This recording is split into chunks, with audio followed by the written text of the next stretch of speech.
of debate and Supreme Court opinions. I'm not aware of anybody proposing to throw it over entirely, but there's certainly a debate about how to define these rights and how far it should go. Well, let's just say that you're in the camp, or anybody's in the camp, that substantive due process as a legal concept is unbounded. It basically makes the Constitution no more certain than the 5 people interpreting it at any given time in the country.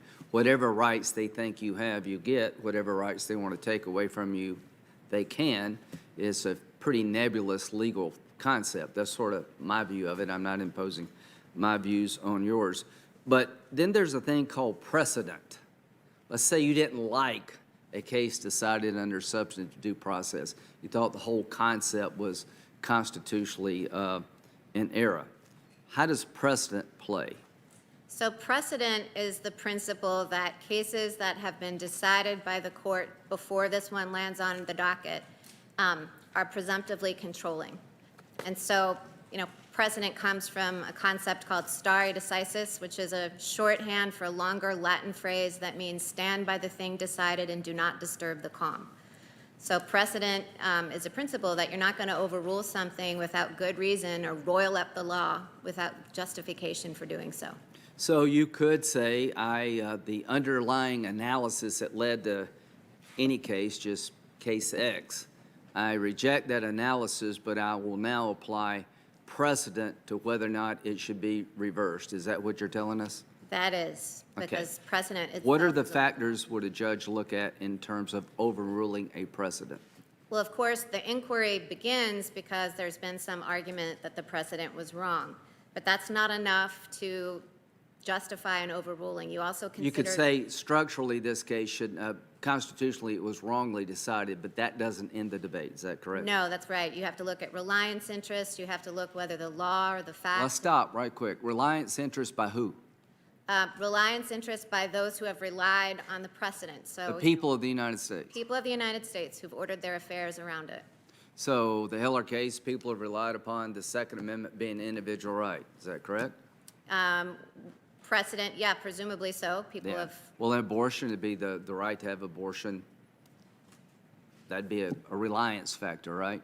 The court in Casey spent a lot of time describing the reliance of people on the right to an abortion. So what I want the public to know is that if you overrule a precedent of the court, even if you think it was wrongly decided, there's a list of things you have to look at before you actually overrule the case. Is that a fair way of saying it? It's a fair way of saying it. Would you apply those factors if you ever found yourself in a position where you wanted to consider overruling a precedent? Absolutely. Okay. Have precedents of the court been overruled before? Yes. Can you give me an example? Brown versus the Board of Education overruled Plessy versus Ferguson to get rid of the separate but equal doctrine. Okay. So, recusal. My colleagues are asking you to recuse yourself from litigation around the Affordable Care Act. What's the precedent regarding the Affordable Care Act, if any? The precedent that might, well... Is there precedent on this issue? There's not precedent on the issue that's coming up before the court. It turns on a doctrine called severability, which was not an issue in either the 2 big Affordable Care Act cases. Okay, so the issue that was before the court was NFIB versus Sibelius, is that correct? That was the first, about the constitutionality of the mandate. Okay, and I think Congress has zeroed out what the court called a tax, and the real issue now is, does it stand, and can it be severable? Right, so the issue now is, now that Congress has zeroed it out, can it be called a tax, or is it now a penalty? And then the second issue is, if it is a penalty, can it be just cut out from the statute so that the rest of the statute, including protection for pre-existing conditions, stands? Well, a lot smarter people than me suggest that severability would be a hard challenge for those who are opposing the law, but time will tell. Do you feel like you should recuse yourself from that case because you're being nominated by President Trump? Well, Senator, recusal itself is a legal issue. There's a statute, 28 U.S.C. 455, that governs when judges and justices have to recuse. There's precedent under that rule. Justice Ginsburg, in explaining the way recusal works, said that it's always up to the individual justice, but it always involves consultation with the colleagues, with the other 8 justices. So that's not a question that I could answer in the abstract. So if you're appointed by Obama, that's no reason to recuse yourself in a case involving Obama policy, is that correct? Well, that would be a decision for each justice to make. But if a justice had a conflict with a particular policy issue, they helped draft it, that would be a consideration, is that correct? That would be a consideration. Okay. So when it comes to recusing yourself, you'll do what the Supreme Court requires of every justice. I will. Okay. Thank you very much. How does it feel to be nominated for the Supreme Court of the United States? Well, Senator, I've tried to be on a media blackout for the sake of my mental health, but you can't keep yourself walled off from everything, and I'm aware of a lot of the caricatures that are floating around. So I think what I would like to say in response to that question is that, look, I've made distinct choices. I've decided to pursue a career and have a large family. I have a multiracial family. Our faith is important to us. All of those things are true, but they are my choices. And in my personal interactions with people, I have a life brimming with people who've made different choices, and I've never tried in my personal life to impose my choices on them. And the same is true professionally. I apply the law. And Senator, I think I should say why I'm sitting in this seat in response to that question, too. Why I've agreed to be here, because I don't think it's any secret to any of you or to the American people that this is a really difficult, some might say excruciating process. And Jesse and I had a very brief amount of time to make a decision with momentous consequences for our family.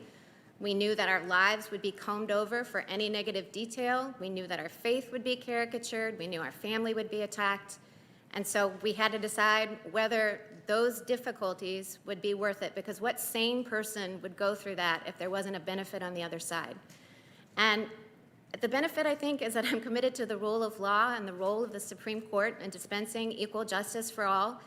And I'm not the only person who could do this job, but I was asked, and it would be difficult for anyone.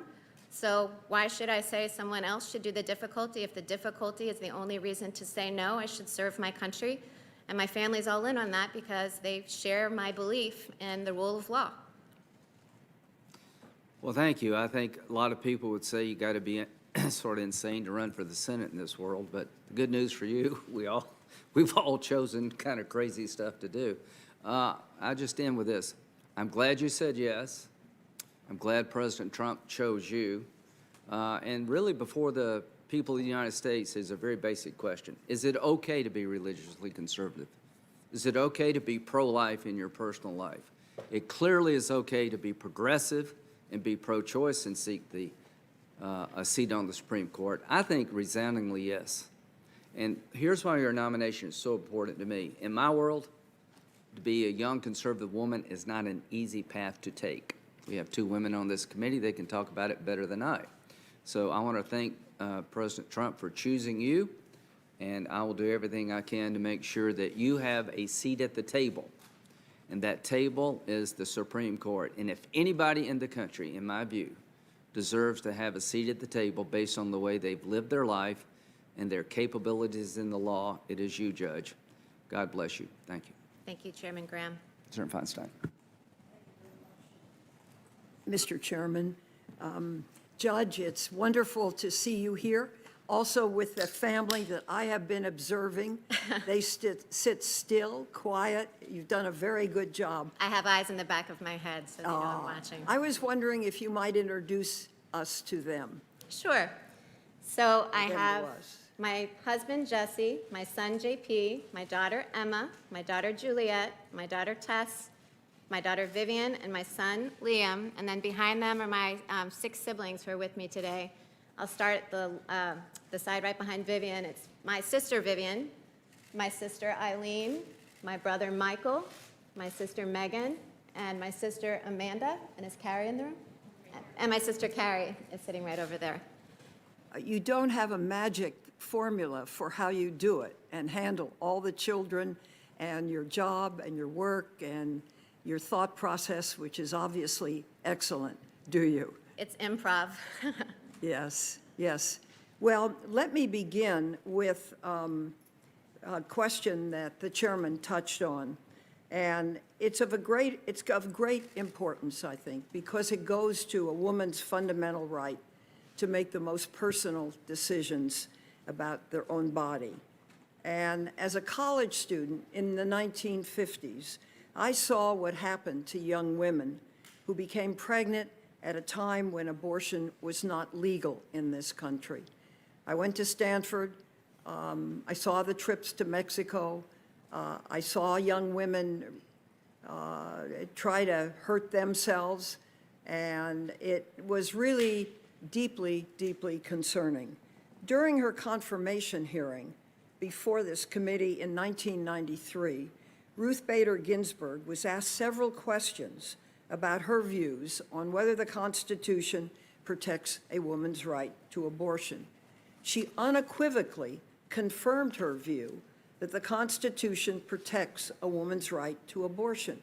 And she explained it like this, and I quote, "The decision whether or not to bear a child is central to a woman's life, to her well-being and dignity. It's a decision she must make for herself. When government controls that decision for her, she is being treated as less than a fully adult human, responsible for her own choice," end quote. At one point, our former colleague, Orrin Hatch, then the ranking member of this committee, commended her for her being, quote, "very forthright in talking about that," end quote. So I hope, and you have been thus far, be equally forthright with your answers.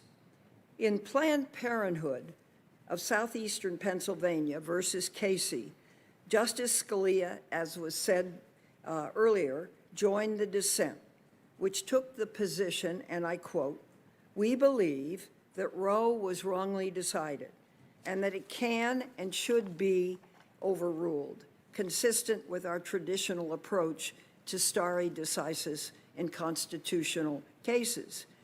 Do you agree with Justice Scalia's view that Roe was wrongly decided? So, Senator, I do want to be forthright and answer every question so far as I can.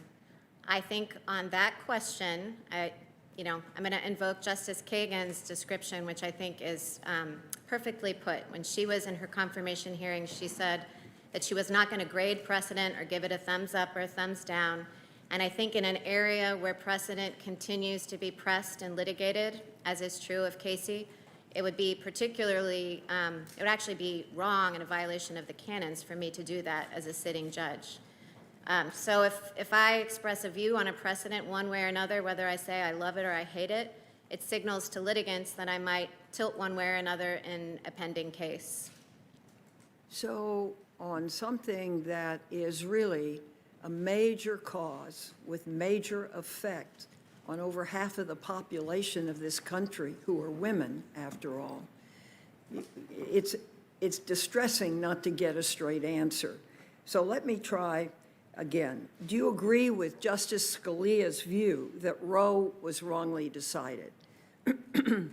Senator, I completely understand why you are asking the question, but again, I can't pre-commit or say, yes, I'm going in with some agenda, because I'm not. I don't have any agenda. I have no agenda to try to overrule Casey. I have an agenda to stick to the rule of law and decide cases as they come.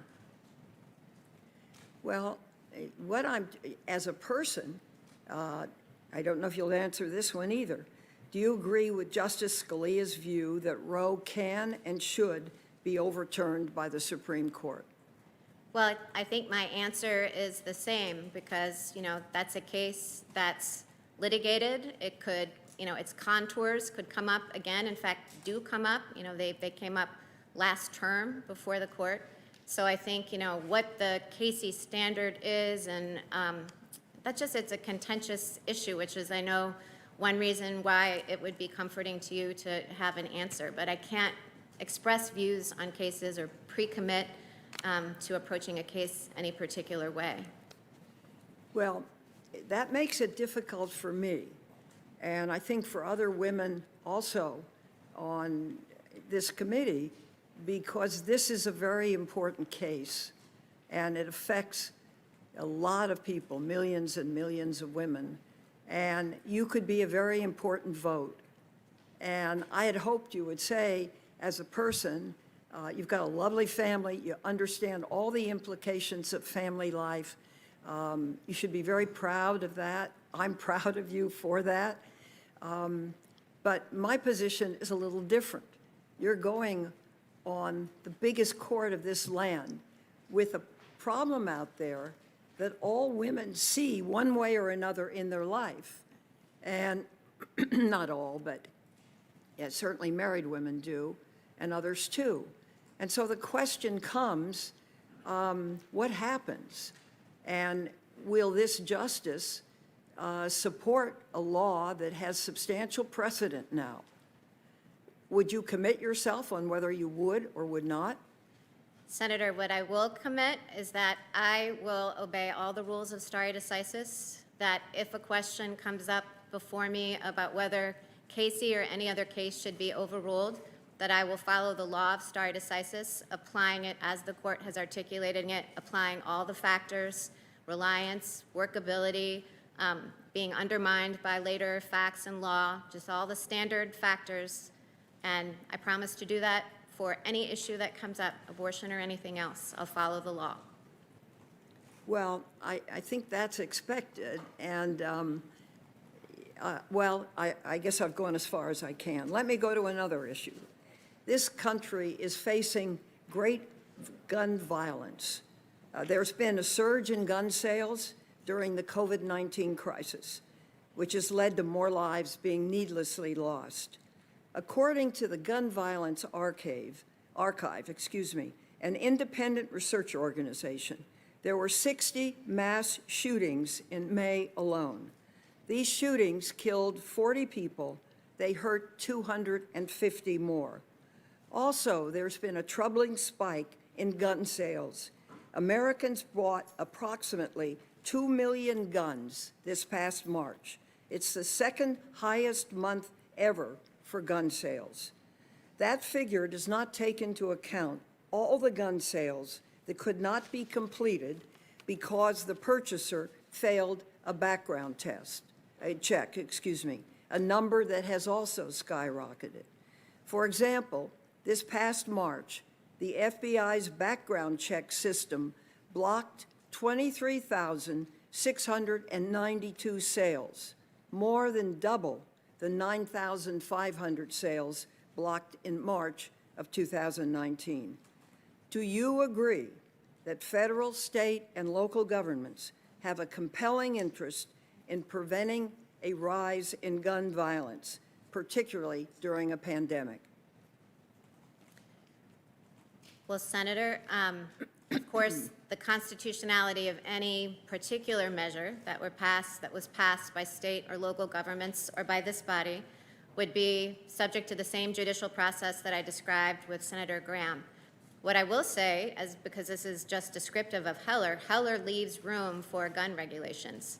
And that's why there has been a lot of litigation in the lower courts, which makes me constrained not to comment on the limits of it. But Heller does not make a right absolute, says so in the opinion. Well, let me ask one more question. In a recent dissenting opinion that you wrote, you said there was, quote, no question, end quote, that, quote, keeping guns out of the hands of those who are likely to misuse them, quote, is, quote, a very strong governmental interest. Do you stand by that statement? So, let's see. I can't remember precisely the words of Cantor, which is the case in which I dissented, which That's I think correct, Cantor v. Barr. Cantor v. Barr. What I said in that opinion, I stand by, which is that the original meaning of the Second Amendment, and I went through a lot of detailed history in that case, does support the idea that governments are free to keep guns out of the hands of the dangerous. So, for example, the mentally ill, others who would be likely to misuse guns. So where does that leave you on Roe? The chairman asked, I thought, a very good question. For many people, and particularly for women, this is a fundamental question. We all have our moral values, we have our religions, we live by that, I respect you and your family for doing just that. But this is a very real problem out there. And if you could be more specific in any way with respect how you would view your place on the court with respect to controlling weapons in this country. I think what I can say is that my opinion in Cantor shows how I approach questions as a matter of judicial philosophy. I mean, I spent a lot of time in that opinion looking at the history of the Second Amendment and looking at the Supreme Court's cases. And so the way in which I would approach the review of gun regulation is in that same way, to look very carefully at the text, to look carefully at what the original meaning was. That was the method that both the majority and dissent in Heller took. So I promised that I would come to that with an open mind, applying the law as I could best determine it. Okay, let me move on. One of my constituents, Christina Garcia, was able to obtain insurance coverage and have surgery that saved her eyesight only before the Affordable Care Act. Her experience is not unique. Senator Tammy Baldwin has a constituent, Jimmy Anderson, in her home state of Wisconsin, and she asked that this story be shared. Jimmy is a 34-year-old and member of the Wisconsin State Legislature. In 2010, a drunk driver hit the family's car as they were returning home from celebrating Jimmy's 24th birthday. Jimmy's mother, father, and little brother were killed in the accident. Jimmy was paralyzed from the waist down. His medical recovery was intense. As Jimmy has said, quote, "Doctors managed to patch me up with dozens of stitches and multiple surgeries and about a pound of steel on my spine," end quote. But soon after, his insurance company told him he was nearing his lifetime maximums and he would have to pay for the rest of his health care expenses.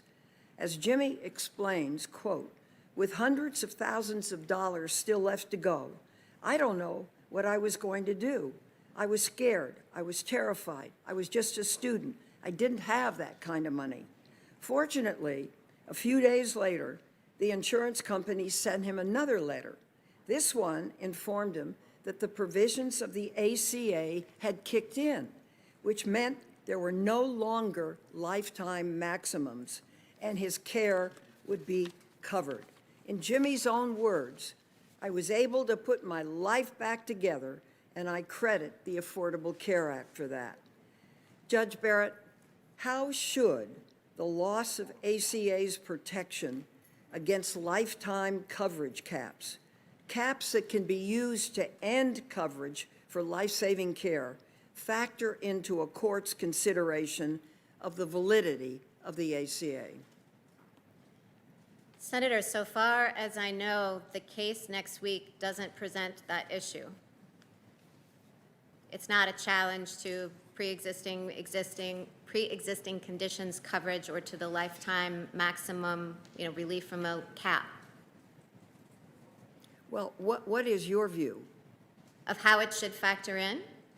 Let's see, I think that any issue that would arise under the Affordable Care Act or any other statute should be determined by the law, by looking at the text of the statute, by looking at precedent, the same way that it would for anyone. And if there were policy differences or policy consequences, those are for this body. For the court, it's really a question of adhering to the law and going where the law leads and leaving the policy decisions up to you. For me, my vote depends a lot on these responses because these are life or death questions for people. It's my understanding that you were critical of Justice Roberts for upholding the ACA, stating that he, quote, "pushed the Affordable Care Act beyond its plausible meaning to save the statute," end quote. And in what way did the Chief Justice go beyond the ACA's plausible meaning? So I've written about this, and That description is consistent with the way the Chief Justice described in his own majority. That was King versus Burwell, where the court had to decide whether the phrase established by a state also included exchanges that were established by the federal government. And the majority in that case acknowledged that treating the phrase established by a state as including exchanges established by the federal government was not the most natural reading, but for other reasons, other policy reasons and canons of interpretation, they chose to adopt the less natural reading.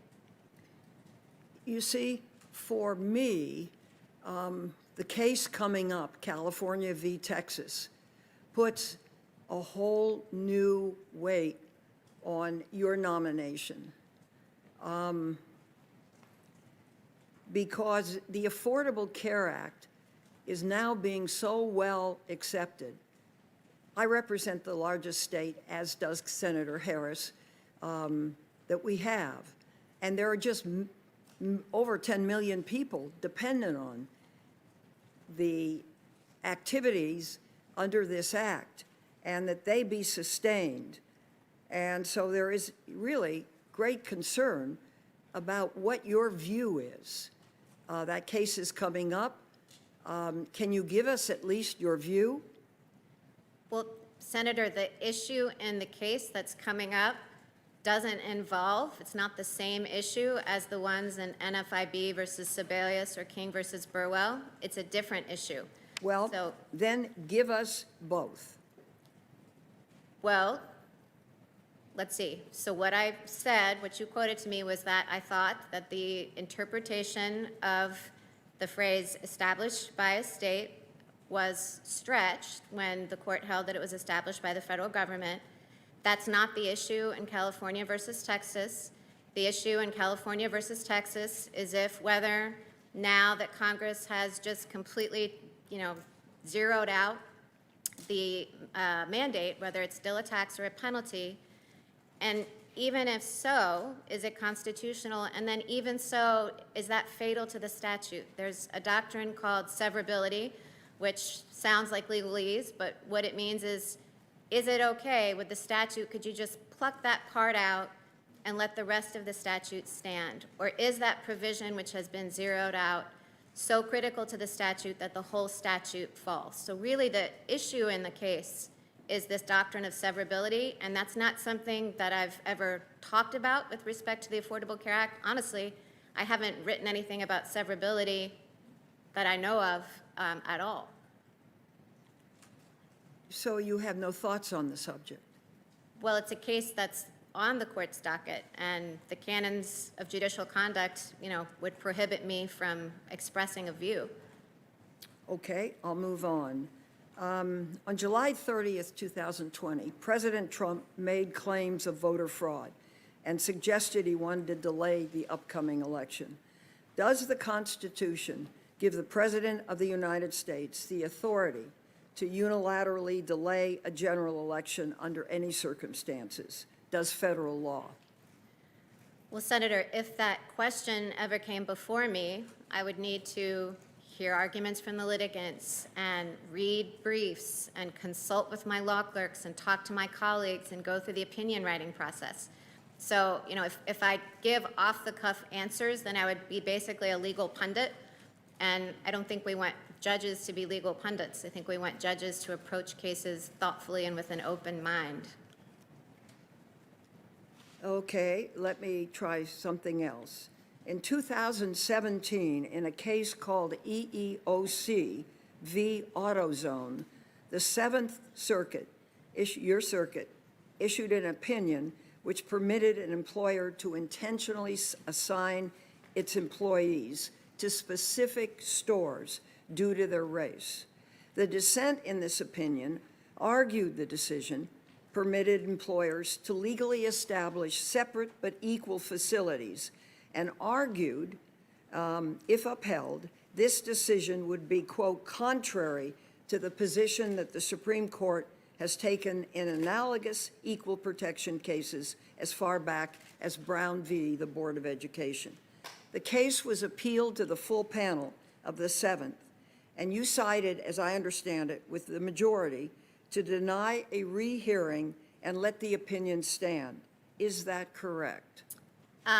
That is correct, and I think I need to give a little context for what it means to vote to deny, to rehear something en banc.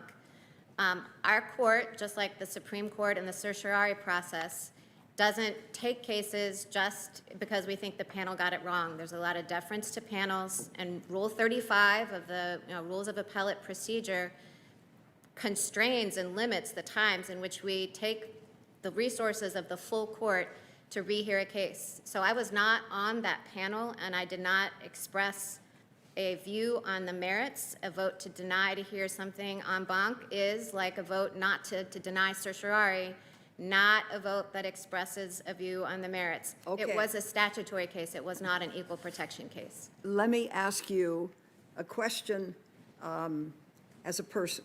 Yes. If an employer can transfer an employee based solely on his or her race, and that does not constitute a materially adverse employment action because it was purely lateral job transfer, please explain what factors must be present for a policy based on race to violate Brown v. the Board's prohibition of separate but equal. Well, Senator, to my knowledge, Brown wasn't at issue in the majority opinion. It turned on statutory language in Title VII. But again, I didn't express a view on the merits, and so I can't comment on whether I think that the panel majority got that right or got that wrong. That's an issue that may well come before me, even in the Seventh Circuit. Some may press for its overruling, and I may be on a panel that has to decide whether that precedent was wrong. Well, let me ask you, as a person, do you have a general belief? As a person, I have a general belief that racism is abhorrent. That racism is what? Abhorrent. Well, I think I think we would all agree with that. So how should a lower court in the Seventh determine when race-based policies could constitute a materially adverse employment action? Well, I'm not aware of cases presenting the exact same facts as that. Just asking you for your view. I know that the material adverse consequence was the standard at issue in that case. I have to confess that I would need to look at the statute and the precedent to, well, even if I had a specific hypothetical in front of me, I couldn't really say without looking at the statute and the precedent what factors are involved, because I wasn't on that panel and haven't decided a similar case. Okay, let me go to another issue. The issue of LGBT equality is very personal for me. I spent 2 decades as a county supervisor and mayor of a city. I watched firsthand as the LGBT community fought for legal recognition of their lives, their relationships, their personal dignity. I was there before the law, so I saw in San Francisco what was happening. I want to speak briefly about one couple, Del Martin and Phyllis Lyon, who I met in the 1970s. They were vibrant members of San Francisco's community. I was president of the Board of Supervisors. They worked with me to pass a citywide ordinance in 1978 that provided critical protection against discrimination in employment, housing, and public accommodations. At that time, this was one of the strongest protections for the gay community in the entire nation. We've come a long way since then, and I think we should never go back. In June of 2008, 58 years after they met, my 2 friends were finally able to marry when the California Supreme Court ruled that same-sex couples cannot be denied the fundamental right to marry. Del died 2 months later. Because of the Federal Defense of Marriage Act, DOMA, Phyllis was denied Social Security survivor benefits, even though her spouse had paid into this basic safety net for her entire working life. Phil had to rely on the help of friends and fellow activists. In 2013, as you probably know, because you know so much about this, U.S. v. Windsor, the Supreme Court struck DOMA down. 2 years later, in Obergefell v. Hodges, the Supreme Court recognized that the fundamental right to marry could not be denied to LGBT Americans. Both decisions were decided by a 5-4 margin. Justice Ginsburg was in the majority. Justice Scalia dissented in both cases. Now, you said in your acceptance speech for this nomination that Justice Scalia's philosophy is your philosophy. Do you agree with this particular point of Justice Scalia's view that the U.S. Constitution does not afford gay people the fundamental right to marry? Senator Feinstein, as I said to Senator Graham at the outset, if I were confirmed, you would be getting Justice Barrett, not Justice Scalia. So I don't think that anybody should assume that just because Justice Scalia decided a decision a certain way, that I would too. But I'm not going to express a view on whether I agree or disagree with Justice Scalia for the same reasons that I've been giving.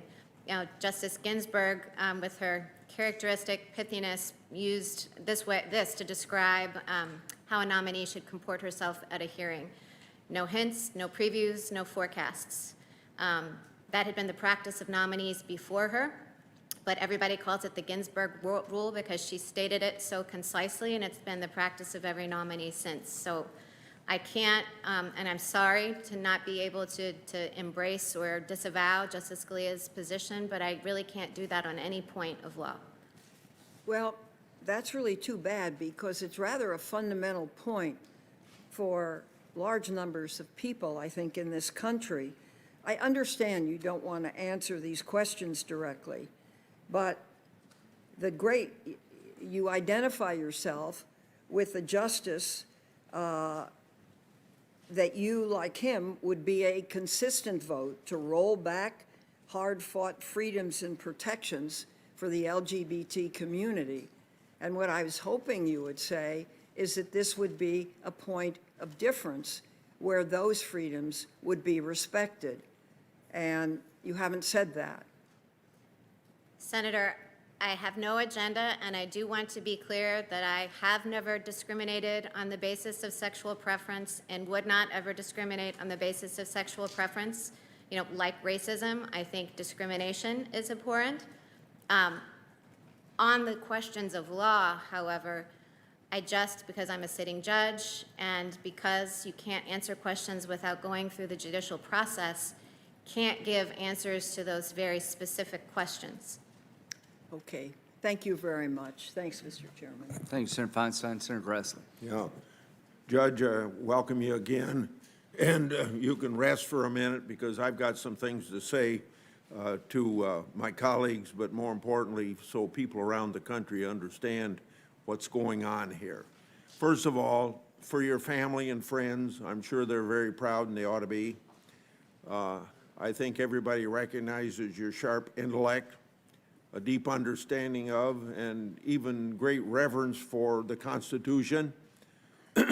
Your legal experience and public service are impressive. Your dedication to mentoring young students and women in the legal profession ought to be admired by everybody. In all respects, you're exceptionally qualified to be a justice. Many groups and individuals have written in strong support, so I guess now that the chairman's gone, I'm going to ask, as the next one ranking, I got some letters from 21 state lieutenant governors and from 20 secretaries of state that I want to put in the record at this point. Before I question, I have a few points to make. Yesterday, my Democrat colleagues spoke about their concern that you, Judge, wouldn't uphold certain laws, including the Affordable Care Act, and that you would strip Americans of their health care rights and those protections that come with it. These opponents said that Republicans just want to confirm you so that you, quote, will carry their policies forward, meaning Republican policies forward on the Supreme Court. But this only shows Democrats fundamentally misunderstand what judges are supposed to do. A judge is supposed to interpret laws in an impartial manner, consistent with the Constitution. Republicans aren't interested in seeing judges, quote unquote, carry their policies forward. Republicans want judges to interpret the law and the Constitution, not make law. We want judges that won't impose their policies and personal preferences in their decision-making. Plain and simple. Policymaking is not the proper role of the judicial branch. That role is reserved for legislative and executive branches. As the judge said, the political branches elected by and accountable to the people, because you got a lifetime appointment. And if you do lawmaking, we can't vote you out of office. Lawmaking's our job. If people don't like what we do, they can vote us out of office. Some other points on the Affordable Care Act. The Democrats continue to misrepresent or claim to know Barrett's view on affordable care and access to health care. In fact, they made it their entire game plan yesterday, and I suppose today we'll see it again. But we should dispense with the total fiction the Democrats are peddling. Apparently, her technical concerns with Chief Justice Roberts' legal reasoning in the Obama decision disqualifies her. Democrats are painting the judge as heartless and on a mission to scrap the health care law. Frankly, that's absurd. Not only is Judge Barrett a mother of 7, she has children with pre-existing medical challenges of her own.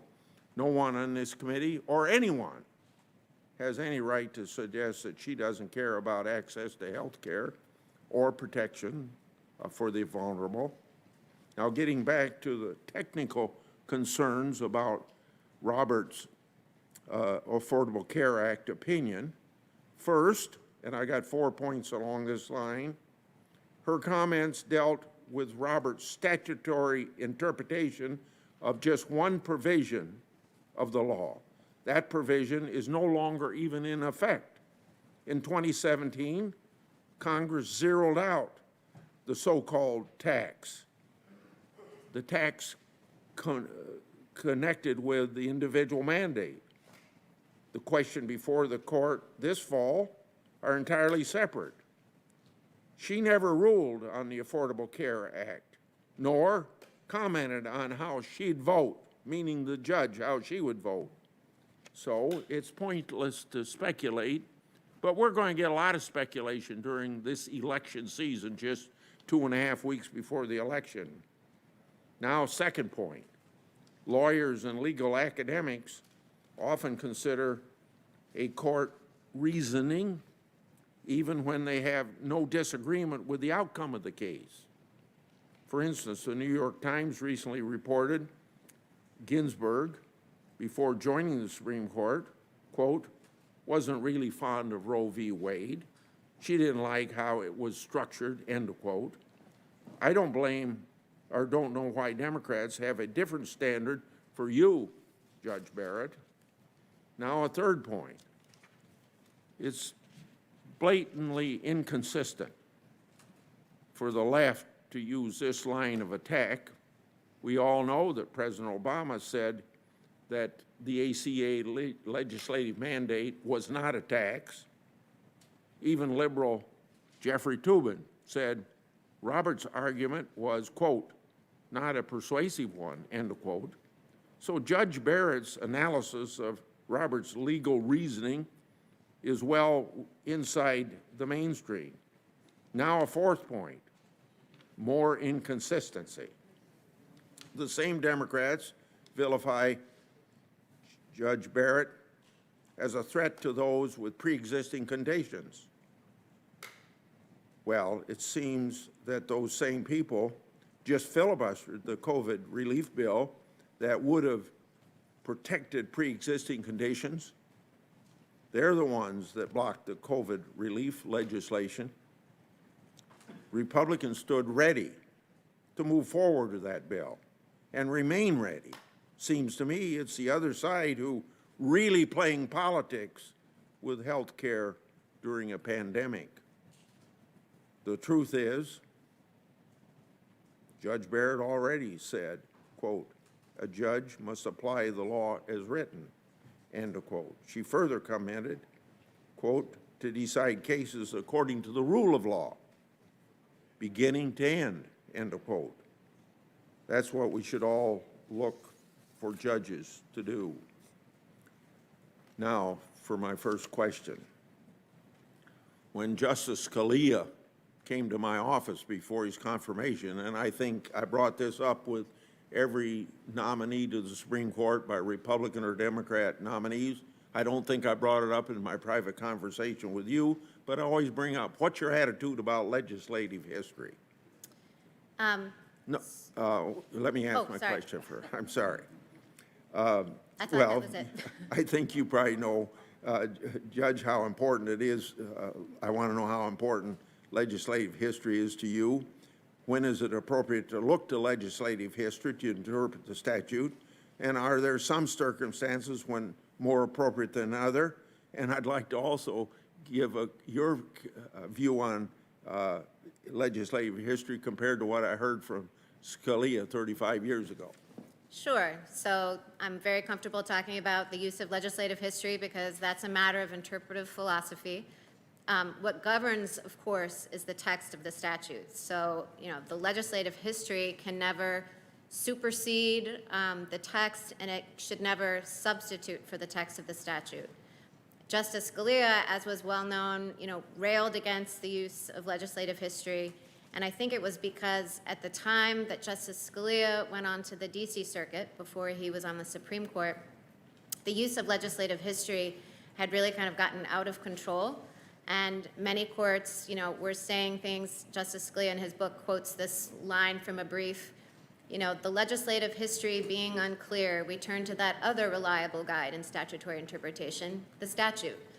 And that has things backwards. And so I think Justice Scalia really tried to clean that up and say, listen, the priority is the text, and when the text answers the question, you don't go to legislative history.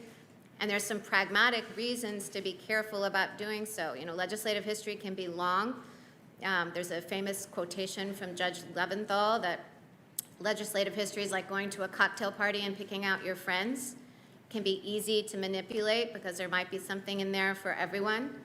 So as a general rule, I don't look to legislative history when I'm deciding cases.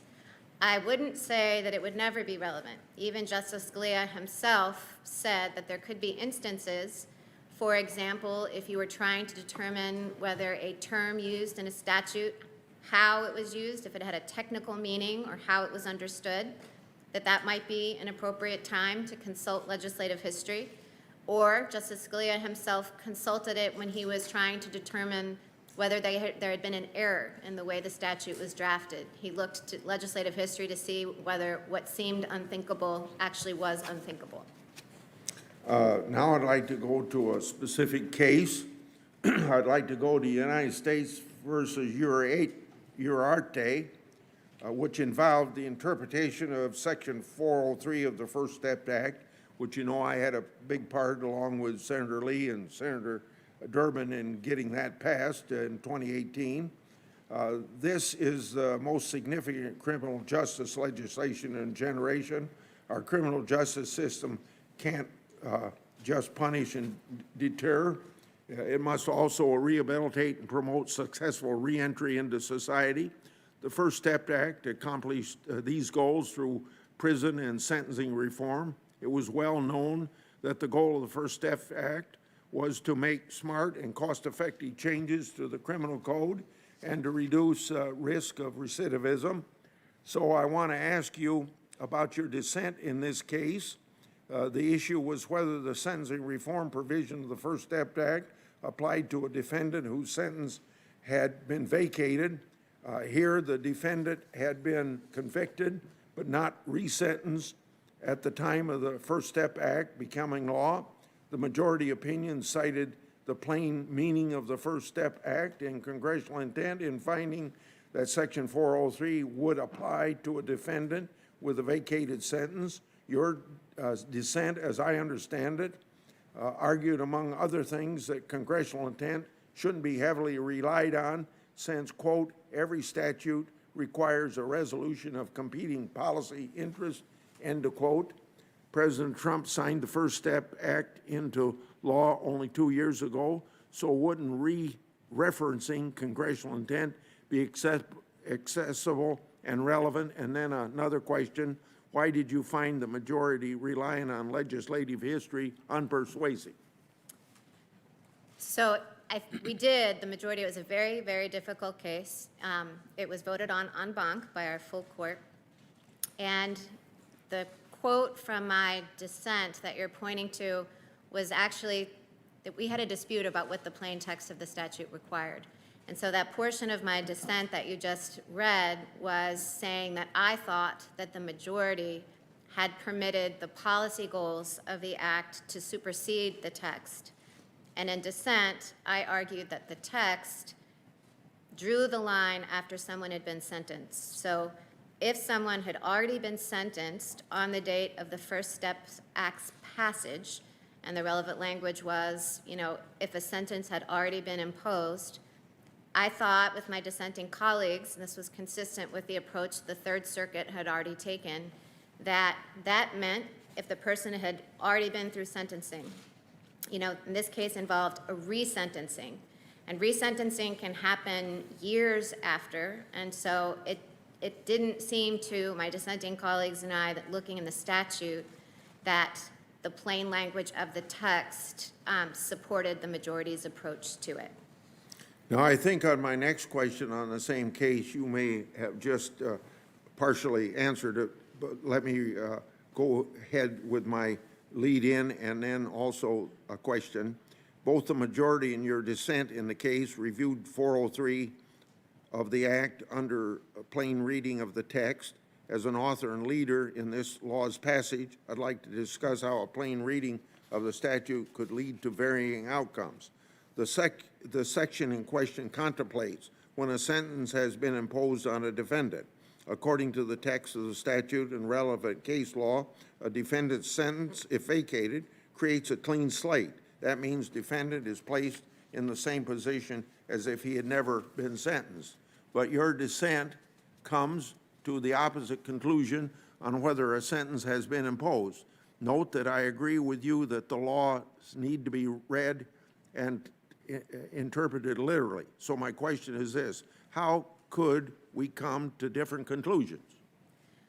Well, that language, that it did not apply to defendants on whom sentences had already been imposed, my dissenting colleagues and I said, well, the language is sentences. It doesn't say, invalid sentences, and one could certainly say, if asked if someone had been sentenced, yes, he was sentenced, but that sentence was later vacated. And you're right that the majority relied heavily on this clean slate principle, but in my review of the law, this clean slate principle wasn't really present because, the Sentencing Reform Act, for example, instructs district courts applying the guidelines at sentencing to apply those that were in effect on the date of the original sentencing. So I thought that the clean slate principle, they were pushing a little too hard on it. And then, there's certainly unfairness. The First Step Act, its policy is clearly to bring justice to sentencing. But whenever you draw a line and who gets the benefit of a law, and this is especially acutely true in the sentencing area, it's very difficult. And, some people right on either side of the line will not get the benefit of the law wherever you draw it. So, for example, in this case, Mr. Uriarte had a co-defendant named Sparkman. His case came up right behind together. They had been tried together and initially sentenced together, but Uriarte's appeal took longer to resolve, or his resentencing took longer because of a lot of delays. So there was unfairness there, too, in the majority's approach, because Uriarte, despite the fact that he was more culpable than Sparkman, wound up with a sentence that was like 15 years less. That's the end of my questioning on that, but let me make a comment before I go to my next question. My position has always been that legislative history can be instructive with respect to the intent of the statute, so judges should not completely disregard it. Certainly, I acknowledge that the legislative branch can be more careful about drafting laws, but I also think that judges should pay attention to congressional intent as set forth in history when there might be a dispute about how to interpret the statute.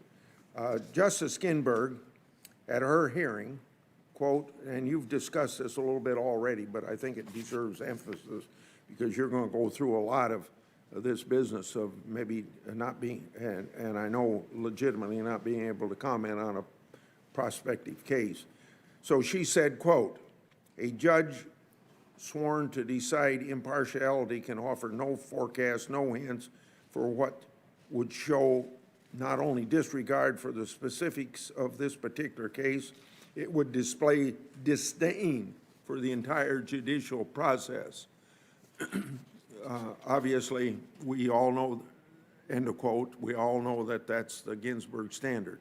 The underlying reason for this rule is that making promises or giving hints on how a judge would rule in a case undermines the very independence of our system. But you're going to be asked about your personal views, as you just have been, on various topics, and how you might correctly decide. Of course, you know the judicial nominees should never promise their future votes on the bench in exchange for the president's nomination or a senator's support. You'd be showing the opposite of independence. So my question, so I ask you, do you agree with the Ginsburg standard that it goes to the question of judicial branch's independence for legislative history? And all you got to do is say yes, because I've heard you talk about it. Yes, I agree. The Ginsburg rule reinforces judicial independence. Yeah. Now, here's something that a lot of people suspicion, so I want to ask you, have you made any promises or guarantees to anyone about how you might rule on a case or issue that might come before you if you're confirmed to the Supreme Court? I want to be very, very clear about this, Senator Grassley. The answer is no, and I submitted a questionnaire to this committee in which I said no, no one ever talked about any case with me, no one on the executive branch side of it. And that's one reason you asked that question, I think, as a committee, is that you want to know that no nominee has made any pre-commitments. And so just as I didn't make any pre-commitments and was not asked to make any commitments on the executive branch side, I can't make any pre-commitments to this body either. It would be inconsistent with judicial independence. Now, I know the answer to my last question, and Mr. Chairman, I'm going to reserve the rest of my time. The Democrats claim that you're being put on the Supreme Court so you can vote to repeal the Affordable Care Act. Is that your agenda? If confirmed, is your goal repealing the Affordable Care Act? Have you committed to the President or anyone else that you will vote to repeal the Affordable Care Act if confirmed by to the court? Absolutely not. I was never asked, and if I had been, that would have been a short conversation. I think that your record shows that you'll be a faithful judge that takes each case seriously and approach each case in an unbiased way rather than with the policy agenda in mind. Is it fair? We can reserve our time. Absolutely. Okay. Senator Leahy, Letters for the record. I will introduce the letters by Senator Feinstein will be introduced into the record without objection. Senator Leahy, are you with us? I think I am. Do you hear me there? Yes, sir. See if we can get you up on the screen here. There you go. Floor is yours. Thank you. Thank you very much. And Judge, I was watching as you introduced your family. Thank you for doing that. It's obvious your family is very important to you, as they should be. I know my wife and I have been married for 58 years, and our children and our grandchildren are the most important things in our life. And I was pleased to see you and to introduce the family. Now, as a senator, of course, another important part of my life is referring to and representing the people of Vermont. And let me talk to you about some of the things I've been hearing from Vermonters. And you have to understand in Vermont, Vermonters just walk up to the grocery store or coming out of church or whatever and perfectly happy to express their views. And they're concerned about what the Republicans' Affordable Care Act lawsuit on November 10th would mean for them. Now, do you know how many Americans have obtained insurance through the Affordable Care Act? I do not. It's more than 20 million. And do you know how many children under the age of 26 are able to stay on their parents' insurance because of the Affordable Care Act? I do not. It's 2.3 million. And do you know how many Americans are covered under the Affordable Care Act's Medicaid expansion? I do not. It's a little more than 15 million. And I look at that because I look at the people called me from Vermont. I think of Alex Johnson. She's a single mother. She's a childhood cancer survivor. She works as a nanny in South Burlington, Vermont. She relies on Medicaid for doctor's visits or blood drawings or other testing. All that done to make sure her leukemia stays in remission. She tells me she stays awake at night worrying about losing Medicaid.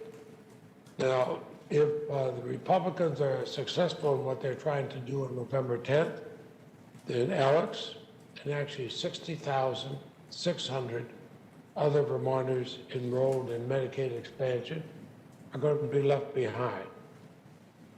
And contract COVID-19, that's seen as a pre-existing condition.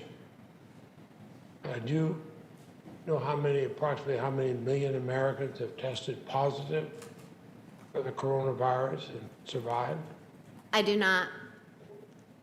That's more than 7,700,000. Those are people now considered to have a existing condition.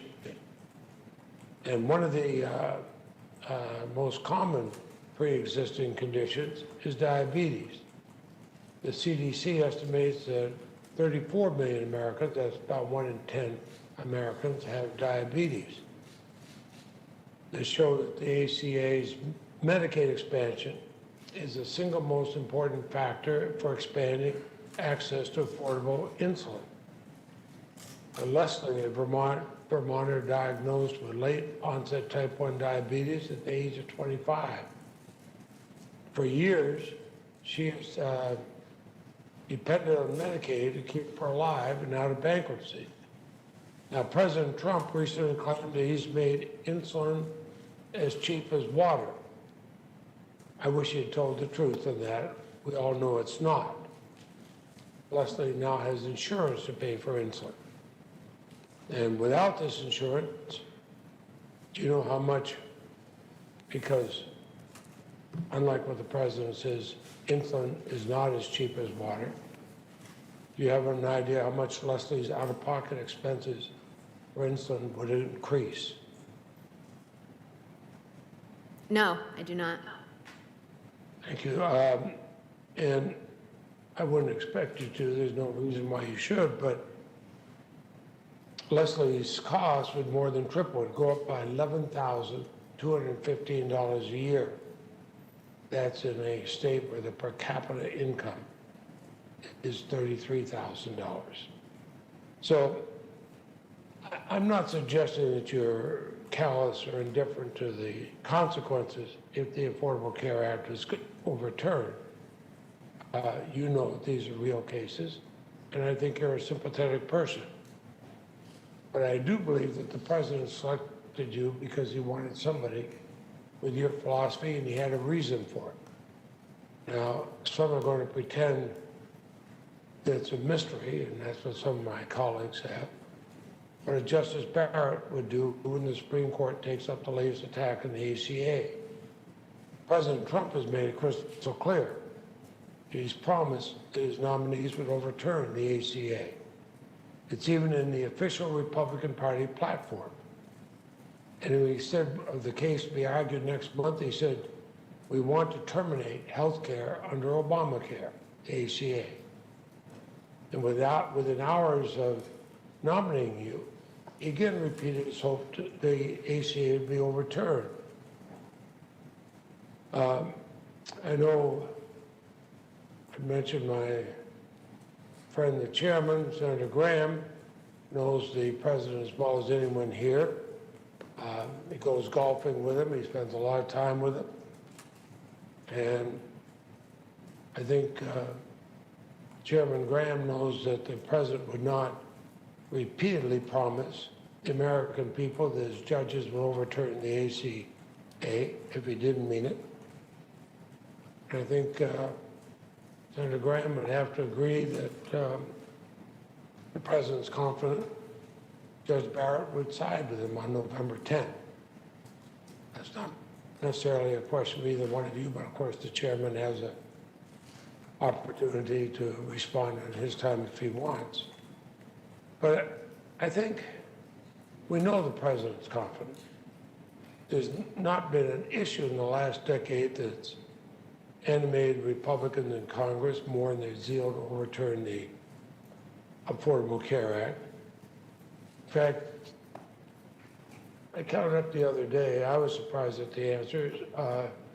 Do you know, Judge Barrett, that Republicans in Congress have voted to repeal or gut the ACA more than 70 times, 70 times in the last 10 years? And when they failed, they turned to the court. Do you know how many Republicans on this committee have joined amicus briefs urging courts to overturn the ACA in NFIB versus Sebelius and King versus Burwell? How many Republicans had voted? Was that the question? No. Do you know how many Republicans in this committee have joined in amicus briefs urging the courts to overturn the ACA? I don't. I'm having a little bit of trouble hearing, Senator Leahy. Is there a way for the volume to be turned up? Yes, ma'am. I am sorry for that. It's on our end, Senator Leahy. That's okay. You can repeat the question and Well, how is it coming through now? very good. Very well, thank you. Well, and as you know, I've stayed away simply because I don't think it is safe for you or anybody else to be there. But my question is, do you know how many times Republicans on the committee you're sitting before have joined amicus briefs urging courts to overturn the Affordable Care Act? I do not know. It's at least 9 by my count. In fact, they've already weighed in on the November 10 case. 2 weeks ago, the Senate voted on whether to side with President Trump in Texas versus California, and 11 of the 12 senators on this committee sided with the Trump administration and asked to kill the ACA. Now, I understand that you will not share your views on Texas versus California. I know you look at Judicial Canon 3A6 and you're concerned that commenting may give future litigants that appear before you an indication of which way you would rule. Is that correct? Yes, that is correct. Okay. Now, my concern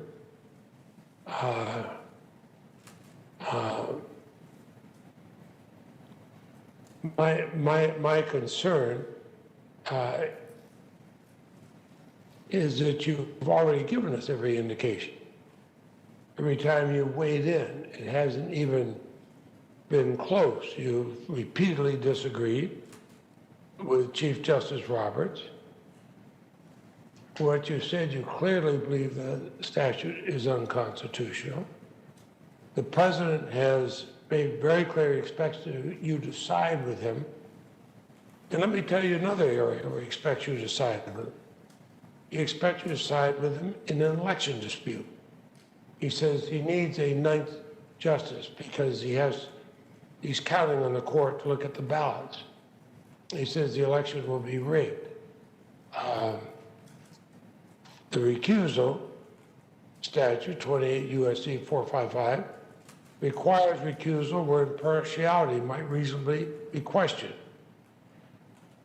Now, when the president declares he needs his nominee to secure his reelection, and then the nominee is ran through the Senate in record time during the middle of an election, some are going to question that nominee's impartiality.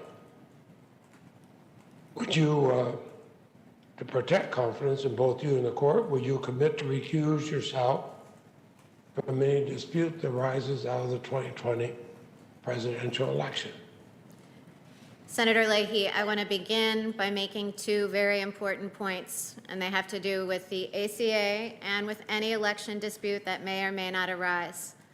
I have had no conversation with the president or any of his staff on how I might rule in that case. It would be a gross violation of judicial independence for me to make any such commitment or for me to be asked about that case and how I would rule. I also think it would be a complete violation of the independence of the judiciary for anyone to put a justice on the court as a means of obtaining a particular result. And that's why, as I was mentioning, I think to Senator Grassley, that the questionnaire that I fill out for this committee makes clear that I have made no pre-commitments to anyone about how I would decide a case. That's out of respect for Article 3 and its designation of the judiciary as a co-equal and independent branch of government. On the recusal question. I might say that you gave a similar answer when I talked with you and Mr. Cipriani. I had a question, of course, because one of the members of of the Judiciary Committee said that he would not support you unless he had a commitment that you would vote that way. Vote on the election? On another case, Roe versus Wade. And I understand what you're saying is notwithstanding what a member of this committee said, you have not made that commitment to anybody. Is that correct? Senator Leahy, let me be clear. I have made no commitment to anyone, not in this Senate, not over at the White House, about how I would decide any case. Well, and the reason I ask is we also have the question of appearance. Now, Judge Joan Larson of the Sixth Circuit sat next to you during your 2017 hearing. She was confronted with this issue as a judge on the Michigan Supreme Court in 2016. Then President-elect Trump challenged a ballot recount. Judge Larson was on his short list for the Supreme Court at the time. She found that being on the short list was a conflict and it required her recusal. You were also on the short list, and then you were actually chosen. Now he's not the president-elect, he's the president. And then the president makes a similar thing as he did and Judge Larson looked at. He's counting on you to deliver him the election. Judge Larson said that was a conflict for her and would have to recuse. You do not find his comments a conflict for you, is that correct? Senator Leahy, I'm not familiar with Judge Larson's decision, but she clearly made it once it was presented to her in the context of an actual case where she had to weigh her obligations under 28 U.S.C. 455. If presented to me, I would, like Judge Larson, apply that statute.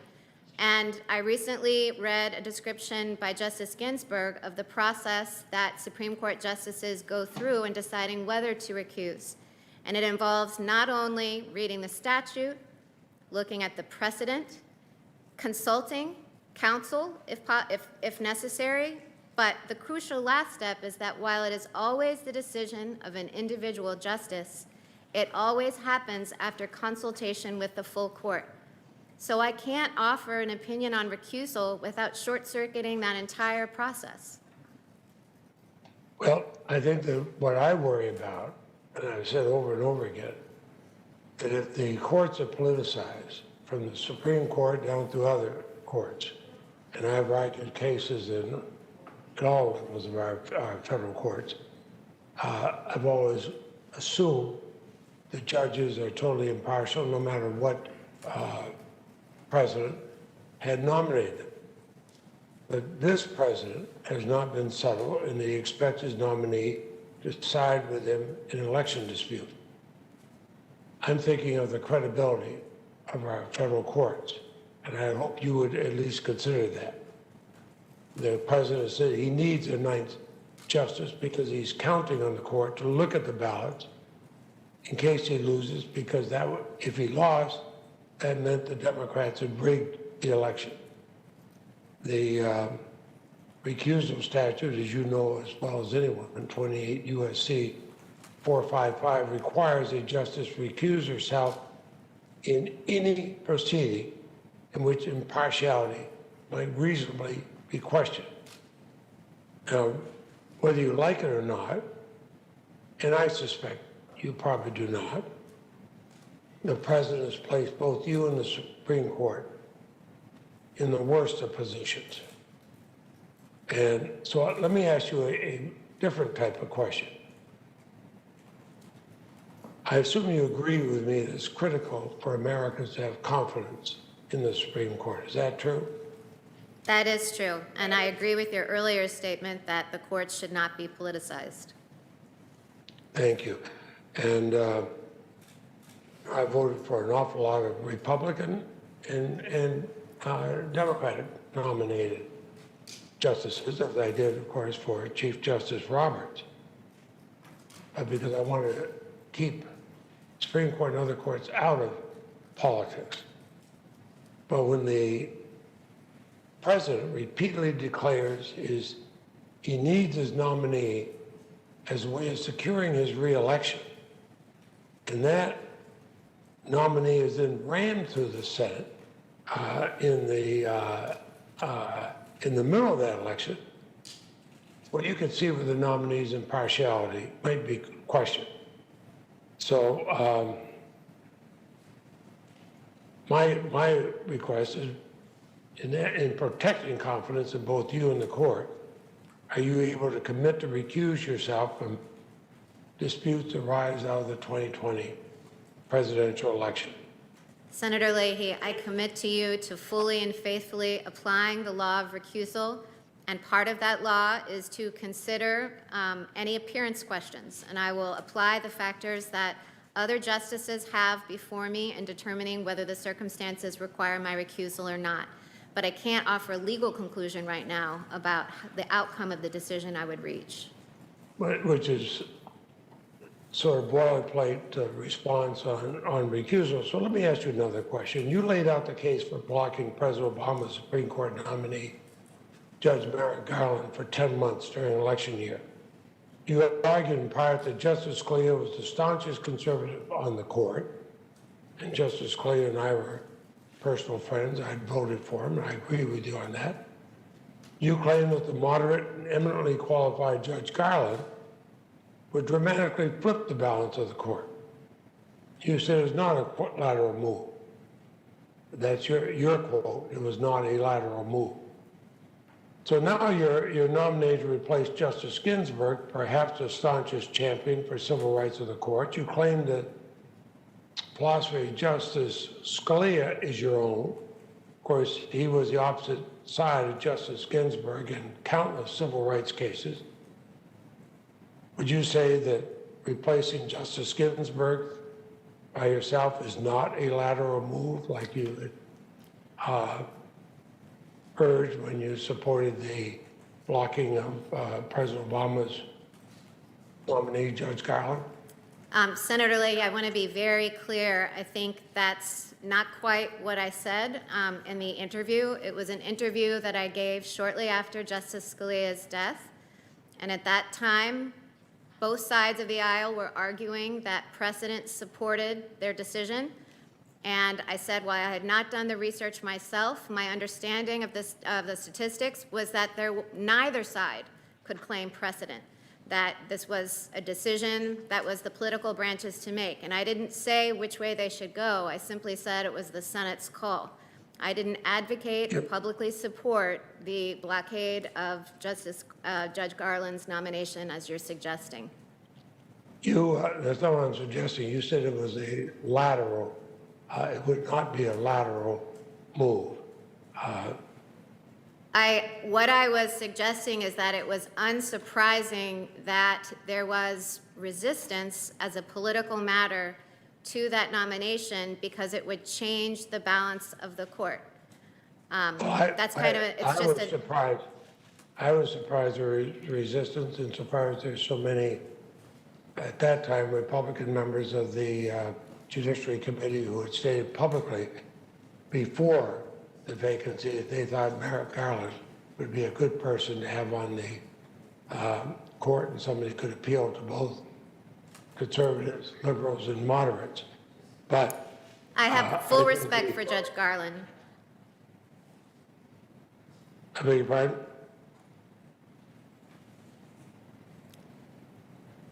I'm sorry, I missed the first part. Are they right to say, could you repeat the question?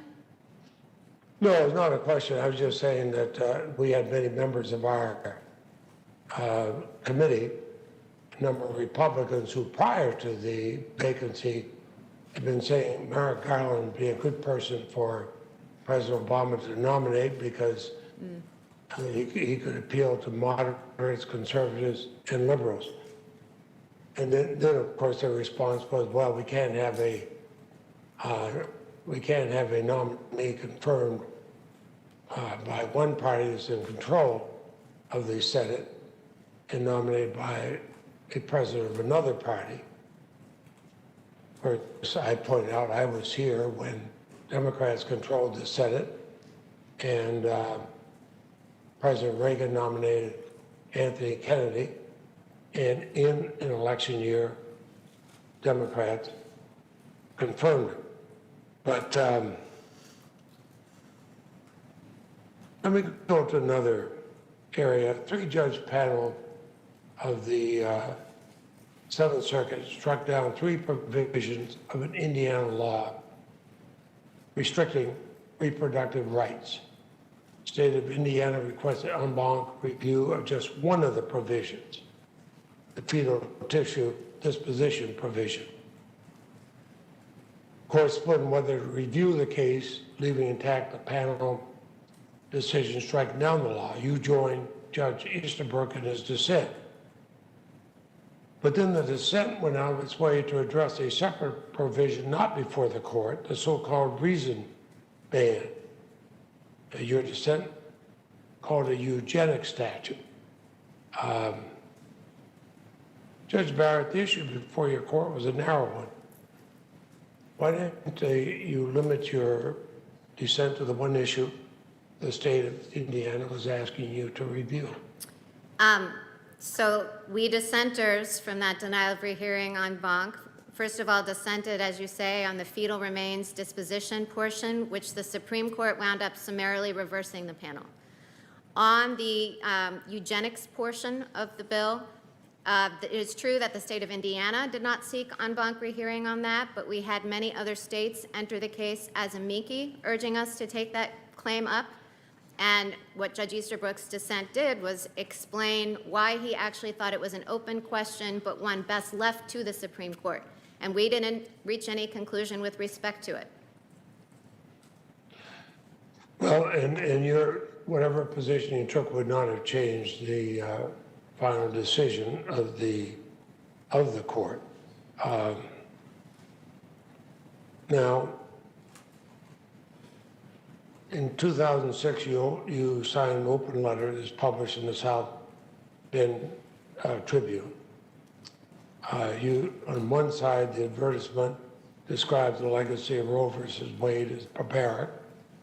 On the other side, what you signed, it stated that you oppose abortion demand, defend the right to life from fertilization to natural death. And I have certainly voted for some judges to take that position. But while not mentioned in the letter, the organization that led the effort believes that in vitro fertilization, IVF, is equivalent to manslaughter and should be prosecuted. Do you agree with them that IVF is tantamount to manslaughter? Senator, the statement that I signed, as you said, simply said, I signed it on the way out of church. It was consistent with the views of my church, and it simply said, we support the right to life from conception to natural death. It took no position on IVF. No, I understand that, and as I said, I voted for judges who take the same position you do, but I'm asking, do you agree with the St.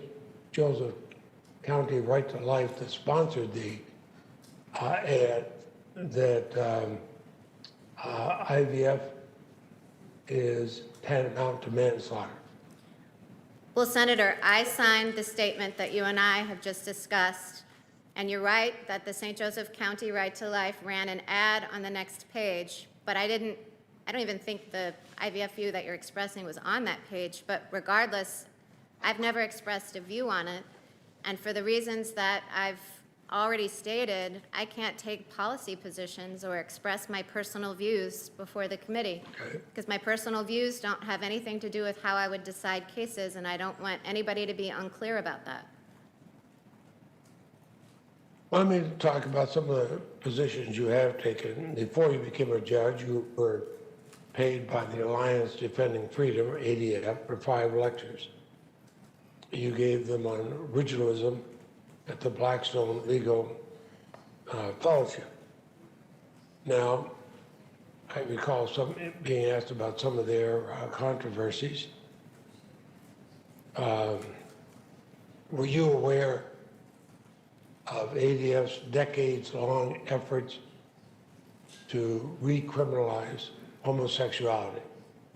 I am not aware of those efforts, no. Okay, one of the reading materials they had for the program that you lectured to several times spoke of that. In fact, they had filed a brief in Lawrence versus Texas in support of state laws punishing private homosexual activity. They celebrated when India restored a law punishing sodomy to 10 years in prison. Now, whether you believe that being gay is right or wrong is irrelevant to me, but my concern is you work with an organization working to criminalize people for loving a person that they are in love with. So that's what worried me. Did you, I wasn't sure if you wanted me to answer that. You know, Go ahead. Go ahead. My experience with the Blackstone program at which I spoke was a wonderful one.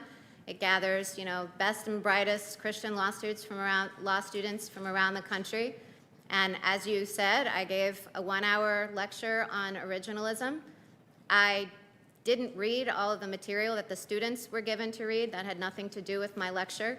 I enjoyed teaching the students about what my specialty was, which is constitutional law, and nothing about any of my interactions with anyone involved in the Blackstone program were ever indicative of any kind of discrimination on the basis of anything.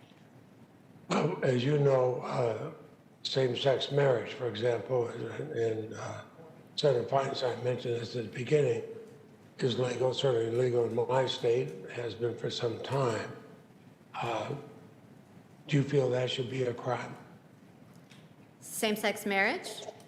Yes. Obergefell clearly says that there is a constitutional right to same-sex marriage. And do you agree with that, stare decisis? Well, Senator, for the reasons that I've already said, I'm not going to, as Justice Kagan put it, give a thumbs up or thumbs down to any particular precedent. It's precedent of the Supreme Court that gives same-sex couples the right to marry. Well, you mentioned Justice Kagan. She once wrote an opinion that it's not enough that 5 justices believe a precedent is wrong. Reversing course demands a special justification. over and above the belief that the precedent was wrongly decided. Do you agree with that? I do agree with that. The doctrine of stare decisis itself requires that. You? Having relied on stare decisis in many of my arguments before courts of appeals, I thank you for your answer. Chief Justice Roberts. Senator joined the Leahy, majority. I don't mean to interrupt. I know you don't have a clock in front of you, but we're about a little over a minute over. So if you. I am sorry, Mr. Chairman, I do not have a clock No, I before me. understand. I totally understand. I appreciate it, and I will look forward to the next round of questioning. Thank you. We'll make sure that happens. Very briefly, before we go to Senator Cornyn, Senator Leahy mentioned my time with the president. I think probably all of us on this side were consulted by the president regarding how to fill the opening. He gave me a small list of names, all women. You were on it. I was enthusiastic about everybody and very enthusiastic about your nomination by the president. Play a lot of golf with the president, I guess. I've enjoyed it. We talk about a lot on the golf course, some policy. Killing Soleimani, we talked about that. That was an interesting discussion. I promise you, I've never talked about severability with the president. Senator Cornyn. Speak for yourself. Good morning, Your Honor. Good morning, Senator Cornyn. You know, most of us have multiple notebooks and notes and books and things like that in front of us. Can you hold up what you've been referring to in answering our questions? Is there anything on it? That letterhead that says United States Senate. That's impressive. Well, Judge, the best I can understand, the objections to your nomination are not to your qualifications, your experience, or training, but it's that you have or you will violate your oath of office. I find that terribly insulting.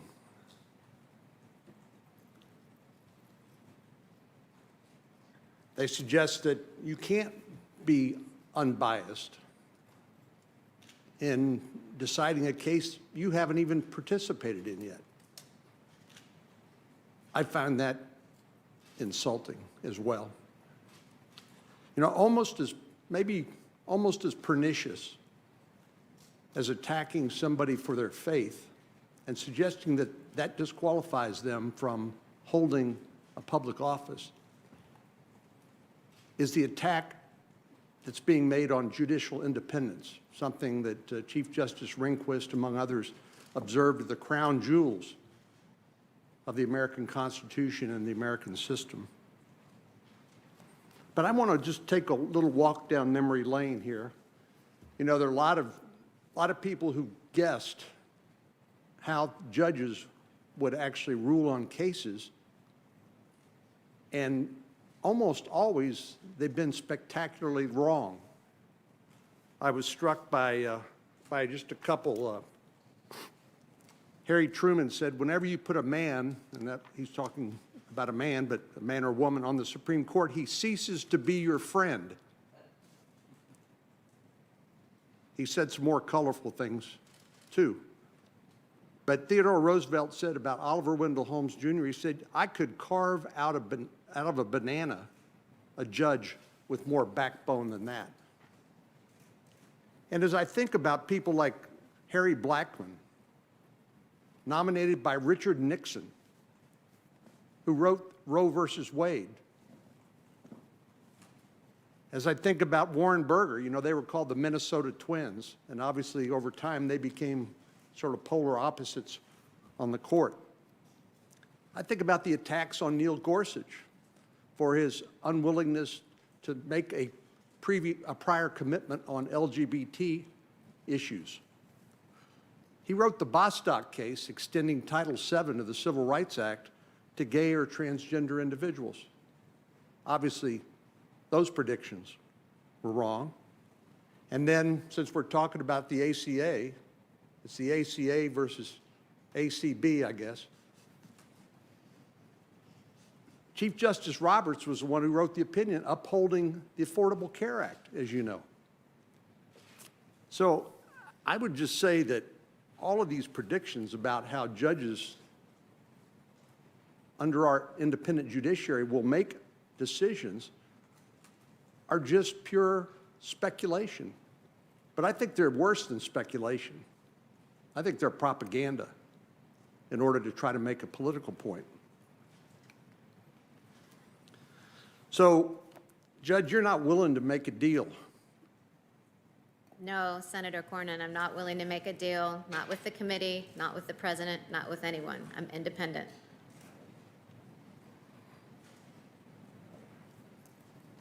I just would like to hear maybe some of your thoughts on, in the Obergefell case, which established, as you said, a constitutional right to same-sex marriage, part of that decision struck down the Defense of Marriage Act, correct?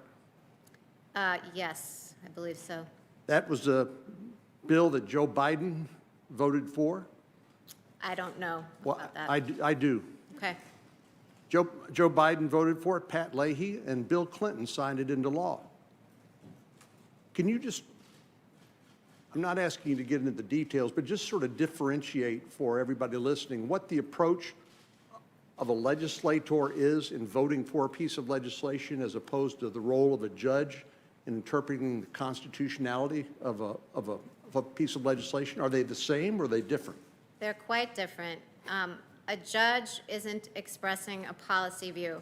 You know, I tell my students in constitutional law that newspapers do courts a disservice when, you know, they say things like, you know, court favors same-sex marriage, or, you know, just giving the headline without showing any of the reasoning that goes into it. Because courts are not just expressing a policy preference. They're digging in, they're looking at the precedent, they're looking at the Constitution, and even when the result cuts against policy preferences, judges are obliged to follow them. I suspect that this body doesn't cast votes that conflict with their policy preferences. Well, that's right. And the difference between us and you is you don't run for election. That's right. You don't run on a platform. You don't say, if I'm confirmed, I'm going to do this or that. You don't do that, do you? It would be wholly, wildly inappropriate for me to do so. Well, your mentor, Justice Scalia, said something back in 2005 that I find intriguing but reassuring. He said, if you're going to be a good and faithful judge, you have to resign yourself to the fact that you're not always going to like the conclusions you reach. If you like them all the time, you're probably doing something wrong. Do you agree with that? And if you do, would you explain what you mean? I do agree with that, and that, you know, has been my experience on the Seventh Circuit so far. It's your job to pass the statutes, it's your job to choose policy, and then it's my job to interpret those laws and apply them to facts of particular cases.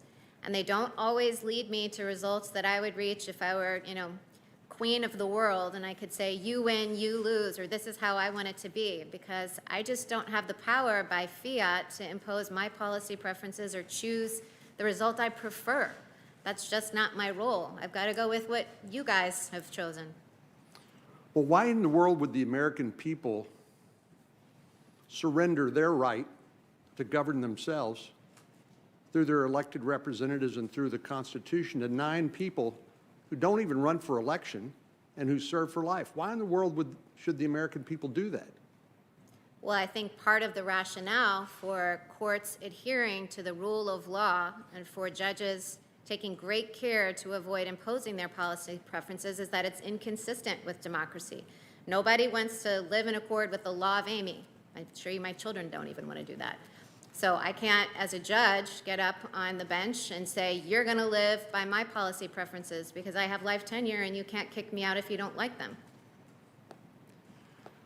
Well, thankfully, under the Constitution, even if the Supreme Court strikes down a statute, Congress can come back and revisit that topic and do so in a way that doesn't violate the Constitution as determined by the court. And ultimately, it doesn't happen very often in our history, but ultimately we can amend the Constitution itself, correct? That is correct. So the basis of legitimacy of governmental power is consent of the governed. Do you agree with that? I do agree with that. Not what 9 people in black robes, the high 9 on the Potomac, I think they're sometimes called, the decisions they make. That's not the final word in our form of government, correct? We are a government of laws, not of men. Well, Judge Barrett, I'm almost through, but I can't pass up the opportunity to ask you a question about the Establishment Clause. I did with Justice Kavanaugh and Justice Gorsuch as well. It's born out of my frustration. One of the couple of times I had a chance as Attorney General of Texas to argue before the Supreme Court, I argued in a case called Santa Fe Independent School District versus Doe. This was about a commonplace practice where before football games in Texas, students would volunteer to offer a invocation or an inspirational poem or saying or something like that. The ACLU sued the school district, and obviously it made its way all the way to the Supreme Court. And I'm not going to ask you your opinion on the outcome of the case, but what troubled me the most about that experience is when the Supreme Court struck down or held that practice unconstitutional and in violation of the Establishment Clause. Chief Justice Rehnquist said the Constitution requires neutrality toward religion, but the court's approach speaks of hostility toward religion. Could you just talk a little bit about the Establishment Clause generally, not in regard to any particular set of facts, but sort of what the courts over time have tried to do to enforce the mandate of the Constitution? Well, Senator Cornyn, when I interviewed for my job with Justice Scalia, he asked what area of the court's precedent that I thought, needed to be better organized or that sort of thing. And off the cuff, I said, well, gosh, the First Amendment. And he said, well, what do you mean? And I fell down a rabbit hole of trying to explain without success, because it is a very complicated area of the law, how one might see one's way through the thicket of balancing the Establishment Clause against the Free Exercise Clause. It's a notoriously difficult area of the law. And to the extent that, there is tension in the court's cases, and I'm giving you no better an answer, I assure you, than I did to Justice Scalia that day, it's been something that the court has struggled with, for decades to try to come to a sensible way to apply both of those clauses. Well, I wish you well. Thank you, Senator. Mr. Chairman, I'm going to reserve the rest of my time. Thank you, Senator Cornyn. For planning purposes, if it's okay with the committee, we'll have Senator Durbin and Senator Lee. We'll break for about a half hour for lunch and come back with Senator Whitehouse. Is that okay? Senator Durbin. Are you okay with that? Do you need a break? No, that's fine. Okay. Thank you, Mr. Chairman, and thank you, Judge Barrett, and your family for being here with us today for this marathon questioning. Thank you, Senator Durbin. Appreciate it. I would like to respond to two of my colleagues quickly before I ask a few questions of you. Who came up with this notion, this insulting notion that you might violate your oath? Where could this idea have come from? Could it have come from the White House? Could it have come from the president's tweets of what he expects a Supreme Court nominee to do politically for him? That's where it comes from. That's where it originated. And you have said very clearly today, without equivocation, you are not going to be influenced by President Trump's importuning or the importuning of this committee or anyone else, which is what we expect you to say. But this notion that this whole idea of your being used for political purposes is a Democratic creation. Read the tweets, and you have plenty to work with. Read the tweets. The second thing I would like to say is I'm not going to spend a lot of time defending the Affordable Care Act, although I think it's the most important single vote I've cast as a member of Congress, period. But I will say that when the chairman opened up on it and said what he did, I was puzzled. 3 states get 35% of the money? How can that possibly be true? Well, it turns out because those states decided to extend Medicaid coverage to the people who lived in the states, and his did not. And as a consequence, fewer people in South Carolina have the protection of health insurance, and those that do are paying for their services, and those that don't are not, which imperils hospitals and others in the process. So I would say there is an explanation as to why some states are spending more. And incidentally, there was a Republican governor of your state, Indiana, by the name of Mike Pence, who decided to break with other Republican governors and extend Medicaid coverage under the Affordable Care Act. I think it was the right thing to do for Indiana as it was for Illinois. But that's part of the reasoning. Let me just say that the Affordable Care Act really is at the heart of this, as you can tell on the Democratic side. We really believe the Supreme Court's consideration of that case could literally change America for millions of people. I have with me today another group I'd like you to at least be aware of, because they're pretty amazing people. But this is the Williams family. They live in Naperville, not too far from Chicago. Yeah. Kathy and Les Williams have 4 sons from left to right: Matt, Joey, Tommy, and Mikey. Matt, who's 27, was diagnosed with type 1 diabetes when he was 13. The other 3 Williams boys were all born with cystic fibrosis. Joey is 24, Mikey's 21. Sadly, Mikey's twin, Tommy, after this picture was taken, passed away in January 2019 from complications. This is the last photo that was ever taken of their full family. Here's what they wrote me. We cannot imagine having to go through losing another child. People with cystic fibrosis require daily medication, regular doctor visits, access to high-quality specialized care. That means people with pre-existing conditions like cystic fibrosis cannot be discriminated against. The ACA's protections ensure a ban on annual and lifetime caps and enforce the requirement that insurers cover essential health benefits such as hospitalizations or mental health services. People with CF and other pre-existing conditions need adequate, affordable health care to live longer, healthier lives. That's why we keep bringing this up. Real people that we run into all the time. There's a chart here I might show too, Dan, while we're at it. On the Republican side, there's some obvious controversy as to whether we're right or wrong. But there are an awful lot of people in each of the states represented by our Republican senators who have their health care and literally, in some cases, their lives hanging in the balance. South Carolina, 242,000 people would lose their insurance coverage if the Affordable Care Act were eliminated. 2 million living in that state have pre-existing conditions. You can imagine the list goes on. Thank you. Here's what it comes down to. You've been unequivocal in being critical of the decisions both in NFIB Sibelius and in King Burwell. And we naturally draw the conclusion there's going to be a third strike when it comes to Texas and California. You said it won't affect pre-existing conditions. If the petitioners have their way, there will not be an Affordable Care Act to protect pre-existing conditions on the severability question. So give us an insight how you can be so unequivocal in opposing the majority decisions in NFIB Sibelius and in King and Burwell, but have an open mind when it comes to the future of the Affordable Care Act. Sure. Thank you for that question, Senator Durbin, because it gives me an opportunity to make my position clear. When I wrote, and this was as a law professor, about those decisions, I did critique the statutory interpretation of the majority opinions. And as I mentioned before, my description of them was consistent with the way that Chief Justice Roberts described the statutory question.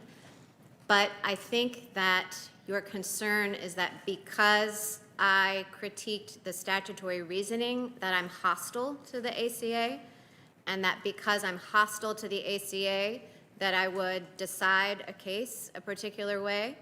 And I assure you that I am not. I'm not hostile to the ACA. I'm not hostile to any statute that you pass.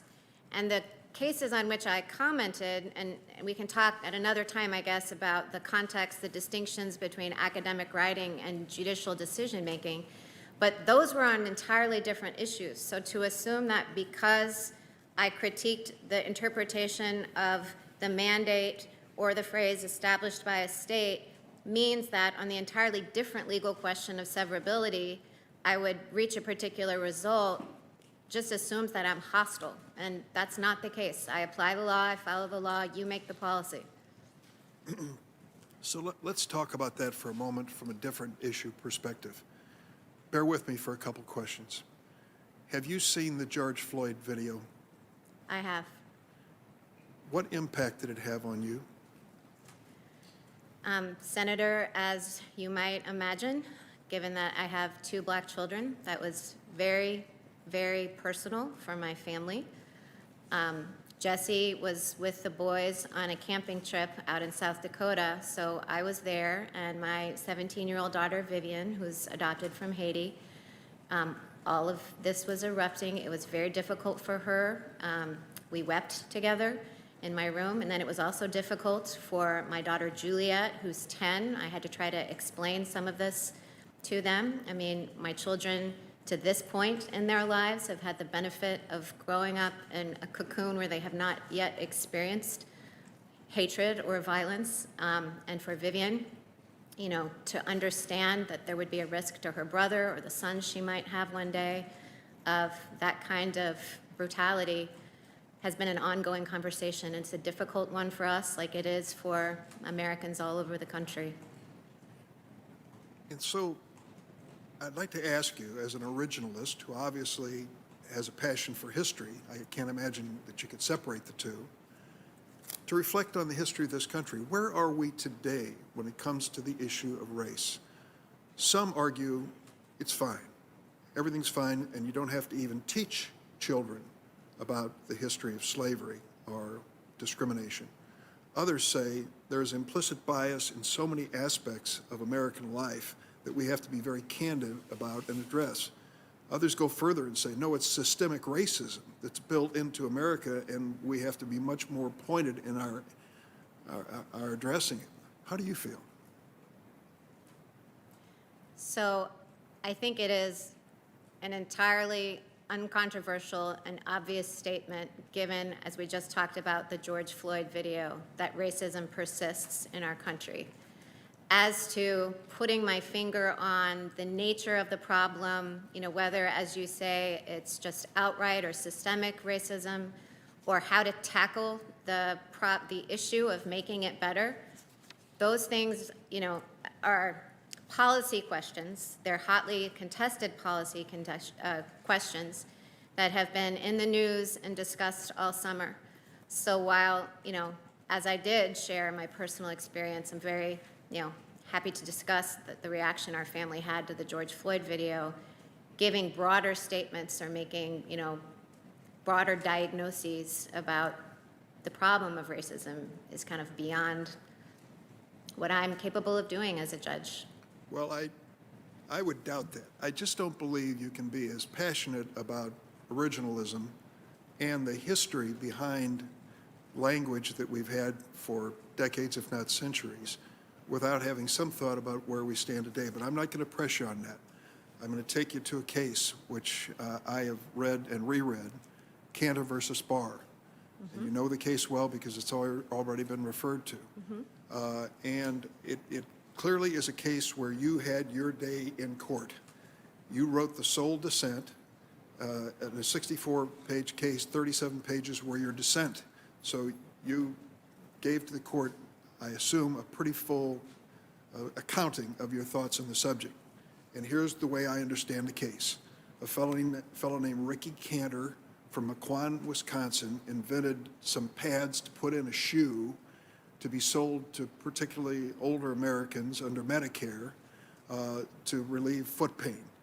And he designed them and submitted them to Medicare and didn't get the approval that he was looking for, but instead sold them and represented to many customers that they had been approved by Medicare. And so he was charged with fraud. Now, this wasn't a matter of a casual misapplication of the law. When it was all said and done, Ricky Cantor of Mequon, Wisconsin, ended up spending over a year and a day in federal prison, paying somewhere near $300,000 in penalties and fines, and $27 million in a civil settlement on this issue. So this was not a casual wrongdoing. This man was a swindler, and he was taking the federal government for a ride as well as other customers and misleading senior citizens about his product and paid a heavy price for it. Then he decided, having left prison, that it's just fundamentally unfair, that the law says that if you've been convicted of a felony, you can't own a firearm. Now, I don't know what his appetite is when it comes to firearms, whether it's a revolver or a AK-47 with a banana clip. I have no idea. But he went to court and said, this is unfair. It was just mail fraud, and you're taking away my Second Amendment rights. So 2 out of 3 of your colleagues then basically said, sorry, Ricky, you have forfeited your right to own a firearm because of your conviction of a felony. You took a different approach, exactly the opposite approach, and went deep into history. I think the earliest citation I see here was 1662, to figure out just what was going on here and whether or not he had to have committed a violent felony to have forfeited this right to own a firearm. Have I stated the facts close to what you remember? I don't remember the amount of the loss, some of those details, but yes, Ricky Cantor was convicted of selling fraudulent shoe inserts, and it was a felony.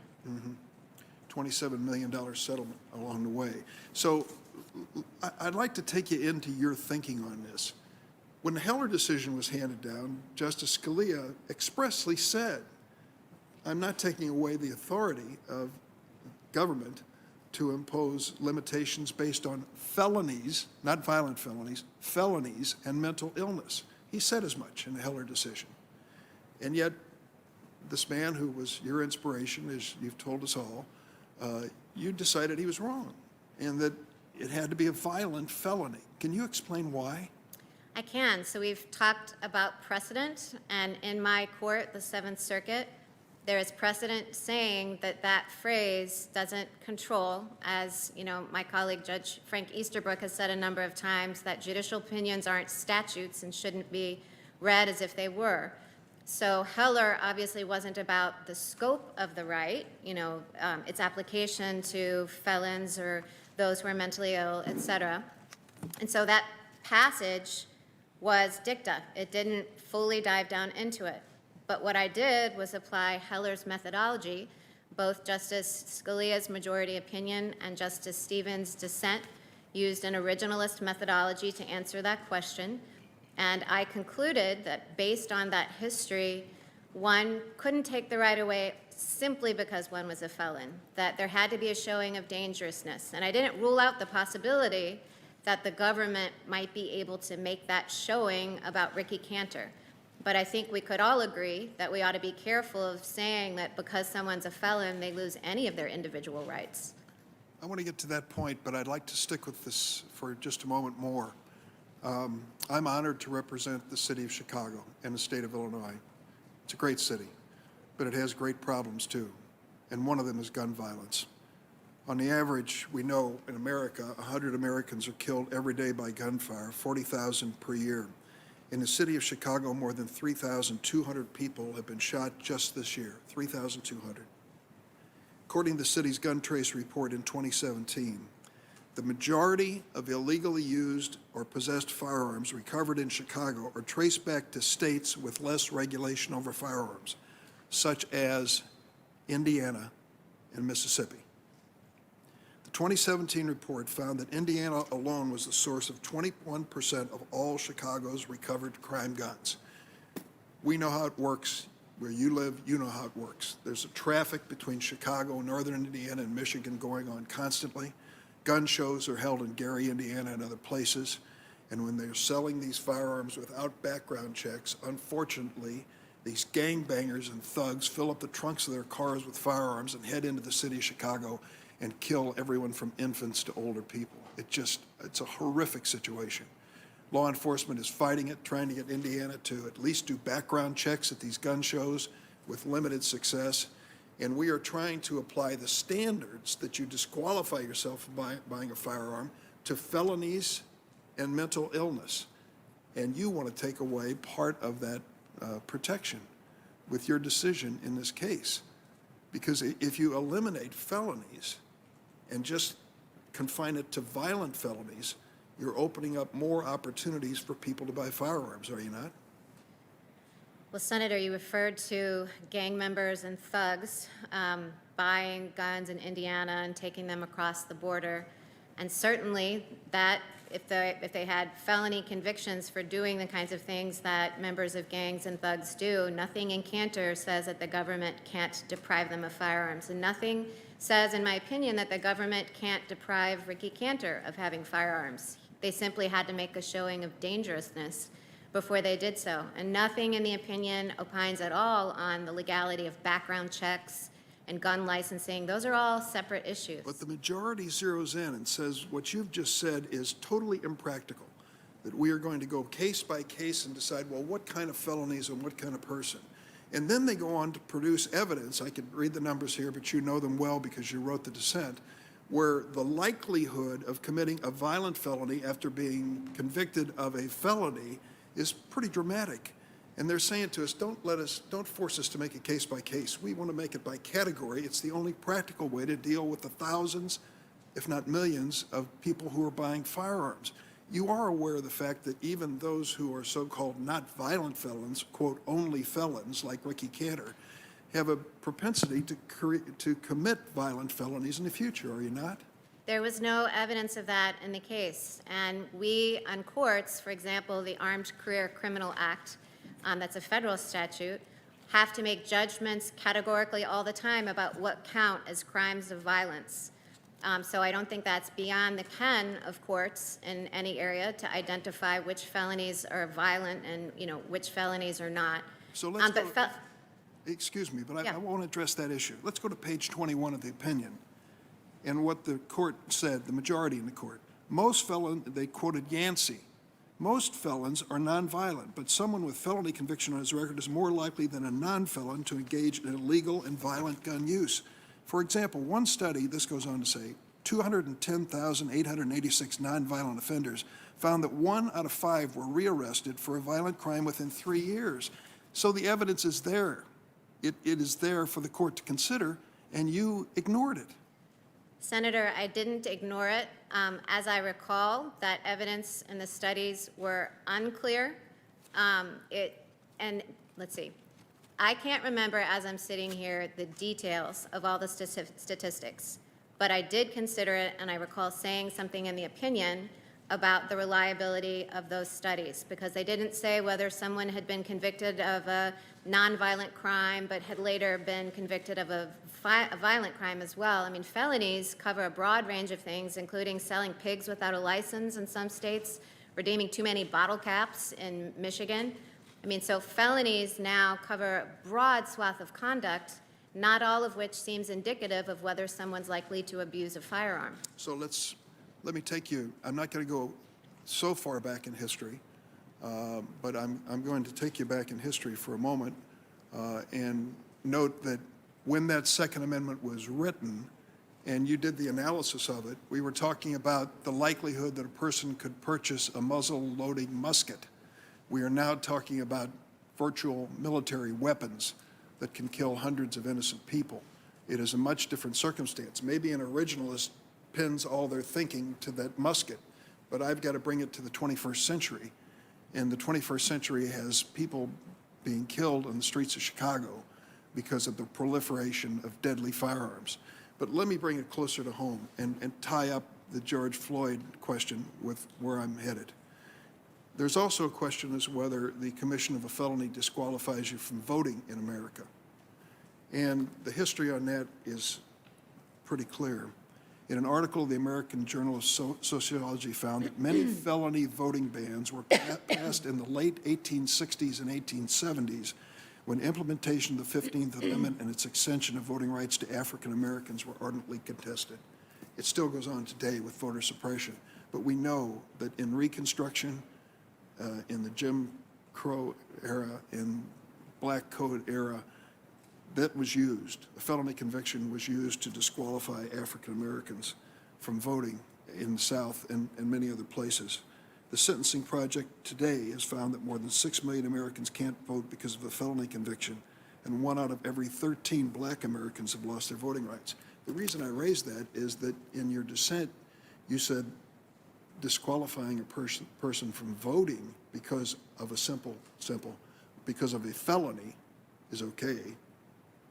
But when it comes to the possession of firearms, wait a minute, we're talking about the individual right of a Second Amendment. What we're talking about in voting is a civic right, a community right, however you define it. I don't get it. So you're saying that a felony should not disqualify Ricky from buying an AK-47, but using a felony conviction someone's passed to deny them the right to vote is all right?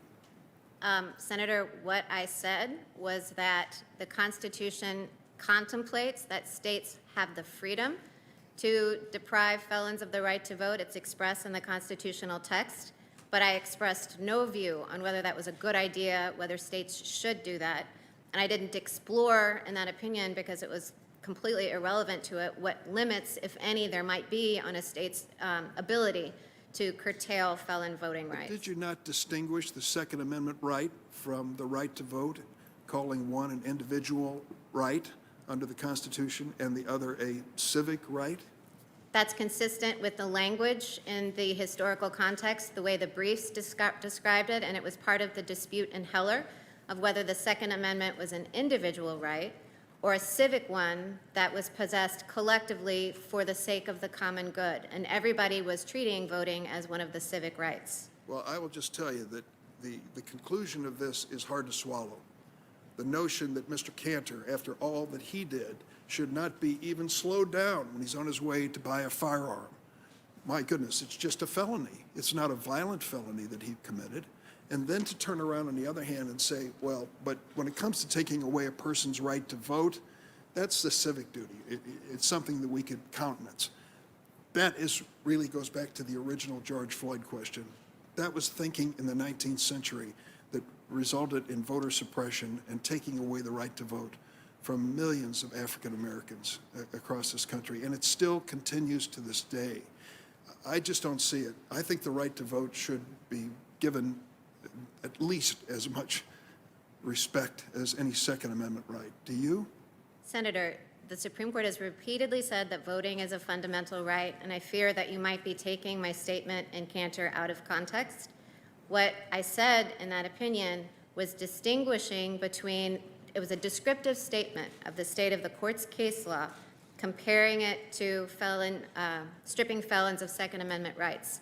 I expressed no view about what the constitutional limits of that might be, or whether the law should change with respect to felon voting rights. And obviously that's a contested issue in some states that are considering it right now, and I have no view on that, and it wasn't the subject of Cantor. It may not have been, it wasn't the subject of the case, that's for sure. But in your writings, you raised this. It was part of your dissent, discussing the right to vote and felony conviction, eliminating it. I'm afraid it's inescapable. You've got to be prepared to answer this kind of question. I read it and thought, I can't imagine that she's saying this, but I'm afraid I was left with the suggestion you might. Which brings me to the conclusion here. We hear over and over from the other side of the aisle, we don't want any activist judges.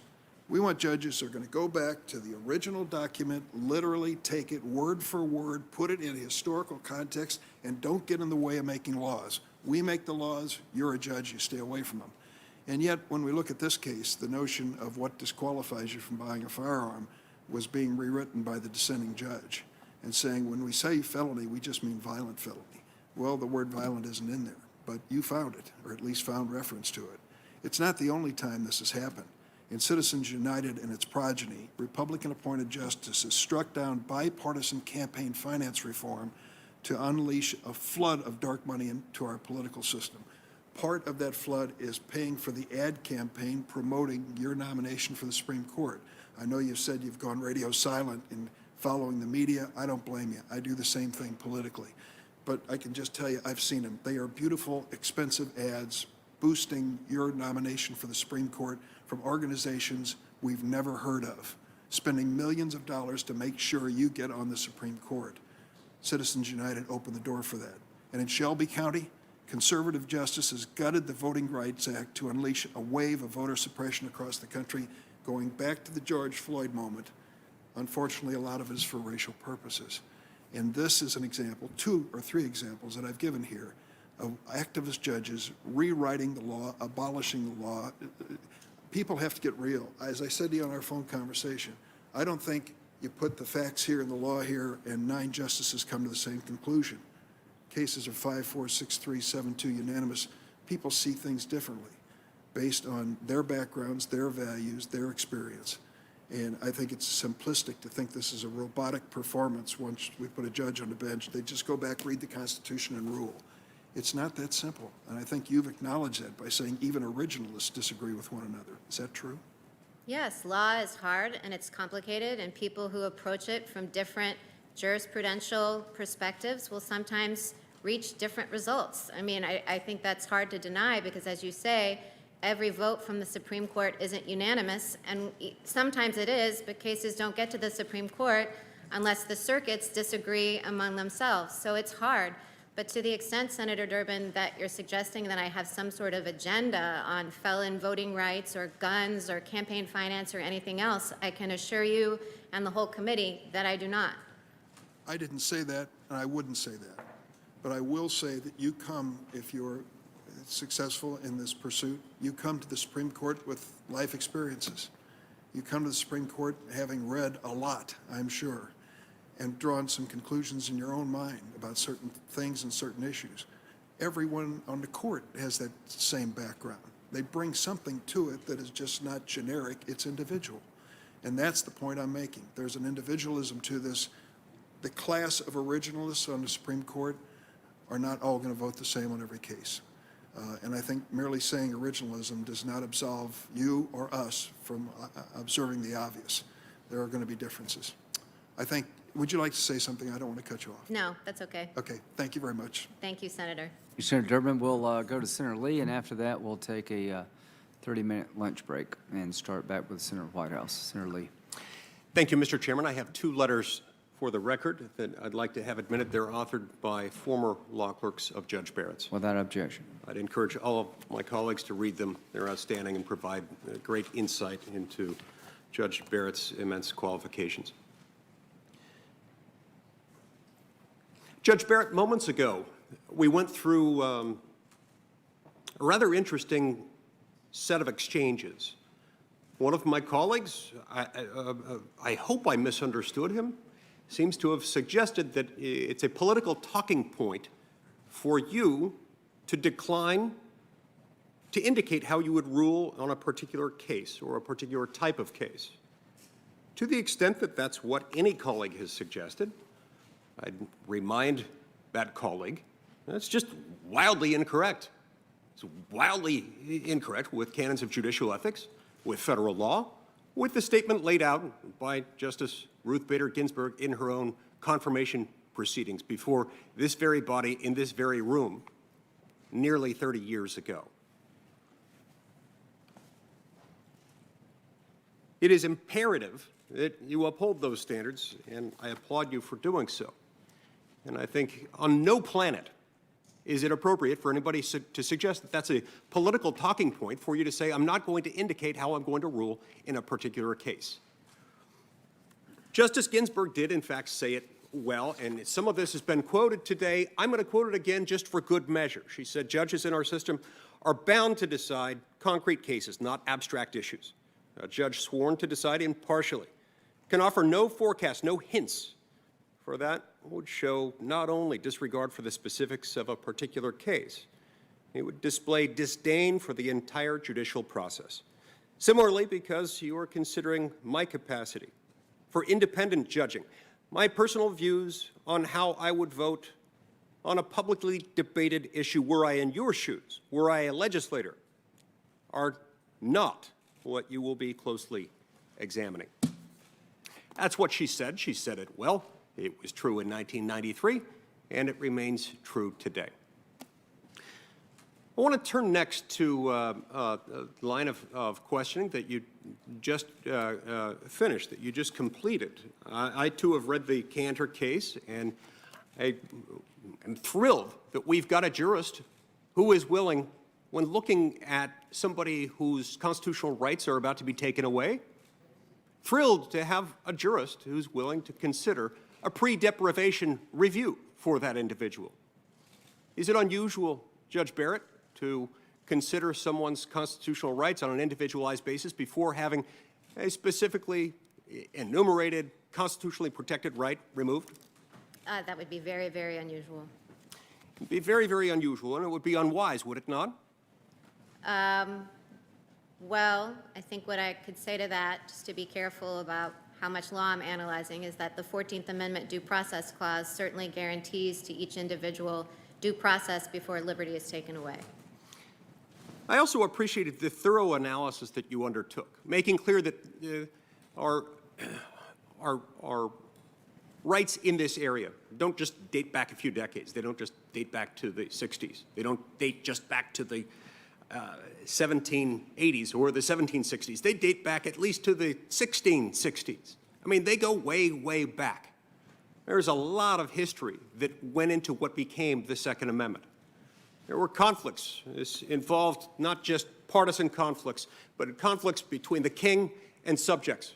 And not just between the king and subjects in the abstract, but very often it was between Protestants and Catholics. Sometimes it was Catholics who weren't trusted with guns. Sometimes it was Protestants who weren't trusted with guns. But there was a lot of violence that went into that and that led to our adoption of that amendment.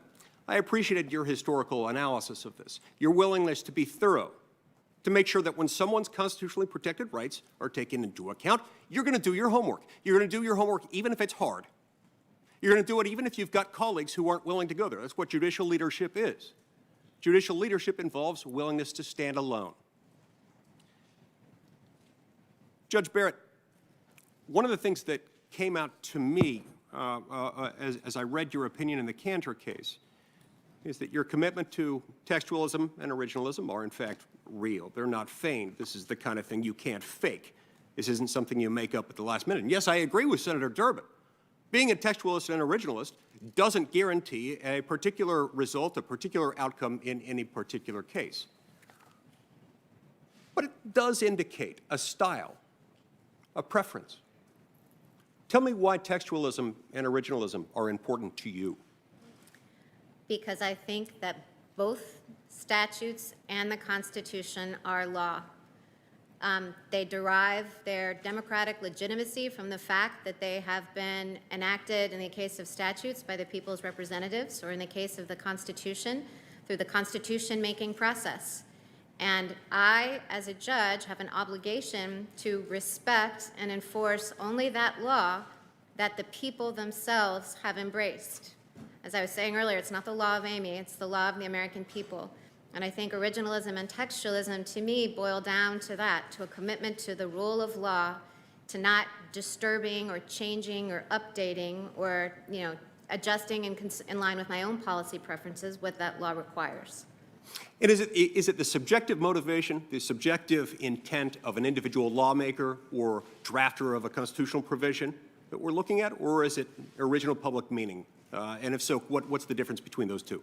It's original public meaning, not the subjective intent of any particular drafter. So one thing I have told my students in constitutional law is that the question is not what would James Madison do. We're not controlled by how James Madison perceived any particular problem. That's because the law is what the people understand it to be, not what goes on in any individual legislator's mind. I respect you greatly, Senator Lee, but what you think in your mind rather than what passes through both houses and is signed by the president, that's what's the law, not any private intentions you have. So regardless of what, let's say I pass Bill XYZ, and I'm the sponsor of it, I take it down to the floor, and I say, here's Bill XYZ, and here's what I think about it, here's what I intend to do with it, and I put that statement into the legislative record. What, if any, impact should that statement have on the meaning of law XYZ once it becomes law? Nothing. You got to get it into the law itself if you want it to be law. Legislative history is not what goes through the process of bicameralism and presentment. Regardless of how passionately and persuasively I make that point in whatever glorious speech I give in support of Bill XYZ, it doesn't make a darn bit of difference, does it? It doesn't. I'm sure the speech would be glorious, but I assume the point you make probably would be made by the advocates in the case too. And so in that respect, you are functioning as an advocate when you make the glorious statement, but not speaking with the voice of the lawmaker, because no individual does. It's the full body that speaks. I want to speak next about the Affordable Care Act. We've seen posters going up over and over and over again. We've seen them yesterday. We've seen them today. We've seen a lot of compelling stories about people whose lives have been marked by difficult things that they've endured. They've involved touching and heartwarming stories. I continue to doubt the relevance of things like that here, especially insofar as they're being used to suggest that your confirmation to the Supreme Court of the United States has anything to do with their health care. Tell me why you think that any individual American's health care status is or is not tied to your confirmation to the Supreme Court of the United States. It is not tied to my nomination to the Supreme Court of the United States. I have said repeatedly under oath that I had no conversations with anyone in the White House about that case. And I'm not sure, to the extent there's a suggestion that I have an agenda that I want to strike down people's protection for pre-existing conditions. That's just not true. I've never taken that position, and as I've also said repeatedly, any policy preferences that I have don't matter anyway. They're irrelevant. So making that law, coming out with the contours of the ACA, that's your job.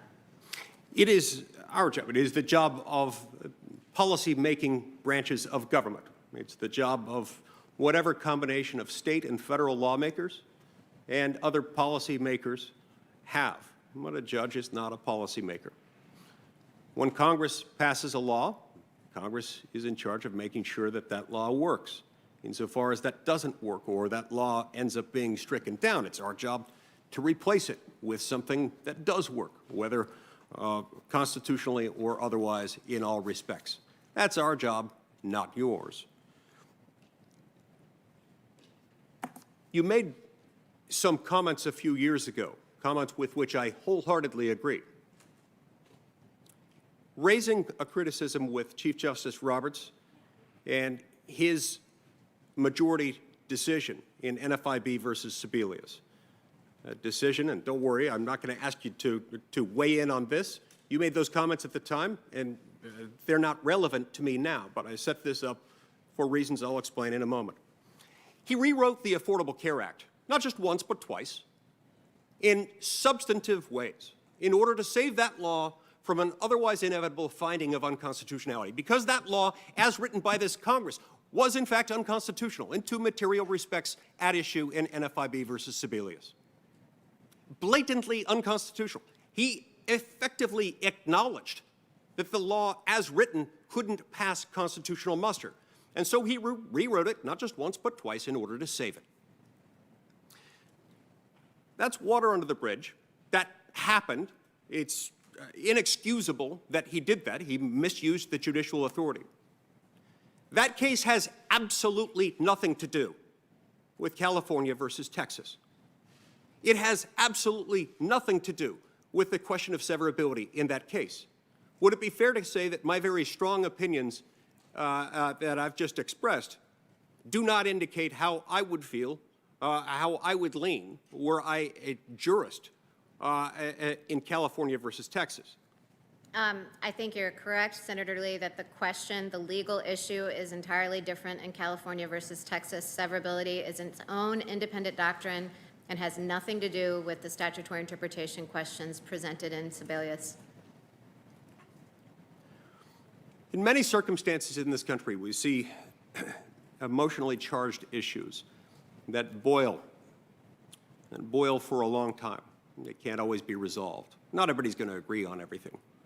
Not everybody is going to agree on certain hot-button social issues that result in some cases from just basic differences in how people view life and how people view their place in the universe. One of those areas where it manifests itself is in the area of abortion. People view life and when it begins differently. Some of that's informed by religious beliefs. Some of it's informed just by people's common sense approach to what they think the law ought to say and what it ought not to say. Disputes regarding when life begins and disputes regarding abortion didn't begin with Roe versus Wade. What did change with Roe versus Wade, however, was the federalization and the grasping of the issue and the taking it beyond the realm of political debate within the federal judiciary, such that elected lawmakers were no longer in a position to be the primary drivers of policy. As a result, over the last few decades, you've had all kinds of questions that have been put into uncertainty. You've got uncertainty by people at the state level who want to make their own decisions about certain things around abortion. They know they can't prohibit it entirely. They know that there's this undue burden standard that has to be addressed. Nobody's completely sure in advance what that means, and so they work around it. There are discussions that arise regarding health and safety qualifications for abortion clinics, how close an abortion clinic needs to be to an accredited hospital, how it needs to be staffed, and what the sanitation protocols are. Then you've got, more recently, some states passing laws saying, look, there's abundant medical science showing that an unborn human can feel and respond to pain as early as, 10 or 12 gestational weeks, but certainly by 20 weeks. And so by 20 weeks, we're going to adopt a different set of legal procedures for an abortion as a result of that, because if this is a human that everybody agrees can feel and respond to pain, we ought to handle that differently. All of those things, the legitimacy of those laws, are thrown into the federal courts yet again, all because those were made federal issues. Now, I want to be very clear. You'd have the impression from watching debates in circumstances like this one and in protests outside the Supreme Court of the United States, you'd have the impression that if Roe versus Wade didn't exist, that all of a sudden abortion would immediately become illegal in every state in America. That assumes a lot of facts not in evidence. In fact, that assumes a lot of things contrary to evidence. It is not the fact that it is simply not the case that the fate of health care in America turns on whether or not someone is confirmed to the Supreme Court of the United States, nor is it a fact to suggest that the availability of an abortion or lack thereof is contingent upon anyone's confirmation to the Supreme Court of the United States. The fact that we have this debate and the fact that it's become as protracted, as personal, as ugly as it has, could, I suspect, be traced to the fact that we've tried to take a debatable matter beyond debate. And we've tried to take it outside the political branches of government, where people can elect their individual representatives and have laws respecting and reflecting the views of their respective communities. We're a country of, 330 million Americans. It's really, really difficult to have those 330 million Americans reflected in 9 members of the Supreme Court. It's still really hard to have them reflected in 100 senators and 435 representatives. That's doable, especially when those people are elected. They stand for election every couple years in the case of the House, every 6 years in the case of the Senate. It doesn't happen that way in the Supreme Court of the United States. So to my colleagues on the other side of the aisle, who are fear-mongering on this, causing people to worry and lose sleep over this, fundraising over this, fundraising over threats that people are going to lose their health care, fundraising over threats that people are going to be dying in the streets because of the lack of availability of this or that medical procedure. I'd ask, have we created a monster? Have we ourselves, through our own inaction, through our own voluntary cessation of authority to a non-legislative, non-political branch, have we created the very set of untenable social circumstances that are causing people to protest outside of a non-political entity? I think we have to ask ourselves that question from time to time. Life is, in fact, valuable. It's not a religious statement to make that observation. In fact, it's the foundation of basically all of our laws, not just in this country, not just in countries with Christian origins, but in basically every country that has ever existed anywhere in the world. The purpose of government is to protect life. That's what it's about. If we can't agree on the fact that it's reasonable that people ought to be able to have some say, at least at some limit, at least at some point beyond the moment when an unborn human can feel and respond to pain, something's wrong with us.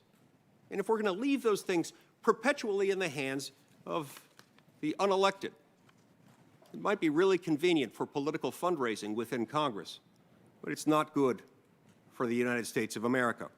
It's not good for constitutionally limited government. It's not good for our individual liberties. Judge Barrett, Alexander Hamilton was prescient in a number of areas. He had some crazy ideas. He did some crazy things. He was also freaking brilliant. I think he foresaw certain aspects of our lives when he described the differences between the branches of government in Federalist 78.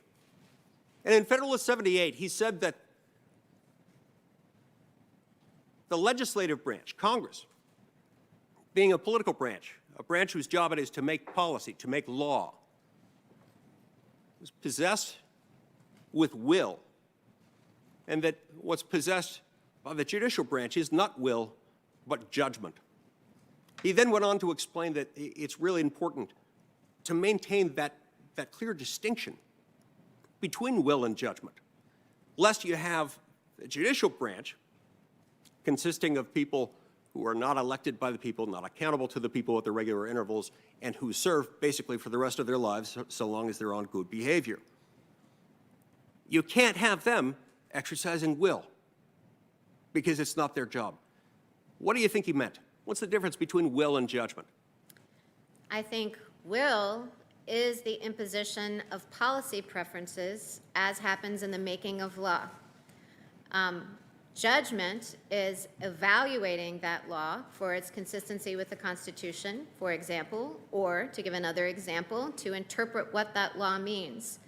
But it most certainly is not the imposition of policy preferences. A judge who approaches a case as an opportunity for an exercise of will has has betrayed her judicial duty. How does she know when she's reached that point? So I think it requires disciplined judicial decision-making.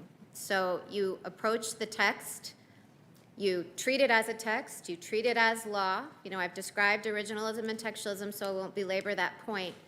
But I will say that one practice that I have, one check that I put on myself to make sure that I'm not biased, is that when I write an opinion, I try to read it from the perspective of the losing party, so that any sympathy that I might feel for the particular result that I reach, I try to make the sympathy run the other way to see if it will still hold, and also to see, like, you know, I would be disappointed in this outcome if it was my child whose sentence or criminal conviction or civil loss, whatever it is on the line, but would I still think it was a well-reasoned opinion? And that's the test that I use for myself. I think discipline is required, but I take it very, very seriously.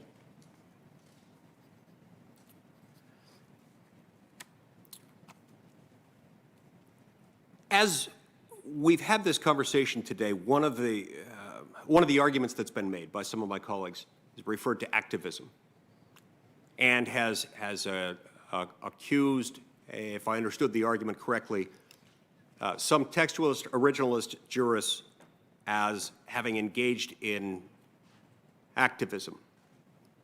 Now, I want to be clear, I'm one who doesn't believe that there is anything worse about an activist judge than a pacifist judge. Meaning, I think it's every bit as bad to be a pacifist. That is, for example, to let stand an invalid unconstitutional law as if it were valid and constitutional. It's every bit as bad to do that as it is to invalidate as unconstitutional something that is, in fact, not unconstitutional. Would you agree with me that both of those are equally instances of bad judging? They are both instances, as you've posed them, of not following the law, of not following the Constitution or not correctly interpreting a statute. By the same token, a judge who fails to grant a meritorious dispositive motion and a judge who grants a non-meritorious dispositive motion. They've both probably done an equally bad thing. Is that right? Yeah. Does the Constitution say anything about the size of the Supreme Court? The Constitution does not. That is a question left open to Congress. It's my understanding that it's been 9 for about 150 years, but that's as a matter of statute, not constitutional requirement. So it's statutory. It's a statutory decision, one that stood for more than a century and a half. It's a decision, nonetheless, that has some bearing, could have some bearing on constitutional issues, correct? Insofar as there would be more decision makers on the court? If we abandoned the longstanding historical practice and tradition of having 9 justices, could that have an impact on the way the 3 branches of government interact with each other? Possibly, but it's difficult for me to imagine what specific constitutional question you're asking. And of course, if there were one, I couldn't opine on it. Of course. There are strong reasons, I believe, why over the last more than a century and a half, we've left that number at 9. As you point out, there's nothing in the Constitution that requires it. We could come up with any number we wanted. There does have to be a Supreme Court and such inferior courts as we choose to create. But it doesn't specify the number of seats that can be on there. There are nonetheless good prudential reasons having to do with respect for the separation of powers between the 3 branches of government. Reasons that have, over the last 150 plus years, left us to leave that number at 9. The last time, as far as I can tell, there was any serious effort to move the number above 9 was in the fall of 1936, when President Franklin D. Roosevelt got tired of this so-called 4 horsemen of the apocalypse, a few members of the Supreme Court who were consistently voting against his agenda, and sometimes joined by 1 or more other members of the Supreme Court. He got particularly tired of this, and so he proposed packing the court. And let me explain what I mean by packing the court here. What I mean when I refer to this is increasing the number of seats on the Supreme Court, and doing so by statute with the intent of altering the composition of the court for short-term political gain. That's what FDR wanted to do. Notwithstanding the fact that he had an overwhelming supermajority in both houses of Congress, fortunately, FDR's idea that he pushed in the fall of 1936 didn't make it anywhere. It didn't gain progress. It met enough opposition, even with both houses of Congress being overwhelmingly controlled by his political party, that it stalled quite mercifully. And it's remained ever since then at 9 justices. I think it would have been a colossal mistake. Joe Biden himself, as a U.S. Senator, as a member of this body, in a proceeding of this committee in 1983, gave a rousing speech that I recommend to all, talking about that very thing, acknowledging that the Constitution doesn't require it, but our respect for the separation of powers really ought to lead to us sticking to the number 9. Don't pack the court. In recent days, I've seen some in the media and some in this body try to redefine what it means to pack the court. Some have suggested, well, court packing takes various forms, and it can mean confirming a lot of people all at once. Some have defined it so as to suggest that it consists of doing that which the Trump administration and the Republican Senate have been doing over the last 3.5 years, which is filling vacancies as they have arisen, and doing so with textualist, originalist judges. This may not be something that some like, but this is not court packing. Court packing is itself manipulative. It's something that has great danger to do immense political and constitutional harm to our system of government, in part because it would set up a one-way ratchet. Once you create a position and confirm someone to that position, absent death, retirement, or impeachment and removal, that position remains in place. So, if, for example, a future Congress and White House were to decide to get together and to pack the court and increase the number, say, to 11, and let's say it's Democrats who do that, and we've got Joe Biden now as a presidential candidate who's refusing to say whether he would do it. There's a reason he's not saying whether he would do it. There's only one reason why you refuse to answer that question, and it's if you're wanting to be able to do it, but you don't want to take the heat for the fact that you're thinking about doing it right now. So if they do that, where does it lead? Well, it inevitably leads to the point where the next time Republicans have control of both houses of Congress and the White House, they'd increase it as well. You'd end up increasing it incrementally. Before long, it looks like the Senate in Star Wars, where you've got hundreds of people on there. I don't know what the total number would be, but you increase it at all, you change the number at all, you do so for partisan political purposes at all, you delegitimize the court. And you can't delegitimize the court without fundamentally threatening and eroding and impairing some of our most valued liberties. You can't do that without inevitably threatening things like religious freedom, things like free speech, things that are themselves often unpopular, but are protected by the Constitution precisely because they are unpopular. And yes, in that respect, the Constitution is sometimes counter-democratic. Sometimes it can be described as fundamentally undemocratic. In fact, it's the whole reason to have a Constitution, is to protect us from the impulse of a majority that might be bent on harming the few in the name of the many. That's why the law is so important. That's why the position for which you're being considered is so essential.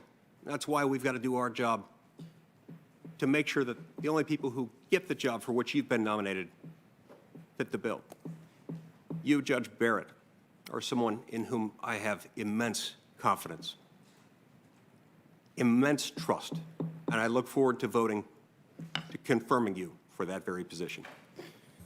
Thank you, Senator Lee. Let's come back at 12:45. We'll start with Senator Whitehouse. We have 15 senators left. If everybody takes the 30 minutes, 7.5 hours. We'll take a break for dinner tonight, sometime later on, and a short break. Are you doing okay? 3 hours about right? So we'll come back at 12:45, and right now we're on schedule to be here to 9 o'clock, but we'll do whatever the committee wants. We're in recess to 12:45.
Ready when you are.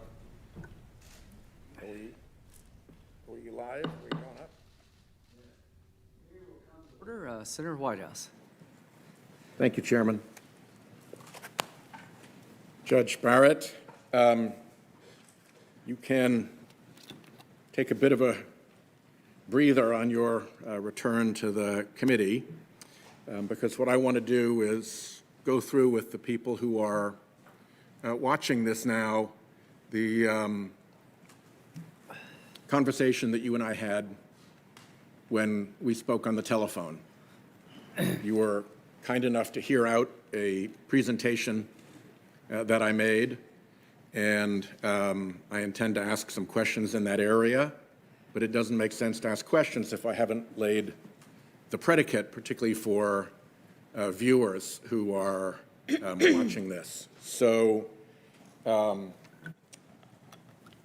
I guess the reason that I want to do this is because people who are watching this need to understand that this small hearing room and the little TV box that you're looking at, the little screen that you're looking at, are a little bit like the frame of a puppet theater. And if you only look at what's going on in the puppet theater, you're not going to understand the whole story. You're not going to understand the real dynamic of what is going on here. And you're certainly not going to understand forces outside of this room who are pulling strings and pushing sticks and causing the puppet theater to react. So first, let me say, why do I think outside forces are here pulling strings? Well, part of it is behavior. We have colleagues here who supported you, this nominee, before there was a nominee. That's a little unusual. We have the political ram job that we have already complained of, driving this process through at breakneck speed in the middle of a pandemic while the Senate is closed for safety reasons and while we're doing nothing about the COVID epidemic around us. We have some very awkward 180s from colleagues. Mr. Chairman, you figure in this. Our leader said back when it was Garland versus Gorsuch, that of course, the American people should have a say in the court's direction. Of course, said Mitch McConnell. That's long gone. Senator Grassley said the American people shouldn't be denied a voice. That's long gone. Senator Cruz said, you don't do this in an election year. That's long gone. And our chairman made his famous hold the tape promise, if an opening comes in the last year of President Trump's term, we'll wait till the next election. That's gone too.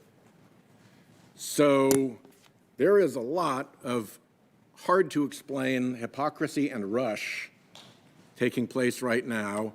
And my experience around politics is that when you find hypocrisy in the daylight, look for power in the shadows. Now, people may say, well, what does all this matter? This is a political parlor game. It's no big deal. Well, there's some pretty high stakes here that we've been talking about here on our side. And I'll tell you three of them right here. Roe versus Wade, Obergefell, and the Obamacare cases.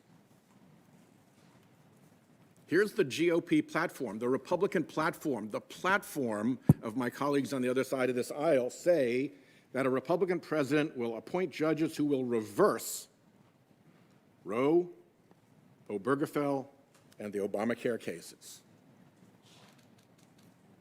So if you have a family member with an interest in some autonomy over their body under Roe versus Wade, the ability to have a marriage, to have friends marry, to have a niece or a daughter or a son marry someone of their same sex, you've got a stake. And if you're one of the millions and millions of Americans who depend on the Affordable Care Act, you've got a stake. It's not just the platform. Over and over again, let's start by talking about the Affordable Care Act. Here's the president talking about this litigation that we're gearing up this nominee for November 10th. In this litigation, he said, we want to terminate health care under Obamacare. That is the president's statement. So when we react to that, don't act as if we're making this stuff up. This is what President Trump said. This is what your party platform says. Reverse the Obamacare cases. Senator after senator, including many in this committee, filed briefs saying that the Affordable Care Act should be thrown out by courts.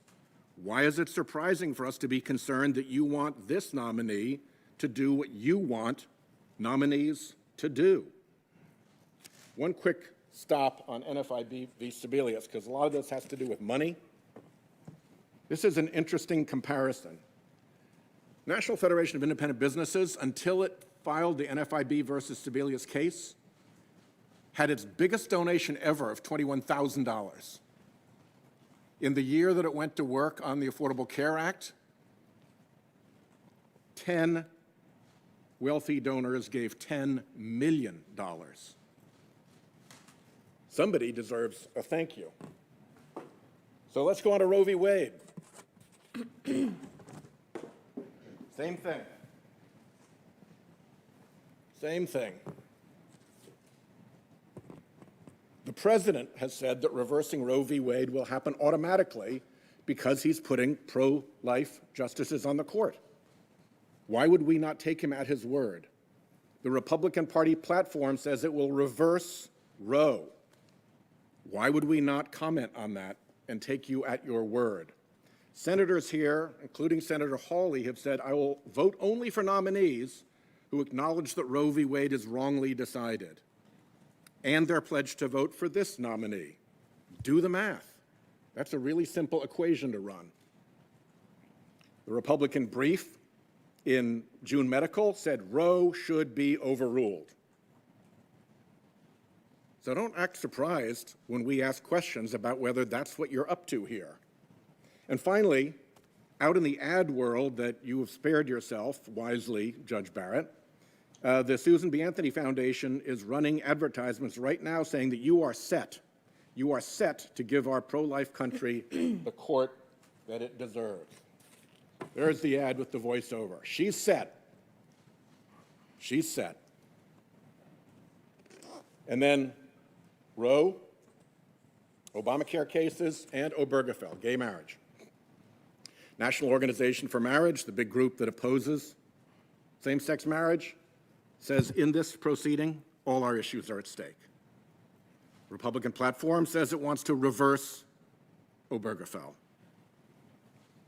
And the Republican brief filed in the case said same-sex relationships don't fall within any constitutional protection. So when we say the stakes are high on this, it's because you've said the stakes are high on this. You have said that's what you want to do. So how are people going about doing it? What is the scheme here? Let me start with this one. In all cases, there's big anonymous money behind various lanes of activity. One lane of activity is through the conduit of the Federalist Society. It's managed by was managed by a guy named Leonard Leo, and it's taken over the selection of judicial nominees. How do we know that to be the case? Because Trump has said so over and over again. His White House counsel said so. So we have an anonymously funded group controlling judicial selection run by this guy, Leonard Leo. Then in another lane, we have, again, anonymous funders running through something called the Judicial Crisis Network, which is run by Carrie Severino, and it's doing PR and campaign ads for Republican judicial nominees. It got single $17 million donation in the Garland-Gorsuch contest, It got another single $17 million donation to support Kavanaugh. Somebody, perhaps the same person, spent $35 million to influence the makeup of the United States Supreme Court. Tell me that's good.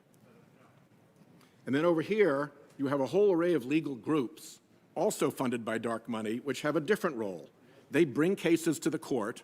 They don't wind their way to the court, Your Honor. They get shoved to the court by these legal groups, many of which ask to lose below so they can get quickly to the court to get their business done there. And then they turn up in a chorus, an orchestrated chorus of amici. Now, I've had a chance to have a look at this, and I was in a case, actually, as an amicus myself, the Consumer Financial Protection Board case.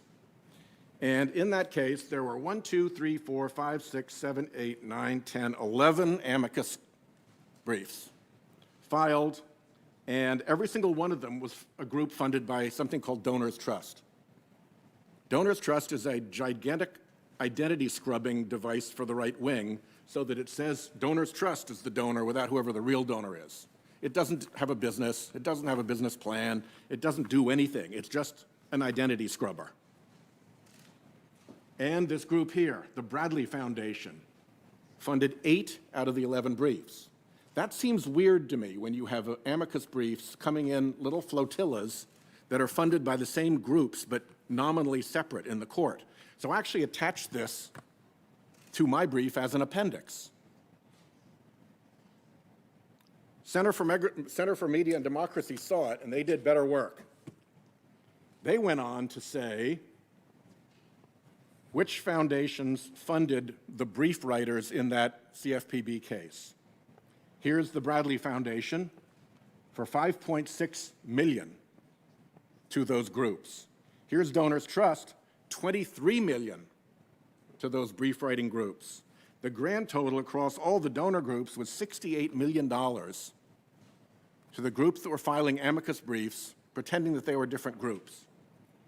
And it's not just in the Consumer Financial Protection Board case. You might say, well, that was just a one-off.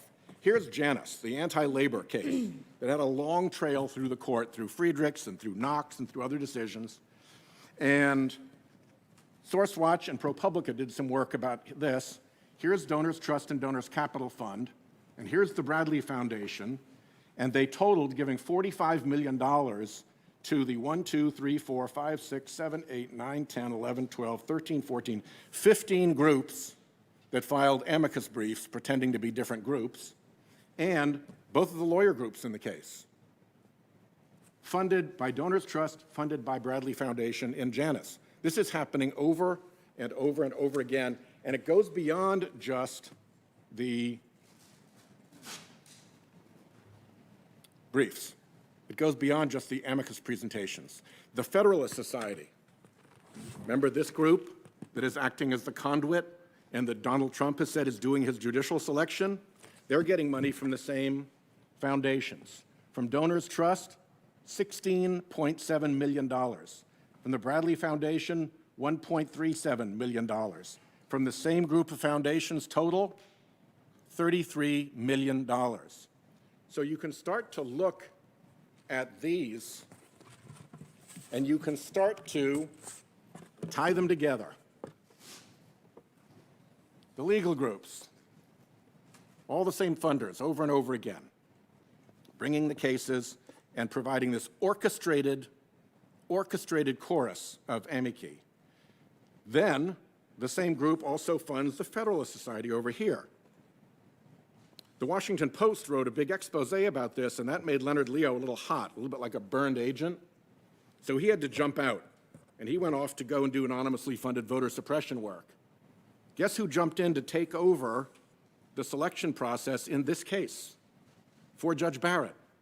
Carrie Severino made the hop. So once again, ties right in together. So Center for Media and Democracy has done a little bit more research. Here's a Bradley Foundation memo that they've published.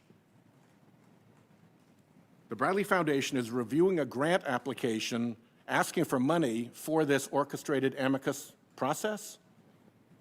And what do they say in the staff recommendation? It is important to orchestrate their word, not mine, important to orchestrate high-caliber amicus efforts before the court. They also note that Bradley has done previous philanthropic investments in the actual underlying legal actions. So Bradley is funding, what do they call, philanthropically investing in the underlying legal action and then giving money to groups to show up in the orchestrated chorus of amici. That can't be good. And it goes on, because they also found this email.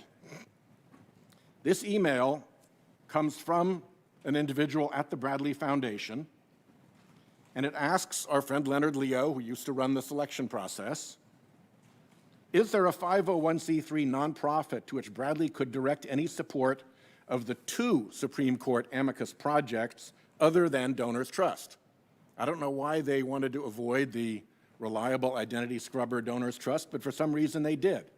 So Leonard Leo writes back on Federalist Society address. So don't tell me that it isn't Federalist Society business. On Federalist Society, on his address, he writes back, yes, send it to the Judicial Education Project, which could take and allocate the money. And guess who works for the Judicial Education Project? Carrie Severino, who also helped select this nominee running the Trump Federalist Society selection process. So the connections abound.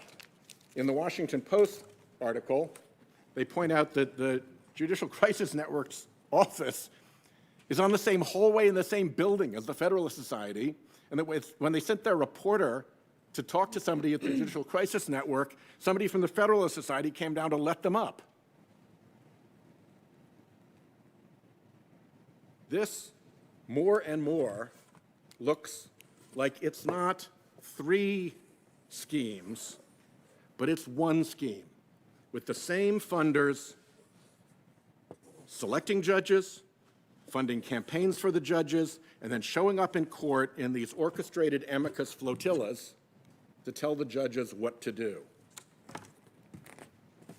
On the Judicial Crisis Network, you've got the Leonard Leo connection, obviously. She hopped in to take over for him with the Federalist Society. You've got the campaigns that I've talked about,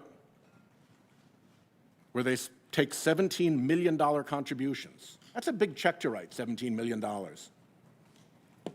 To campaign for Supreme Court nominees. No idea who that is or what they got for it. You've got briefs that she wrote. The Republican senators filed briefs in that NFIB case signed by Ms. Severino. The woman who helped choose this nominee has written briefs for Republican senators attacking the ACA. Don't say the ACA is not an issue here. And by the way, the Judicial Crisis Network funds the Republican Attorneys General. It funds RAGA, the Republican Attorney General's Association, and it funds individual Republican Attorneys General. And guess who the plaintiffs are in the Affordable Care Act case? Republican Attorneys General. Trump joined them because he didn't want to defend, so he's in with the Republican Attorneys General. But here's the Judicial Crisis Network campaigning for Supreme Court nominees, writing briefs for senators against the Affordable Care Act, supporting the Republicans who are bringing this case, and leading the selection process for this nominee. Here's the page off the brief. Here's where they are. Mitch McConnell, and on through the list. Senator Collins, Senator Cornyn, Senator Hoeven, Senator, who's still here? Marco Rubio. It's a huge assortment of Republican senators who Carrie Severino wrote a brief for against the Affordable Care Act. So this is to me, pretty big deal. I've never seen this around any court that I've ever been involved with, where there's this much dark money and this much influence being used. Here's how the Washington Post summed it up. This is a conservative activist behind-the-scenes campaign to remake the nation's courts, and it's a $250 million dark money operation. $250 million is a lot of money to spend if you're not getting anything for it. So that raises the question, what are they getting for it? Well, I showed the slide earlier on the Affordable Care Act and on Obergefell and on Roe versus Wade. That's where they lost. But with another judge, that could change. That's where the contest is. That's where the Republican Party platform tells us to look at how they want judges to rule, to reverse Roe, to reverse the Obamacare cases, and to reverse Obergefell and take away gay marriage. That is their stated objective and plan. Why not take them at their word? But there's another piece of it, and that is not what's ahead of us, but what's behind us. What's behind us is now 80 cases, Mr. Chairman, 80 cases under Chief Justice Roberts that have these characteristics. One, they were decided 5-4 by a bare majority. Two, the 5-4 majority was partisan in the sense that not one Democratic appointee joined the five. I refer to that group as the Roberts Five. It changes a little bit, as with Justice Scalia's death, for instance, but there's been a steady Roberts Five that has delivered now 80 of these decisions. And the last characteristic of them is that there is an identifiable Republican donor interest in those cases. And in every single case, that donor interest won. It was an 80-0, 5-4 partisan rout, ransacking. And it's important to look at where those cases went, because they're not about big public issues like getting rid of the Affordable Care Act, undoing Roe versus Wade, and undoing same-sex marriage. They're about power. And if you look at those 80 decisions, they fall into 4 categories over and over and over again. One, unlimited and dark money in politics. Citizens United is the famous one, but it's continued since with McCutcheon, and we've got one coming up now. Always the 5 for unlimited money in politics, never protecting against dark money in politics, despite the fact that they said it was going to be transparent. And who wins when you allow unlimited dark money in politics? A very small group. The ones who have unlimited money to spend and a motive to spend it in politics. They win, everybody else loses. And if you're looking at who might be behind this, let's talk about people with unlimited money to spend and a motive to do it. We'll see how that goes. Next, knock the civil jury down. Whittle it down to a nub. The civil jury was in the Constitution, in the Bill of Rights, in our darn Declaration of Independence. But it's annoying to big corporate powers because you can swagger your way as a big corporate power through Congress. You can go and tell the president you put money into to elect what to do. He'll put your stooges at the EPA. It's all great until you get to the civil jury, because they have an obligation, as you know, Judge Barrett. They have an obligation under the law to be fair to both parties, irrespective of their size. You can't bribe them. You're not allowed to. It's a crime to tamper with a jury. It's standard practice to tamper with Congress. And they make decisions based on the law. If you're used to being the boss and swaggering your way around the political side, you don't want to be answerable before a jury. And so one after another, these 85-4 decisions have knocked down, whittled away at the civil jury, a great American institution. Third, first was unlimited dark money. Second was demean and diminish the civil jury. Third is weaken regulatory agencies. A lot of this money, I'm convinced, is polluter money. The Coke Industries is a polluter. The fossil fuel industry is a polluter.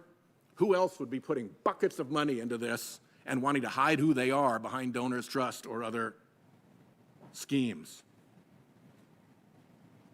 And what if you're a big polluter, what do you want?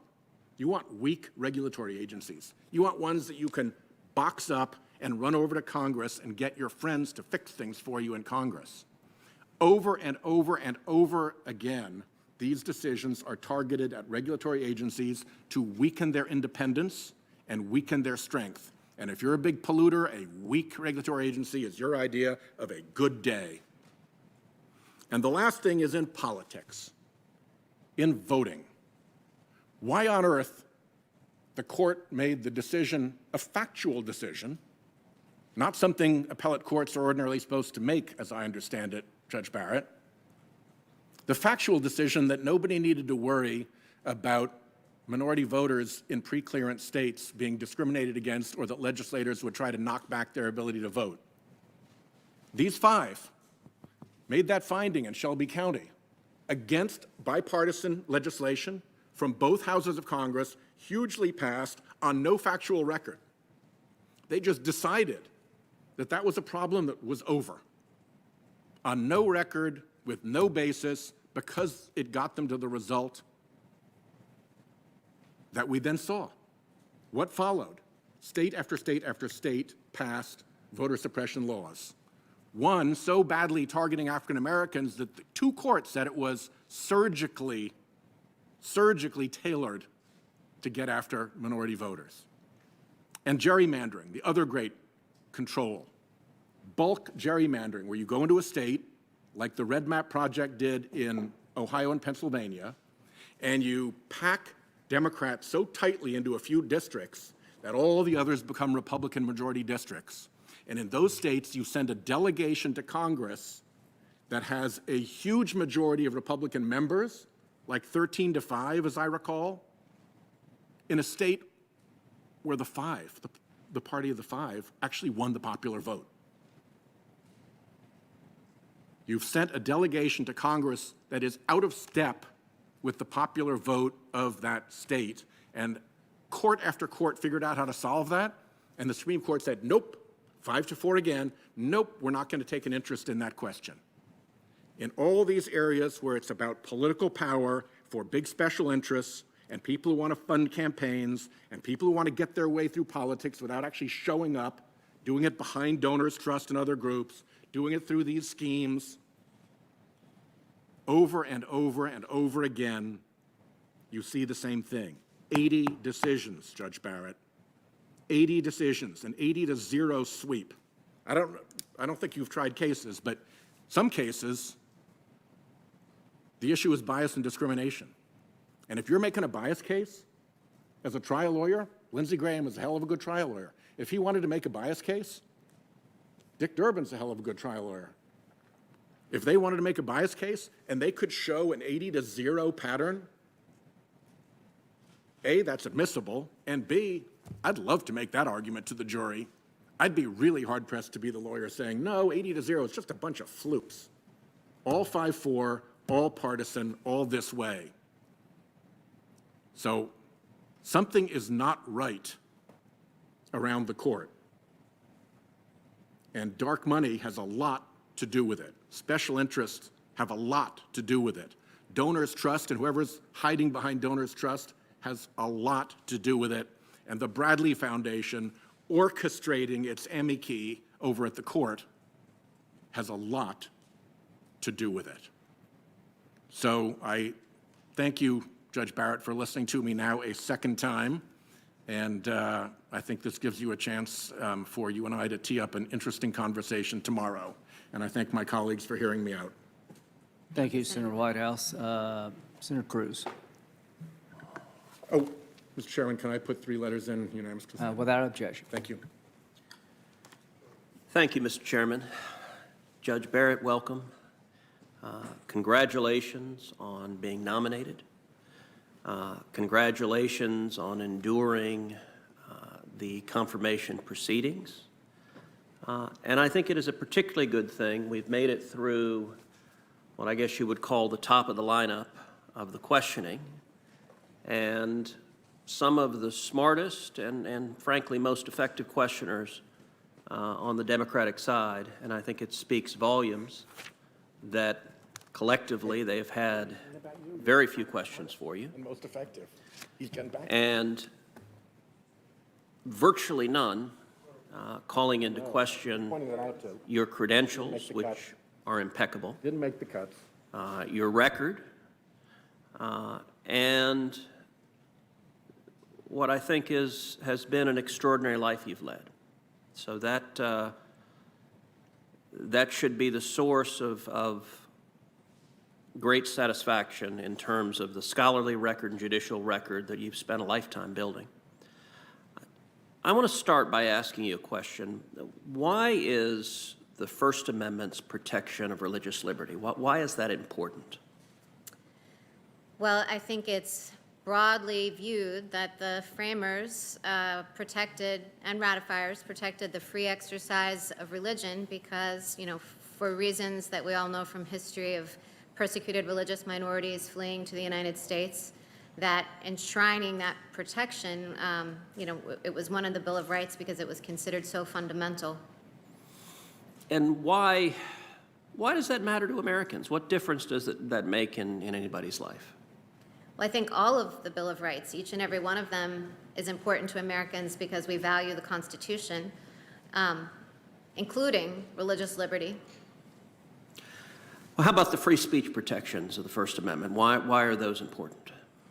So that minority viewpoints can't be squashed, so that it's not just the majority that can speak popular views. You don't really need the First Amendment if what you're saying is something that everybody wants to hear. You need it when people are trying to silence you.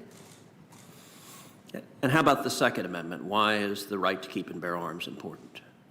Well, we talked about Heller earlier this morning, and what Heller tells us is that the Second Amendment protects an individual right to bear arms for self-defense. Well, I think all of those rights, and I agree with you, the entire Bill of Rights is incredibly important to Americans. I also think what is really striking about this hearing today and also yesterday is that Senate Democrats are not defending what I think is really a radical agenda that they have when it comes to the Bill of Rights. And the topics they're discussing today have little bearing to the rights that are really at issue and in jeopardy at the Supreme Court. And so let's take a few minutes to go through them. First of all, we've had some discussion of Roe versus Wade. You have declined to give an opinion on a matter that might be pending before the court. That is, of course, the same answer that every single sitting justice has given when he or she was sitting in the same chair you are. It is mandated by the judicial canons of ethics. Whether one is a nominee of a Democratic president or a Republican president, that has been the answer that has been given to this committee for decades. But I do think it is interesting that our Democratic colleagues, number one, don't discuss what would actually happen if there came a day in which Roe versus Wade were overruled, which is namely that it would not suddenly become the case that abortion was illegal, but rather it would revert to the status of the law as it's been for nearly 200 years of our nation's history, which is that the question of the permissibility of abortion is a question for elected legislatures at the state levels and at the federal level. And it is difficult to dispute that there are a great many jurisdictions, including jurisdictions like California and New York, who, even if Roe versus Wade were no longer the law of the land, their elected legislatures would almost certainly continue unrestricted access to abortion with virtually no limitations.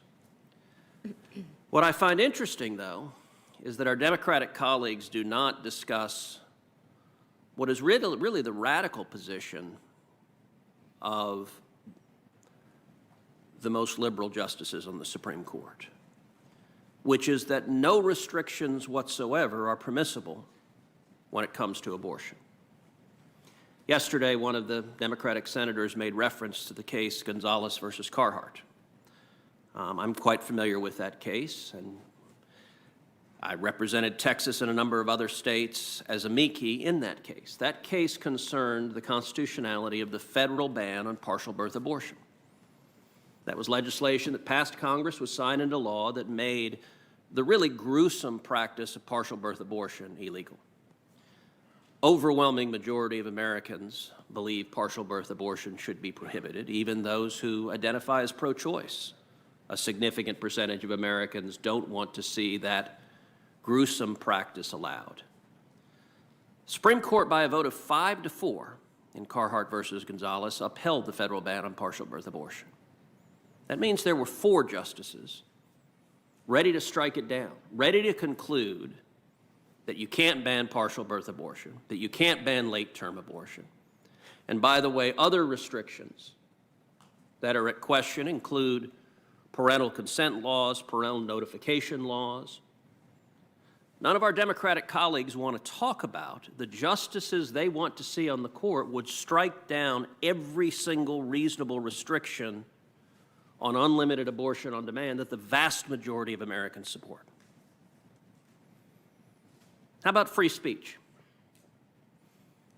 Well, we've heard quite a bit about free speech. The senator from Rhode Island just gave a long presentation, complete with lots of charts. I'll say a couple of things on free speech. First of all, our Democratic colleagues, when they address the issue of so-called dark money and campaign finance contributions, are often deeply, deeply hypocritical and don't address the actual facts that exist. Here are some facts.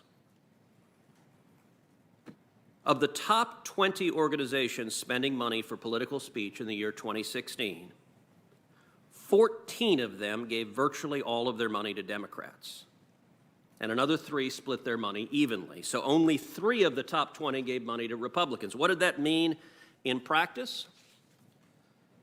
That meant the top 20 super PAC donors contributed $422 million to Democrats and $189 million to Republicans. Those who give these impassioned speeches against dark money don't mention that their side is funded by dark money with a massive differential. The senator from Rhode Island talked about big corporate powers without acknowledging that the contributions from the Fortune 500 in this presidential election overwhelmingly favor Joe Biden and the Democrats, without acknowledging that the contributions from Wall Street in this election overwhelmingly favor Joe Biden and the Democrats. It's an awful lot of rhetoric about power. But it gets even more interesting when you look at Supreme Court nominations. We just heard an attack on the Federalist Society, a group that I've been a member of for over 25 years. I joined as a law student. It's a group that brings conservatives, libertarians, constitutionalists together to have robust discussions about the Constitution and about the law. What's interesting is nowhere in the Senator Rhode Island's remarks was any reference to a company called Arabella Advisors, which is a for-profit entity that manages nonprofits, including the 1630 Fund and the New Venture Fund. Now, what on earth are those? Those sound like awfully dark and confusing names. Well, according to the Wall Street Journal this Sunday, in the year 2017 and 2018, those entities reported $987.5 million in revenue. That's nearly $1 billion. We heard a lot of thundering indignation at what was described as $250 million of expenditures. In this case, you've got $1 billion. The senator of Rhode Island said that much money, much of which is dark money that we don't know who contributed it, he asked, what are they getting for it? And by the way, one of the things they're getting for it is a group called Demand Justice, a project of those entities, spent $5 million opposing Justice Brett Kavanaugh and has just launched a 7-figure ad buy opposing your confirmation. So all of the great umbrage about the corporate interests are spending dark money is wildly in conflict with the actual facts that the corporate interests that are spending dark money are funding the Democrats by a factor of 3 to 1 or greater. A fact that doesn't ever seem to be acknowledged. But not only that, what was Citizens United about? You know, it's interesting. Most people at home, they've heard about Citizens United. They know it makes Democrats very, very upset. But they don't actually know what the case is about. Citizens United concerned whether or not it was legal to make a movie criticizing a politician. Specifically, Citizens United is a small nonprofit organization based here in D.C. that made a movie that was critical of Hillary Clinton. And the Obama Justice Department took the position that it could punish Citizens United for daring to make a movie critical of a politician. The case went all the way to the U.S. Supreme Court. At the oral argument, there was a moment that was truly chilling. Justice Sam Alito asked the Obama Justice Department, "Is it your position, under your theory of the case, that the federal government can ban books?" And the Obama Justice Department responded, "Yes. Yes, it is our position that if the books criticize a political candidate, a politician, the federal government can ban books." As far as I'm concerned, that is a terrifying view of the First Amendment. Citizens United was decided 5-4. By a narrow 5-4 majority, the Supreme Court concluded the First Amendment did not allow the federal government to punish you for making a movie critical of a politician. And likewise, that the federal government couldn't ban books. 4 justices dissented. 4 justices were willing to say the federal government can ban books and can ban movies and presumably could ban books as well.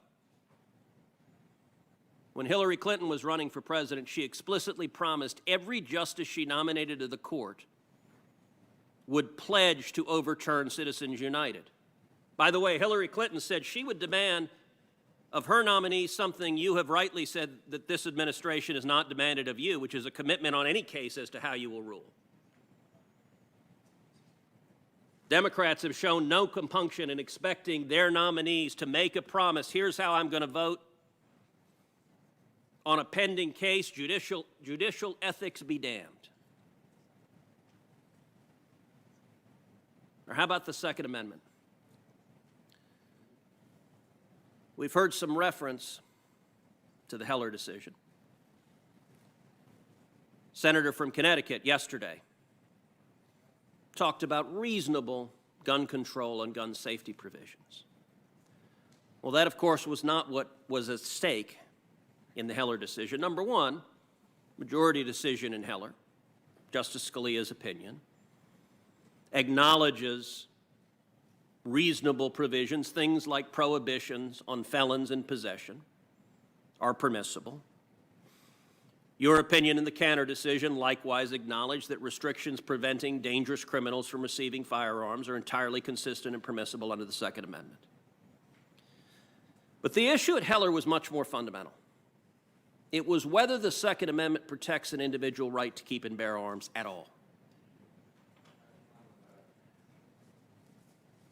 The vote in Heller was 5-4. By a vote of 5-4, the majority struck down the District of Columbia's total prohibitions on owning an operative firearm in the District of Columbia. The argument of the 4 dissenters was not what our Democratic colleagues talk about here. It wasn't some reasonable gun control provisions are okay. That was not the argument of the dissenters. That question we can actually have a reasonable debate on. Reasonable minds can differ on what the appropriate line should be, what are reasonable laws there, but that was not what was at issue at Heller. The position of the 4 dissenters was the Second Amendment protects no individual right to keep and bear arms whatsoever, but merely a, quote, collective right of the militia, which is fancy lawyer talk for a non-existent right. 4 justices would have ruled that way, 1 vote away. The consequences of the court concluding that there is no individual right under the First Amendment would mean you and I and every American watching this would lose your Second Amendment right. It would mean the federal government, the state government, the city could ban guns entirely, could make it a criminal offense for any one of us to own a firearm, and no individual American would have any judicially cognizable right to challenge that. That is a radical reading of the Constitution. That is effectively erasing the Second Amendment from the Bill of Rights. And Hillary Clinton likewise promised in 2016 that every justice she nominated would commit to voting to overturn Heller. They were big on litmus tests. And Joe Biden, although he refuses to answer just about anything about whether or not he's going to pack the court, he did tell the American people the voters don't deserve to know whether he's going to pack the court. Truly a statement of disrespect and contempt for the voters, unusual in our political process. One vote away from the Second Amendment being erased from the Bill of Rights. None of our Democratic colleagues admit that that is their agenda, and yet those are the justices that Democratic presidential nominees are promising they will appoint. Justices who will take away your right to criticize politicians, justices who will allow censorship, justices who will allow movies and books to be banned, justices who will erase the Second Amendment from the Bill of Rights. And how about religious liberty? Religious liberty is an issue near and dear to a great many of us. The right of every American to live according to your faith, according to your conscience, whatever that faith may be. Religious liberty is fundamentally about diversity. It's about respecting diversity, that whatever your faith tradition might be, the government is not going to trample on it. Religious liberty cases over and over again have been decided 5-4. The case of Van Orden versus Perry, a case I litigated, dealt with the Ten Commandments monument that stands on the state capitol grounds. It's been there since 1961 in Texas. An individual plaintiff, an atheist, a homeless man, filed a lawsuit seeking to tear down the Ten Commandments. The case went all the way to the U.S. Supreme Court. It was decided 5-4. 4 justices were willing to say, in effect, send in the bulldozers and tear down that monument because you can't gaze on the image of the Ten Commandments on public land. Another case, the Mojave Desert Veterans Memorial. This is a memorial erected to the men and women who gave their lives in World War I. It's a lone white Latin cross, simple and bare in the middle of the desert. I've been there on Sunrise Rock where it stands. The ACLU filed a lawsuit saying you cannot gaze on the image of a cross on public land, and the ACLU won in the district court. They won in the Ninth Circuit Court of Appeals. The federal courts ordered that Veterans Memorial to be covered up with a burlap sack with a chain on the bottom, and then a plywood box.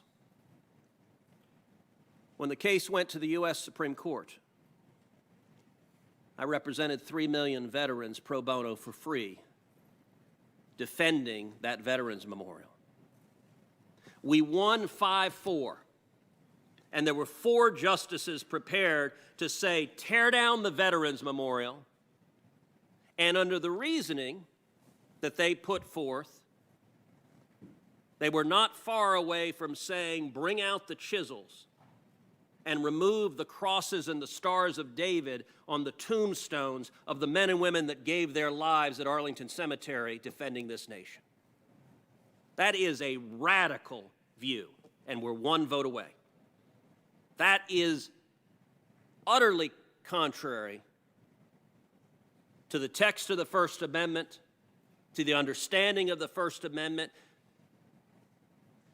When we argued the Ten Commandments case in the U.S. Supreme Court, there was more than a little bit of irony. In that, do you know how many times the image of the Ten Commandments appears in the courtroom of the Supreme Court? The answer to that is 43. There are 2 images of the Ten Commandments carved on the wooden doors as you walk out of the courtroom. You will soon be sitting looking at them. There are 40 images of the Ten Commandments on the bronze gates on both sides of the courtroom. And then, Judge Barrett, when you're sitting at the bench, above your left shoulder will be a frieze you know well, a frieze carved into the wall of great lawgivers, one of whom is Moses.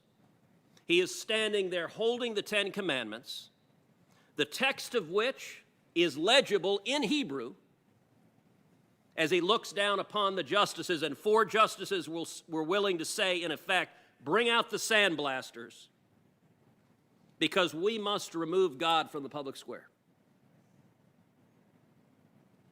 That is a profound threat to our religious liberty, and I would note that it doesn't just extend to public acknowledgments. It also extends to religious liberty. The Little Sisters of the Poor, our Catholic convent of nuns who take oaths of poverty, who devote their lives to caring for the sick, caring for the needy, caring for the elderly. And the Obama administration litigated against the Little Sisters of the Poor, seeking to fine them in order to force them to pay for abortion-inducing drugs, among others. It's truly a stunning situation when you have the federal government litigating against nuns. The Supreme Court decided the Hobby Lobby case, another case routinely denounced by Senate Democrats. The Hobby Lobby case concluded that the federal government could not permissibly force a Christian business to violate their faith. It reflected the religious liberty traditions of our country, that you can live according to your faith without the government trampling on it. You know what this body did, I'm sorry to say? Senate Democrats introduced legislation to gut the Religious Freedom Restoration Act. Religious Freedom Restoration Act, when it passed this body, passed with an overwhelming bipartisan majority. Senate Democrats, including Chuck Schumer and Joe Biden and Ted Kennedy, all voted for the Religious Freedom Restoration Act. Democratic President Bill Clinton signed the Religious Freedom Restoration Act. And yet, in the wake of the Hobby Lobby decision, this body voted on legislation to just gut the protections for religious liberty. And I'm sorry to say, every single Senate Democrat voted to do so. Not a single one, 0, would defend religious liberty. Joe Biden has already pledged, if he's elected, he plans to initiate again the attack on the Little Sisters of the Poor. You know, it's interesting, folks in the press like to talk about Pope Francis. And on some issues, Pope Francis has been vocal when it comes to the environment, when it comes to issues concerning immigration. The Pope has been vocal on issues that our Democratic colleagues like and agree with. The press is happy to amplify those views. Somehow missing from that amplification is acknowledgement that when the Pope came to the United States in Washington, he went and visited the Little Sisters of the Poor. Here in D.C., he went to their home here in D.C., and the Vatican explained he did so because he wanted to highlight their cause. That the federal government shouldn't be persecuting nuns for living according to their faith. That's what's at stake in these nominations. And you won't hear any of that from the Senate Democrats on this committee. That's why their base is so angry at your nomination, Judge Barrett, because they don't believe you are going to join the radical efforts to erase those fundamental rights from the Bill of Rights. I believe that issue, preserving the Constitution, preserving the Bill of Rights, our fundamental liberties, I believe is the most important issue facing the country in the November elections. And I think for those of us who value those rights, we should take solace in the fact that not a single Democrat is willing even to acknowledge the radical sweep of their agenda, much less defend it. They know it's wildly unpopular, and look, right at the heart of this is a decision many Democrats have made to abandon democracy. You see, most policies like Obamacare, policies like health care, Most policies under our constitutional system are meant to be decided by democratically elected legislatures. Why? So they can be accountable to the people. So if the voters disagree, they can throw the bums out. But too many Democrats have decided today that democracy is too complicated. It's too hard to actually convince your fellow Americans of the merits of your position. It's much easier just to give it to the courts. Find 5 lawyers in black robes and let them decree the policy outcome you want, which makes your radical base happy, presumably makes the millions, if not billions, in dark money being spent for Democrats happy, without actually having to justify it to the American people. Judge Barrett, I'm not going to ask you to respond to any of that. But I do want to shift to a different topic, which is a bit more about you personally, your background. Judge Barrett, do you speak any foreign languages? Once upon a time, I could speak French, but I have fallen woefully out of practice, so please don't ask me to do that right now. You can be assured of that, because I had 2 years of high school French, and I suspect yours remains much better than mine. How about music? Do you play any instruments? The piano. Do you? How long have you played the piano? Well, I played the piano growing up for 10 years, and now most of my piano playing consists of playing my children's songs for them and supervising their own piano practice. I look forward one day when I have more time to be able to choose some of my own music. Now, do the kids do piano lessons as well? The kids do piano lessons. Some of the older ones who are in high school have gotten so busy with sports and those things that they've stopped, but the younger children do. Our girls are 9 and 12, and they both do piano lessons, and I will say, at least in our household, it is less than voluntary. One of the things Heidi and I found, particularly the last 6 months during COVID, which has been an extraordinary crisis, is just with 2 kids at home, that doing distance learning when schools were shut down was really hard for us with 2 children. For you and your husband, you've got 7 kids. How did y'all manage through the lockdowns and distance learning? What was that like in the Barrett household? Well, it was a challenging time, as it was for every American. Our oldest daughter, Emma, who's in college, moved home at that point because she's at Notre Dame. It closed. So Emma obviously could manage her own e-learning, and our high school age children, Tess and Vivian, could too. But Jesse and I just tried to take a divide and conquer approach for the younger 4. And yeah, it was quite challenging, I assure you. One part of your story that I find particularly remarkable and that I admire is the decision you made to adopt 2 children. You and your husband had 5 biological children, and you adopted 2 more. Both of your adopted children are from Haiti. Haiti is a country that has some of the most crushing poverty in the world. My brother-in-law is a missionary in Haiti, and actually Heidi and the girls just got back from Haiti a couple of weeks ago. I was curious if you would share with this committee and with the American people what led you and your husband to make the decision to adopt? It's I think, one of the most loving and compassionate decisions any family can make. When Jesse and I were engaged, we met another couple who had adopted, in this instance, it was a couple who had adopted a child with special needs. And then we also met another couple who had adopted a few children internationally. And we decided at that point, while we were engaged, that at some point in the future, we wanted to do that ourselves. And I guess we had imagined initially that we would have whatever biological kids that we had decided to have and then adopt at the end. But after we had our first daughter, Emma, we thought, well, why wait? So I was expecting Tess when we went and got Vivian. So she and Tess function, we call them our fraternal twins. They're in the same grade.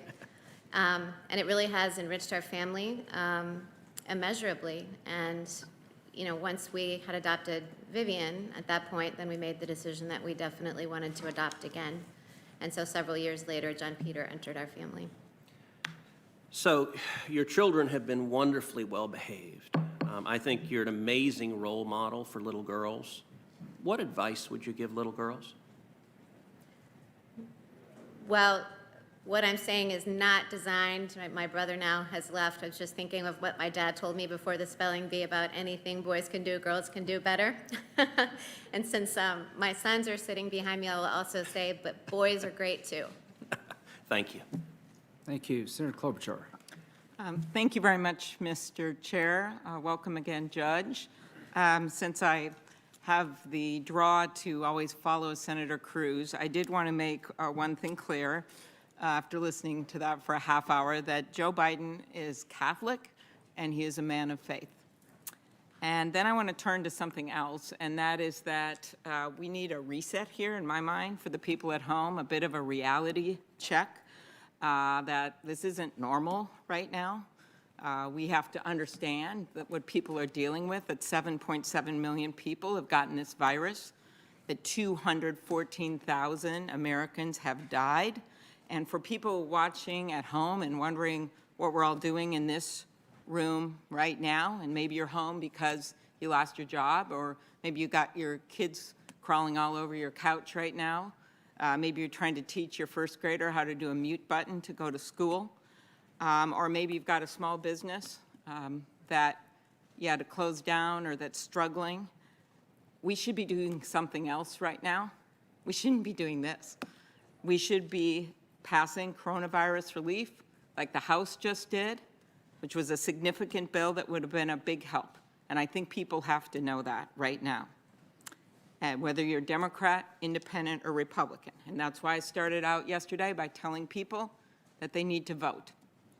Number two, some of my colleagues throughout this hearing on the other side have been kind of portraying the job that the judge is before us on as being some kind of ivory tower exercise.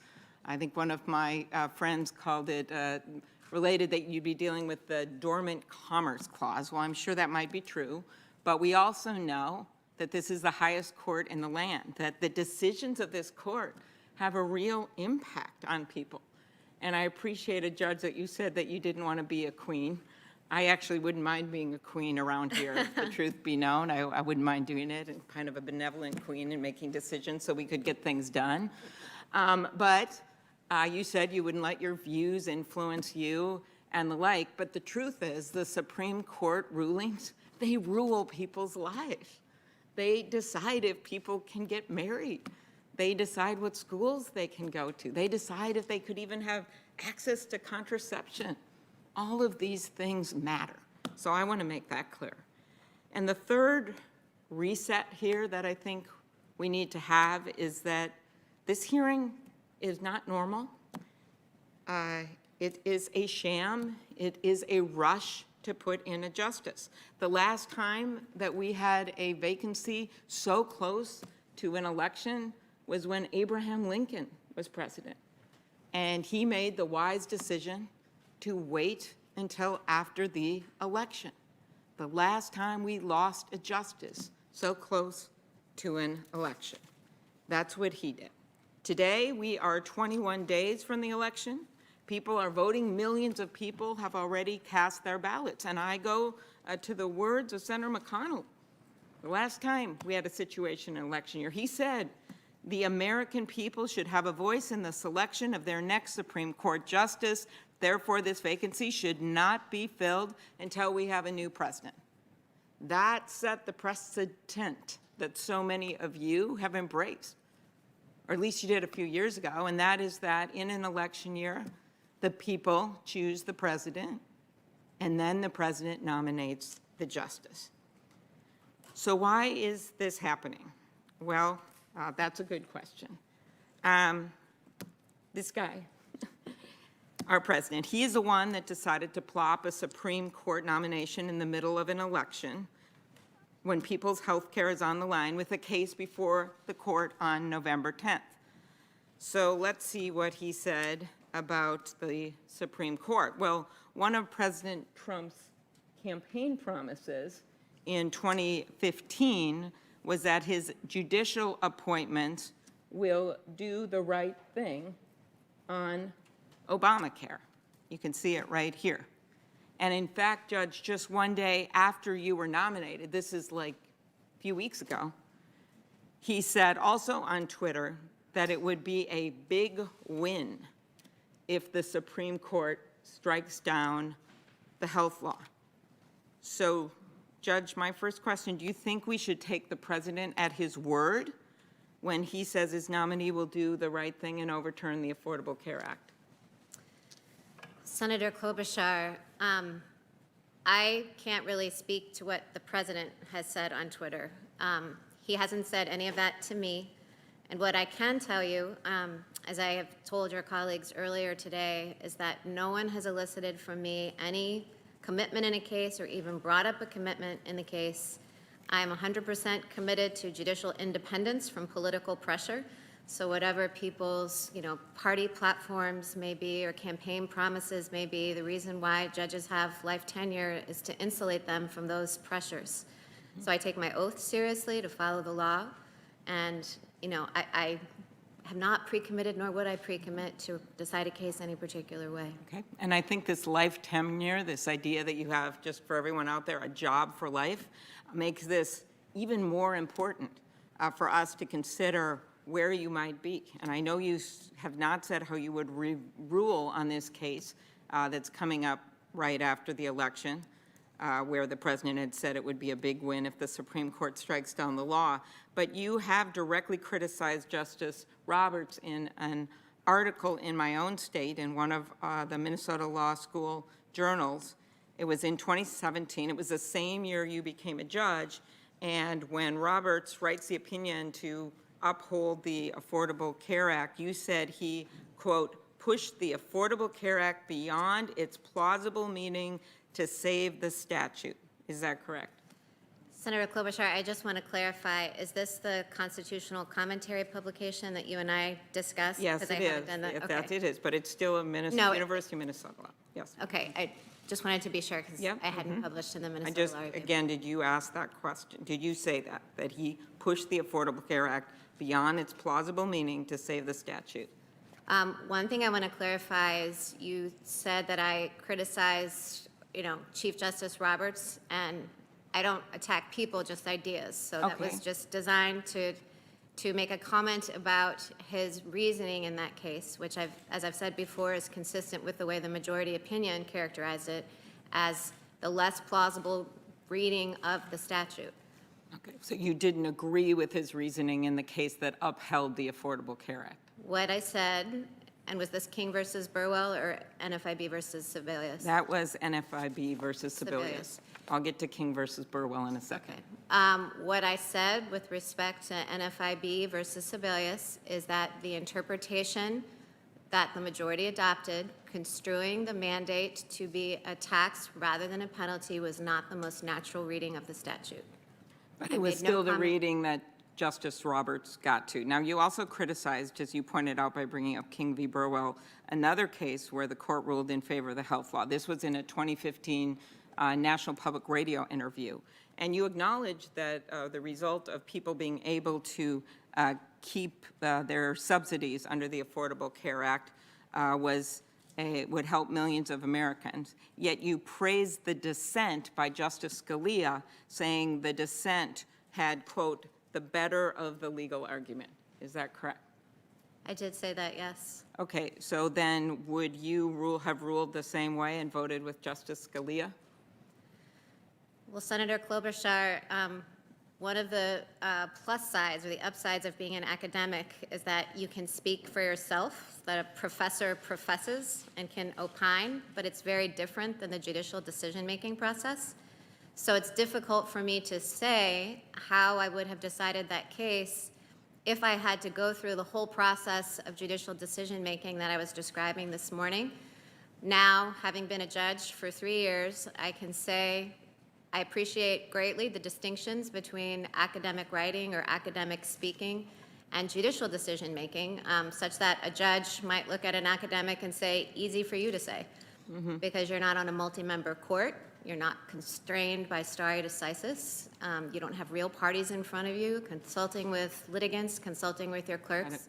Yes. It's just a different process. I viewed this one so interestingly because you were commenting on the public policy result, which you and my colleagues on the Republican side have said this shouldn't be about public policy, and you said, okay, that's okay, but then you were really clear on your legal outcome in terms of your view of whose side you were on. You were on Scalia's side, and of course, that was a side to not uphold the Affordable Care Act, which would have been kicked millions of people off their health care in effect because they would have lost their subsidies. And I just see this as interesting because of this kind of dichotomy they're trying to make between policy and legal. And my view is that legal decisions affect policy. I mean, I'm looking at people in my state that'll deal with this if the Affordable Care Act is struck down. Elijah from St. Paul, who was born with cerebral palsy.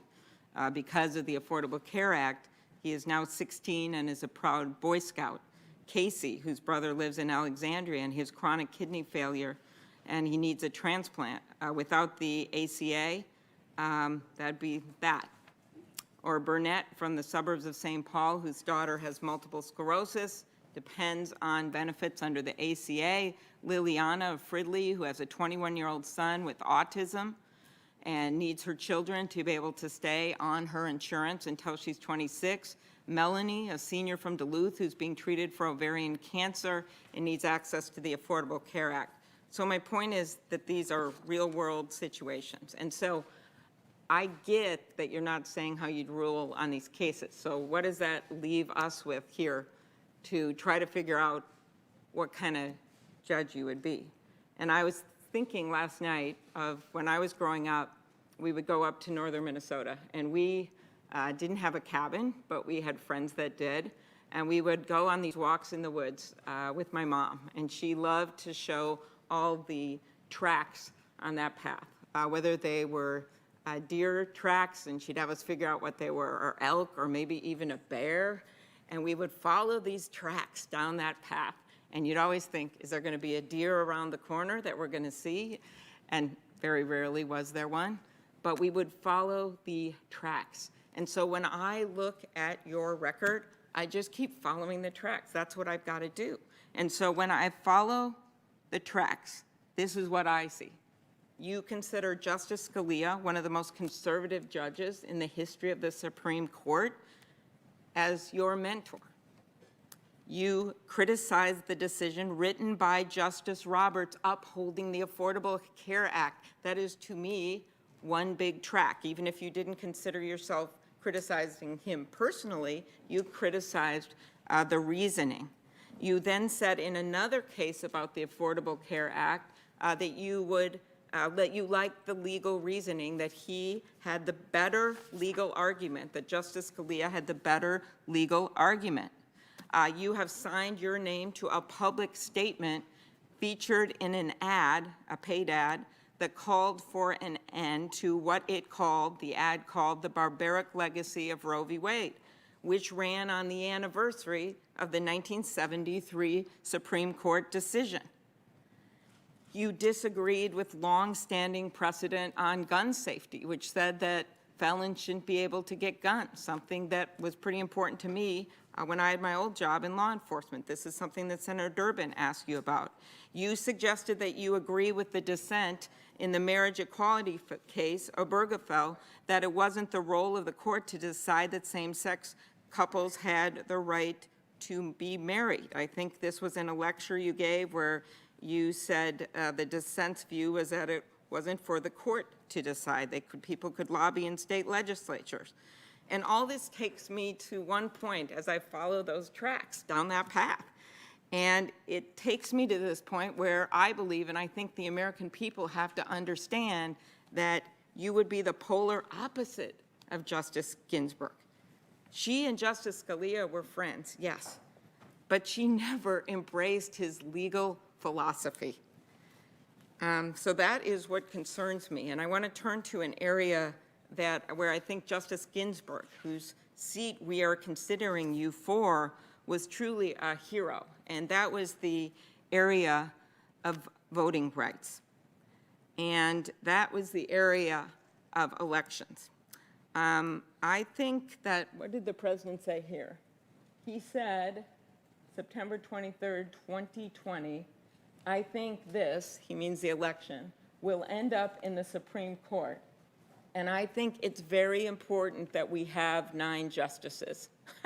I don't think how much clearer we can be. And as I said yesterday, I do not for a minute concede that this election is going to end up in the Supreme Court because people are voting in droves as we speak. But that is what is on the mind of the man who nominated you for this job. Then he said, on September 29th of 2020, I think I'm counting on them, he meant the court, to look at the ballots definitely. So, I know you said earlier in questions from Senator Leahy that you are not going to commit to whether or not you are going to recuse yourself for any kind of an election case. But I do want to point out that as the president has said these things, and as he has nominated you, that people are voting right now. They are voting, as I said, in droves. Do you know how many states or people are voting right now, Judge? I think one of my colleagues said it. I don't know. It's more than 40 states. People are voting right now as we speak. I think something like 9 million votes have been cast. Do you think it is faithful to our democratic principles to fill a Supreme Court vacancy this close to an election when people are still voting? Senator Klobuchar, I think that is a question for the political branches. Okay. That's your right to answer in that way. Beyond this immediate election, I want to turn to the Supreme Court's critical role when it comes to the right to vote, this area where Justice Ginsburg was such a champion. Senator Durbin went over your dissent at length in Cantor v. Barr, where you drew a distinction between individual rights and civic rights.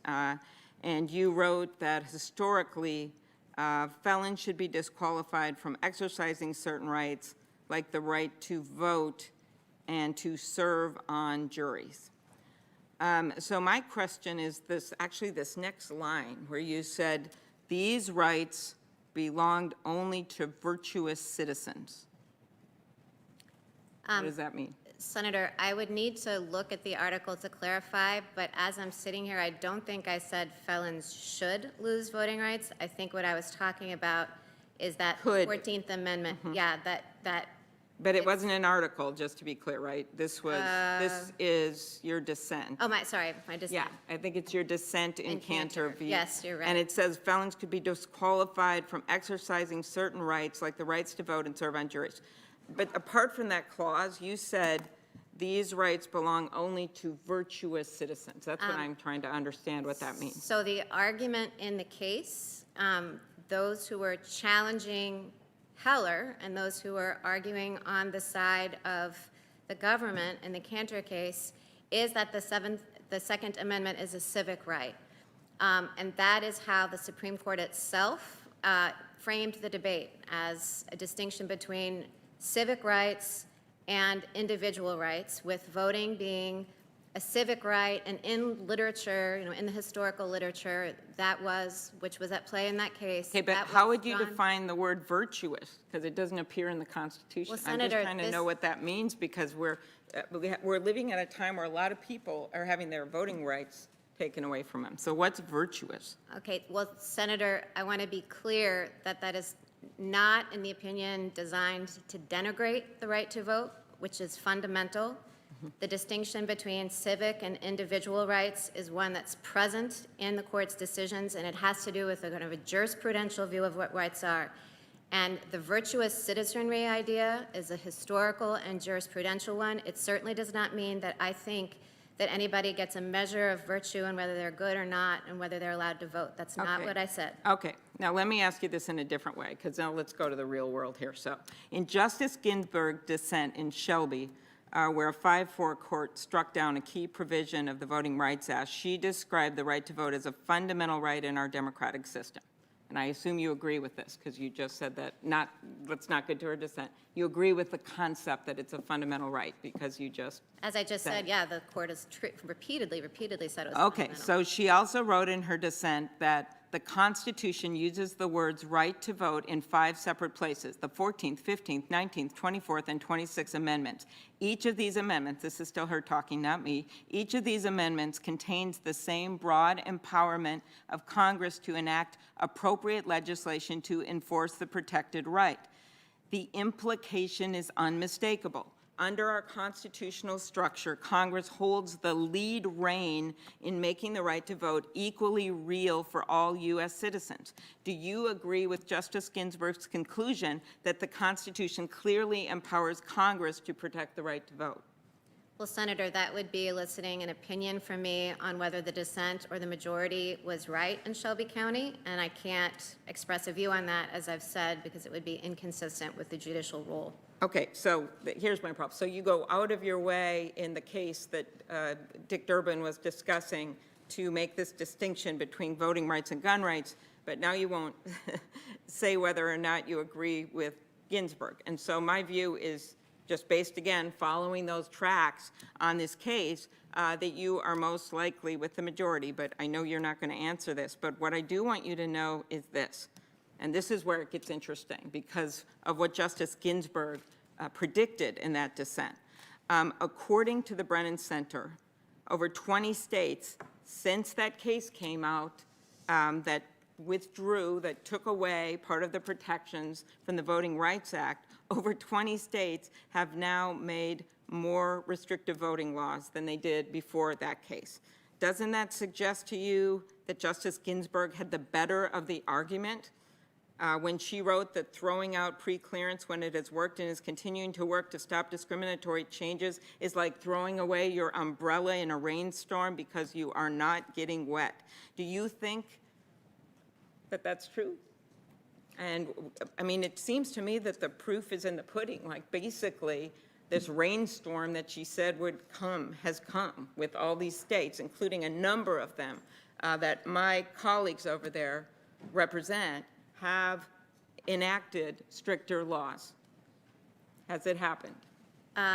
Senator Klobuchar, I want to clarify, you said I was answering Senator Durbin's questions about the Second Amendment, but refusing to answer yours. And so I just wanted to clarify that I had written Cantor versus Barr, and so that's why I was talking about it. But since I didn't write Shelby, I can't really talk about it. So anything that I've written about or talked about, I would be happy to answer your questions. Okay. All right. But again, it just seems to me you are out of your way on that case. And this is a case that is so real for so many people right now. And that while you can say it's a fundamental right, the issue is that this case and the Voting Rights Act are so key. And let me just say why. We're talking about the entire foundation of our democracy here. For centuries, Americans have fought and died to protect the right to vote. And so what matters is not just what you say about its being fundamental, it's what you do. States like South Carolina, Texas, North Carolina, Louisiana, Tennessee have policies that make it harder for people to vote. And it's a real-world thing before the Supreme Court. In fact, back in May, when voters in Wisconsin were standing in line in the middle of a pandemic, in homemade masks, in garbage bags, in the middle of a rainstorm, just to exercise their right to vote, 70 of them got COVID because we didn't know enough about it back then because the president hadn't told us what he knew, and we didn't know enough to protect those voters. So it ends up at the Supreme Court. What did Justice Ginsburg do? When the Republican-appointed majority on the court ruled that voters in Wisconsin could not have more time to get their ballots in during the pandemic, she called them out in her dissent, in her blueprint for the future, and she said the majority opinion boggled the mind. So what boggles my mind? Well, 2 weeks ago, the U.S. Supreme Court reinstated the South Carolina requirement that mail-in ballots must have witness signatures. In the middle of a pandemic, you got to go and get a witness. In Texas, Republicans have argued that the pandemic wasn't a good enough reason to let people under age 65 vote by mail, despite the fact that over 42,000 Americans under 65 have died from COVID. And the governor is right now is forcing that state to have only one ballot box per county, including in Harris County, where there are 4.7 million people. And for those of you that thought a judge took care of it a few days ago, he did. But then yesterday, 3 Trump-appointed judges came in and reversed that. So we're back to one ballot box for people to drop their ballots off in a county of 4.7 million people. In Tennessee, Republicans have tried to prevent ballot drop boxes. I know we had the Secretary of State as one of our witnesses at a Rules Committee hearing, and they have argued in court that COVID-19 is not a valid excuse to vote by mail. In North Carolina, the Supreme Court struck down a core component of the Voting Rights Act. What happened? Well, states like North Carolina passed laws that were so egregious to make it harder to vote that the Fourth Circuit struck down their law and noted that it targeted African Americans with almost surgical precision. So that is what the stakes are.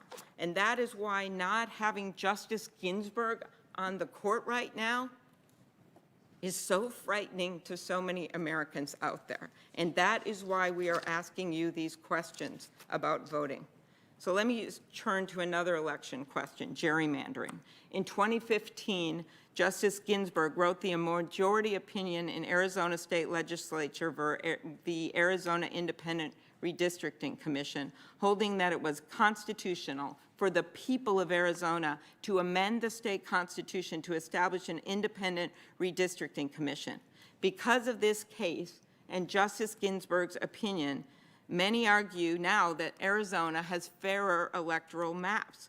The decision was 5-4. Here's your example. And now Justice Ginsburg and Justice Kennedy are no longer on the court. My question is this: must state legislatures abide by their own state's constitution when exercising their authority under the Elections Clause? Senator Klobuchar, that would be eliciting an opinion from me about whether I agreed or disagreed with the result in that case. Okay, And is it constrained in doing that. constitutional for voters to amend a state constitution to establish specific processes for elections, like the voters in Arizona did to stop gerrymandering? Again, you're asking me for a view on that particular case, and Justice Ginsburg herself gave the most famous articulation of the principle that constrains me from doing so, which is no hints, forecasts, or previews. So I can't express a view on precedent or on how I would decide any question that was provoked by the application of that precedent to a later case. Okay, last week a contractor from outside of my state of Minnesota started recruiting poll watchers with special forces experience to protect polling locations in my state. This was clear voter intimidation. Similar efforts are going on around the country, solicited by President Trump's false claims of massive voter fraud, something that, by the way, many Republican leaders, including Michael Steele, the former head of the Republican Party, including Tom Ridge, including Governor Kasich, including sitting Senator Romney, have made very clear is not true. So as a result of his claims, people are trying to get poll watchers, special forces people, to go to the polls. Judge Barrett, under federal law, is it illegal to intimidate voters at the polls? Senator Klobuchar, I can't characterize the facts in a hypothetical situation, and I can't apply the law to a hypothetical set of facts. I can only decide cases as they come to me, litigated by parties on a full record after fully engaging precedent, talking to colleagues, writing an opinion. And so I can't answer questions like that. Okay, well, I'll make it easier. 18 U.S.C. 594 outlaws anyone who intimidates, threatens, coerces, or attempts to intimidate, threaten, or coerce any other person for the purpose of interfering with the right of such other person to vote. This is a law that has been on the books for decades. Do you think a reasonable person would feel intimidated by the presence of armed civilian groups at the polls? Senator Klobuchar, that is eliciting, I'm not sure whether to say it's eliciting a legal opinion from me, because the reasonable person standard, as you know, is one common in the law, or just an opinion as a citizen, but it's not something really that's appropriate for me to comment on. Okay.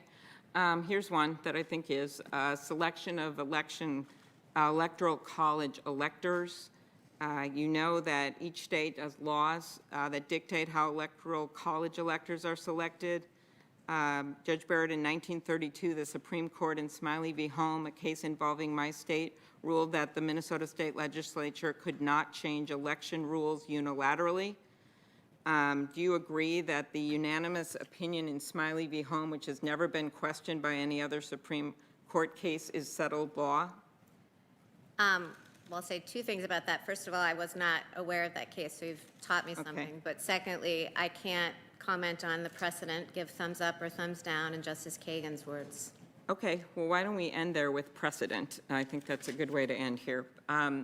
So you wrote in your 2013 Texas Law Review article that you tend to agree with the view that when a justice's best understanding of the Constitution conflicts with Supreme Court precedent or case law, it is, quote, more legitimate for her to follow her preferred view rather than apply the precedent. And I want to run through a few examples. So Brown v. Board of Education, as we know, that holds that the 14th Amendment prohibits states from segregating schools on the basis of race. So is that precedent Yes. that can't be overruled? Well, that is precedent. And as I think I said in that same article, it's super precedent. People consider it to be on that very small list of things that are so widely established and agreed upon by everyone.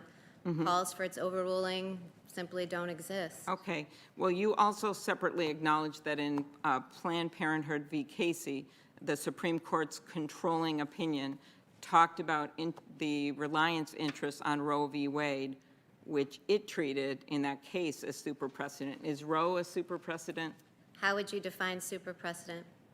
I might have thought someday I'd be sitting in that chair. I'm not. I'm up here, so I'm asking you. Okay, well, people use super precedent differently. Okay. The way that it's used in the scholarship and the way that I was using it in the article that you're reading from was to define cases that are so well settled that no political actors and no people seriously push for their overruling. And I'm answering a lot of questions about Roe, which I think indicates that Roe doesn't fall in that category.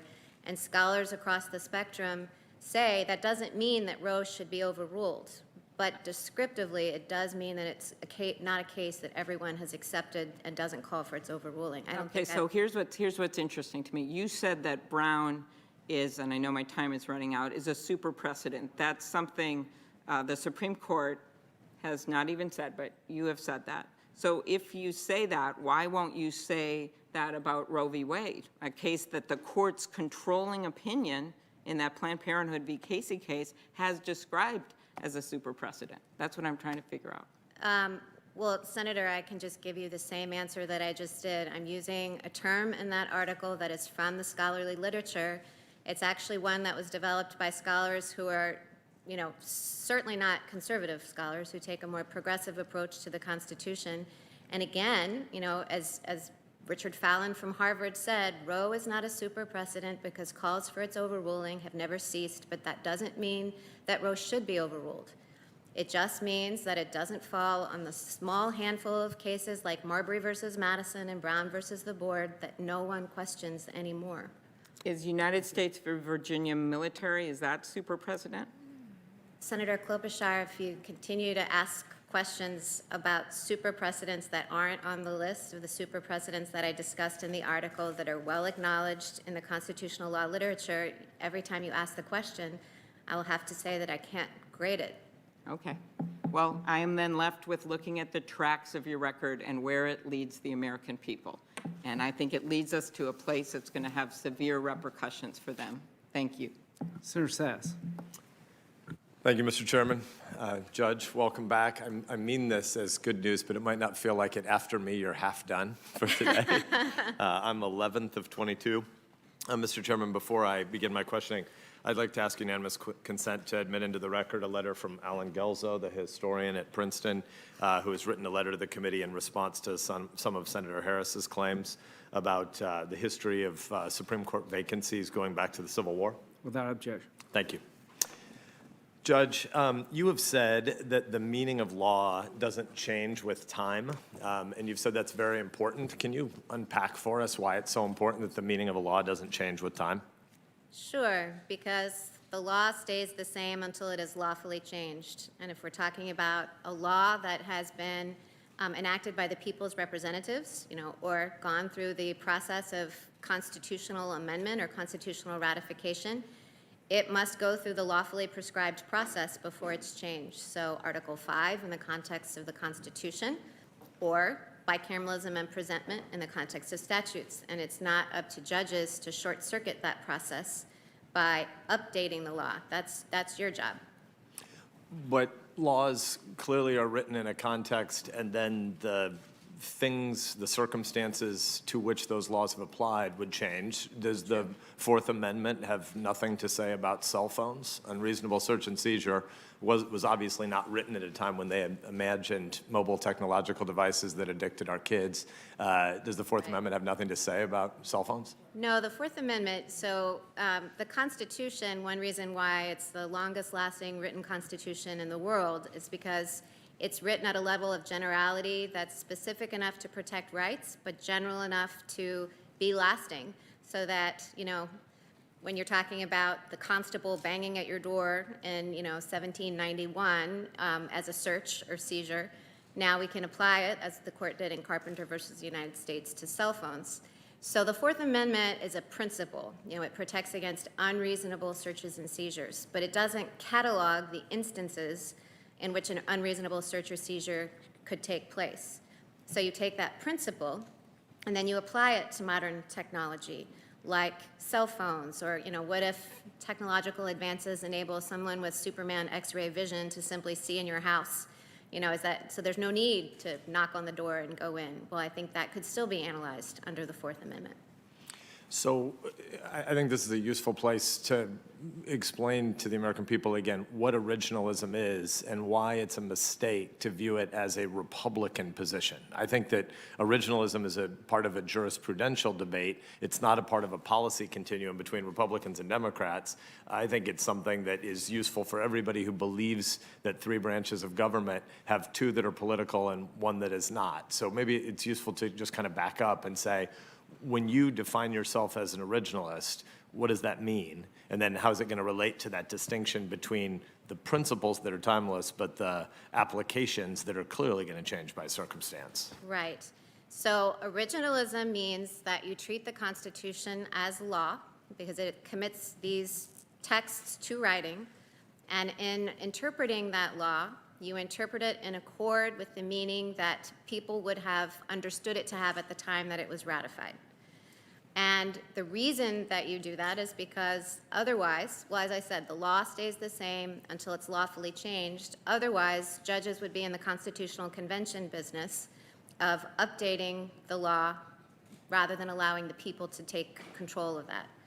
Now, in the case of the Constitution, as I said with the Fourth Amendment, many of its principles are more general: unreasonable searches and seizures, free speech. Those are things that have to be identified or fleshed out or applied over time. So the fact that there wasn't, the internet or computers or blogs in 1791 doesn't mean that the First Amendment's free speech clause couldn't apply to those things now. It enshrines a principle, and we understand the principle as it was at the time, but then it's capable of being applied to new circumstances. So when you define yourself as an originalist, what are the other schools of thought that are adjacent to it? And how do you think about the debates among those with other people that are now with you on the Seventh Circuit, for instance? Sure. Well, Senator Sass, I think one thing that it's worth pointing out is that in the academy, in any event, where I've spent a large portion of my career, originalism is not necessarily a conservative idea. There is a whole school of thought, and so originalists are now a very diverse lot. And there is a school of originalism that's more of a progressive originalism and is very committed to keeping the Constitution's meaning, just interpreting text the way all originalists do, to say that it was has the meaning that it had at the time that it was ratified, but they tend to read it at a higher level of generality. So all originalists don't necessarily agree. And in fact, there's an advocacy group called the Constitution Accountability Center, which has routinely filed briefs in the Supreme Court that calls itself, it writes briefs in support of originalism, but taking it from a more progressive standpoint. So I don't think I think probably people think, oh, it's only conservatives who are originalists, but actually it's a more widely accepted view than that.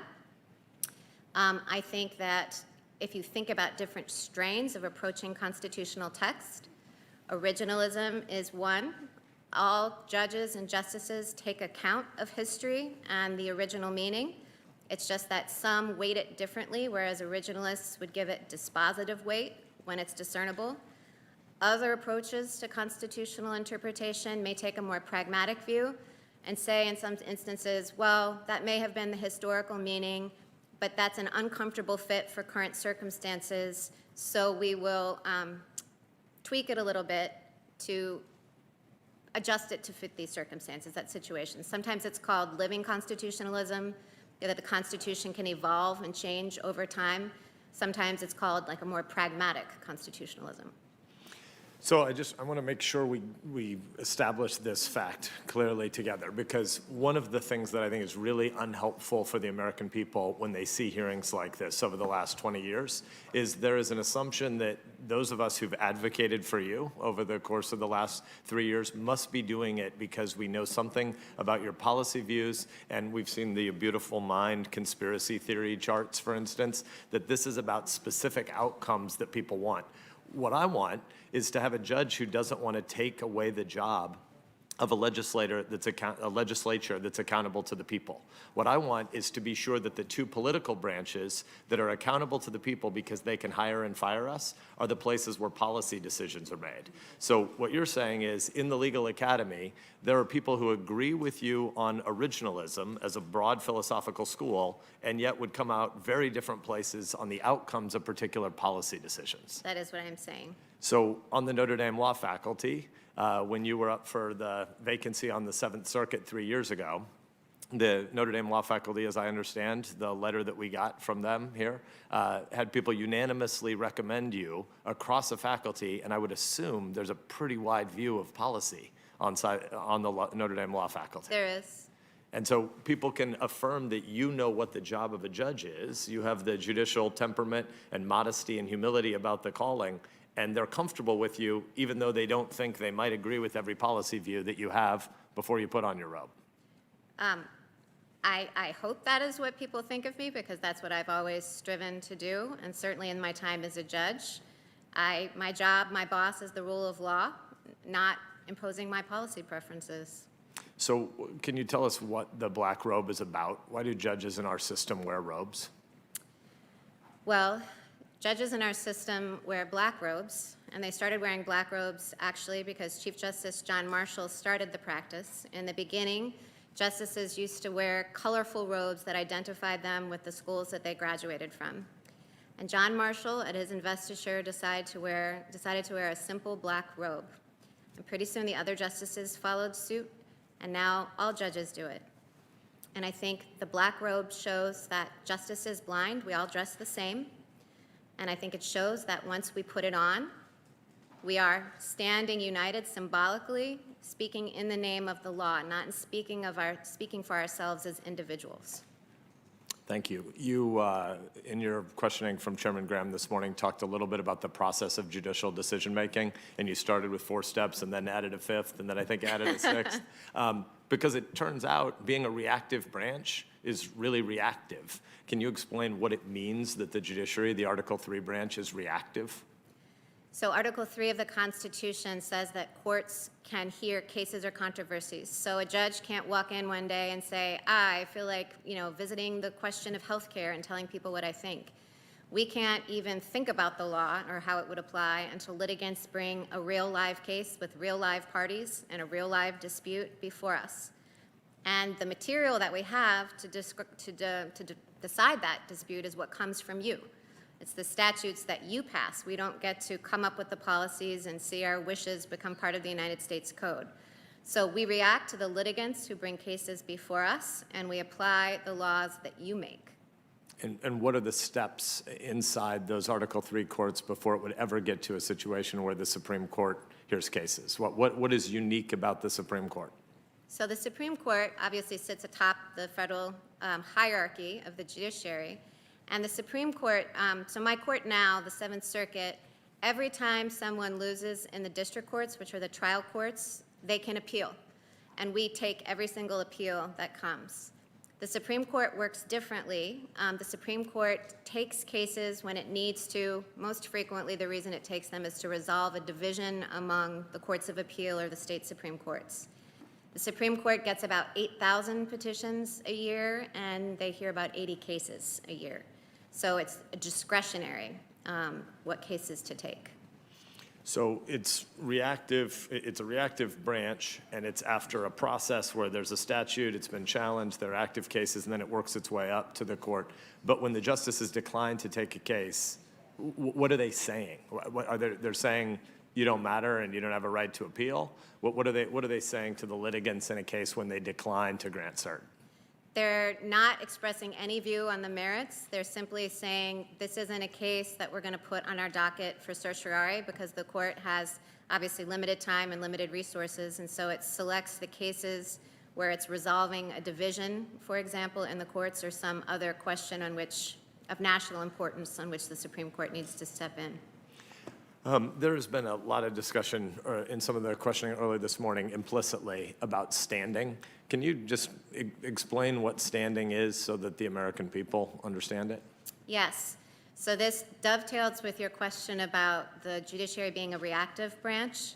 So as I said, the Constitution gives the courts, the federal courts, the power only to decide actual live cases and controversies. So not only can we wake up one morning and volunteer our views, because the Constitution prohibits us from giving what are called advisory opinions. We can't just dispense advice or give our views on the law, which is one reason why I'm not able to answer some of the questions being asked today.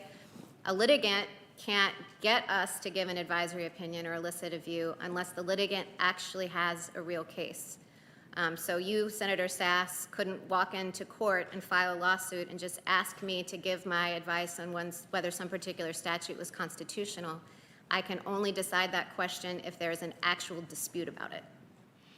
You mentioned living constitutionalism a little bit ago. I think Chief Justice Warren had a much broader view of standing than some of the folks that have influenced your thinking and writing. Can you walk us through a little bit of the history of the court's view of standing over the last few decades? So are you thinking about how broadly, like when a plaintiff has suffered an injury or that's a concrete injury? Right. So Senator Sass, if you came into court and you were objecting to a particular statute and you didn't like a particular statute, you would have to actually suffer what's called a concrete injury. So the Supreme Court a few terms ago in a case called Spokio said that a plaintiff lacks a concrete injury if the harm isn't, let's see, to use words the American people might understand, palpable. Like it can't just be a procedural injury or something that didn't actually have real consequence or real effect on the litigant. I think that the dispute about standing, or the difficult thing in deciding questions of standing, and the Spokio opinion lays this out, is deciding when an injury is concrete and courts can hear it, or when that injury is more abstract and designed to elicit an advisory opinion from the court. You said in your opening comments yesterday that it is not the responsibility of the courts to right every wrong in society. I want to ask you a question about it, but first, can you just remind us what your view is there? Why did you say that? So I think probably what I was getting at there, although I have to say, Senator Saff, so much has happened since I gave the opening statement yesterday. Courts, because they are reactive, can't reach out to right wrongs that don't come to them in the case, in the situation of a case or controversy. And then even if they come to courts in the situation of a case or controversy that a court can legitimately decide, we're not free to just resolve it like Solomon in the way that we think is wisest. So we are only free to address wrongs and decide cases in accordance with democratically elected law. So the policymaking is yours to do, and it is only if you have enacted policies that enable us to right a wrong that we can do so. So you still said, though, that you view it as some of your responsibility on the Seventh Circuit to write every opinion, every judgment from the standpoint of the losing party. Explain to us why you take that perspective of wanting the losing party to understand the law and the argument. So I just write the opinion as I would write the opinion. And then after I write the opinion, I read it from the perspective of the losing party, because I want to make sure that, like I said earlier, it's a check on me to make sure that if I try to put my emotions or my preferences on the other side, that I can see that it's been a balance just strictly driven by legal analysis. I also want to make sure that the language in it is very respectful to the party who will ultimately be disappointed. I don't know if is that responsive to? Yeah, because why I want to ask this is because I'm in my 5th year here, or a little over 5 years, and I'm on my 4th year on this committee, and pretty much you're the 3rd Supreme Court nominee to come before the committee during that time, and we've had dozens of appellate court nominees, and I've been amazed how many times the argument is American people be really, really scared. The person sitting before us obviously hates people and wants sick people to die and not have health care coverage. That's sort of an argument that's routine around here. It's been focus grouped, obviously, as a good way to demonize nominees to the court and hopefully drive outcomes in elections, I guess. I don't understand it. I think it's terribly destructive of the civic health. And yet, I think about it from the standpoint of thoughtful, well-meaning Nebraska Democrats who hear that, and they know I have a different policy view than they might on getting to portability in healthcare so people can keep their health insurance across job and geographic change, because that's actually what's driving uninsurance in America over the last few decades. It's not primarily health status. It's not primarily pre-existing conditions or socioeconomics. The #1 driver of uninsurance in American public life is that we change jobs a lot more frequently than we used to. And so I have a different policy solution of how we would get to portability in healthcare than a lot of my Democratic colleagues, but those are policy disputes about a modern economy where people move around a lot, both geographically and in terms of employer-sponsored health insurance relationships. Those contracts are not really the things that a nominee coming before the court is supposed to opine on, because I don't have any idea what your views are on healthcare, but I know that it's not really the job of a judge to reflect on those things. And so I want to be sure that folks who hear this hearing and at the end of the process, they can have trust that you're not a person who really wishes secretly you could be the queen of all healthcare and decide all these issues. And so when you write your opinion, it seems to me that one of the really humble things you're doing is you're saying, in every case that's come before me on the Seventh Circuit, I want to write this opinion from the standpoint of the losing party to understand what was the question before the court today and how did the court rule on that specific narrow thing. Because ultimately, I think you would believe, given your jurisprudential tradition and given your view of judicial modesty and humility and your Scalia mentorship, my guess is there are times when you rule in cases where you go home at night and you take off your robe and you think the outcome is not the outcome you wish had been the case, but it wasn't your job to ultimately decide all policy in American life. It was to decide the specific question before you. And it seems to me the humble, empathetic way that you write those opinions is really important. It should be in the interest of public trust and American people who might listen to a lot of the demagoguery that implies that really you're just secretly a policy actor.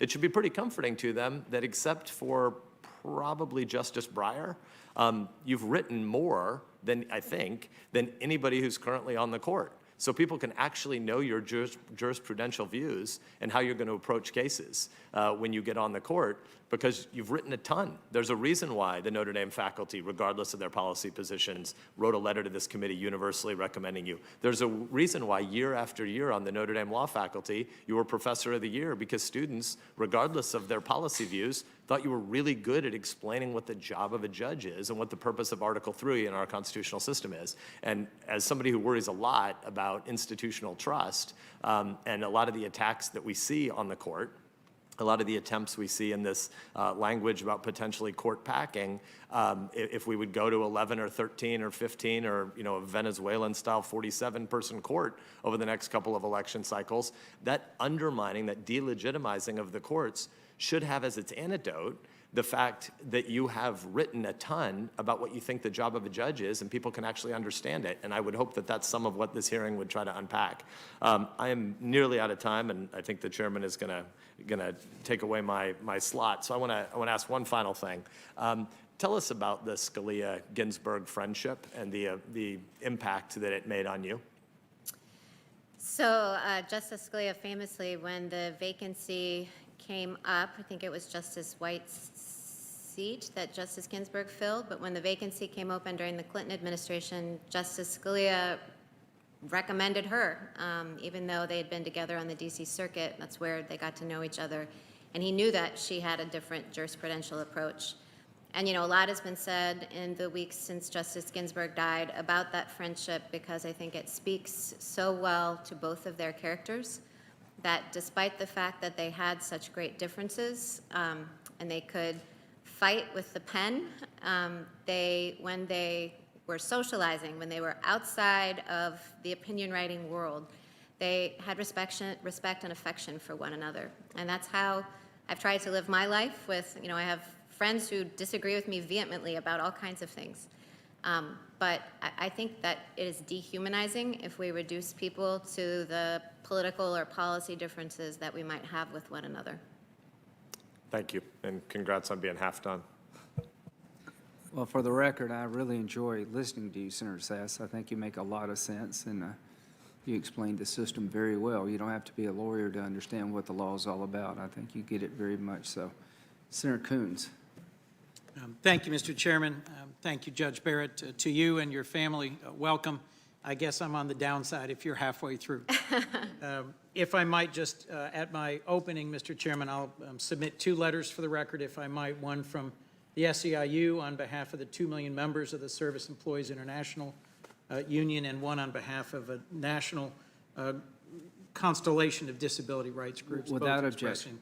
expressing concerns. So, Judge Barrett, if I might, the calendar behind me makes clear something about the context that we're in.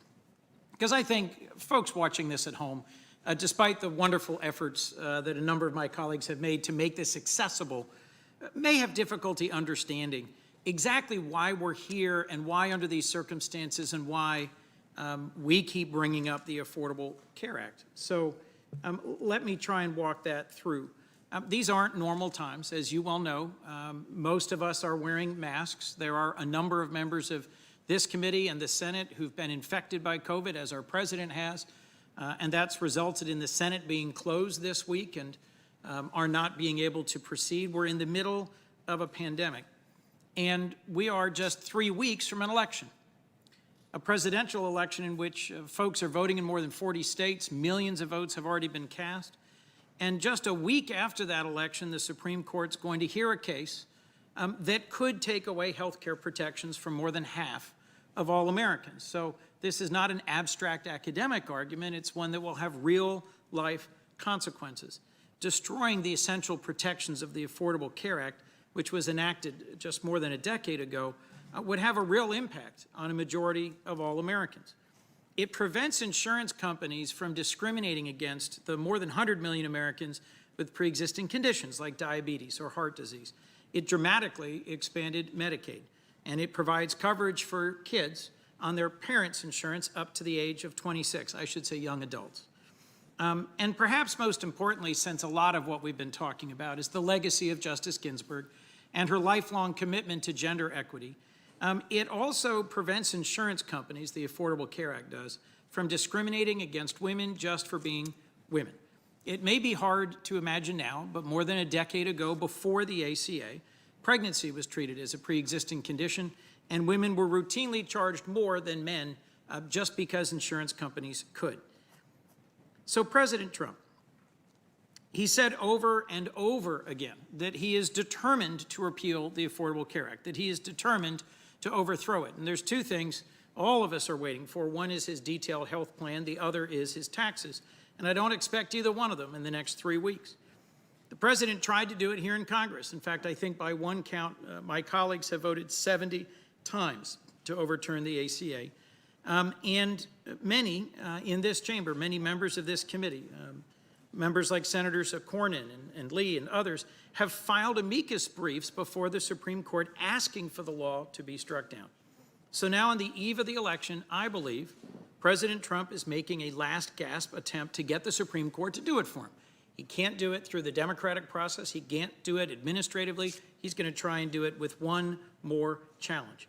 And as you well know, Judge, it was upheld 8 years ago in a 5-4 decision where Chief Justice Roberts wrote a critical, decisive piece of the majority opinion. But Justice Scalia, for whom you're clerked, your mentor, whose broad philosophy you embrace, dissented. He thought it was unconstitutional and voted to strike down the entirety of the law. You wrote an article in Constitutional Commentary in 2017 in which you were quite critical of Chief Justice Roberts' decision. So I want to ask you about that article, not as a matter of debating abstract academic principles, but because I believe the outcome in this case, a week after the election, may hang in the balance.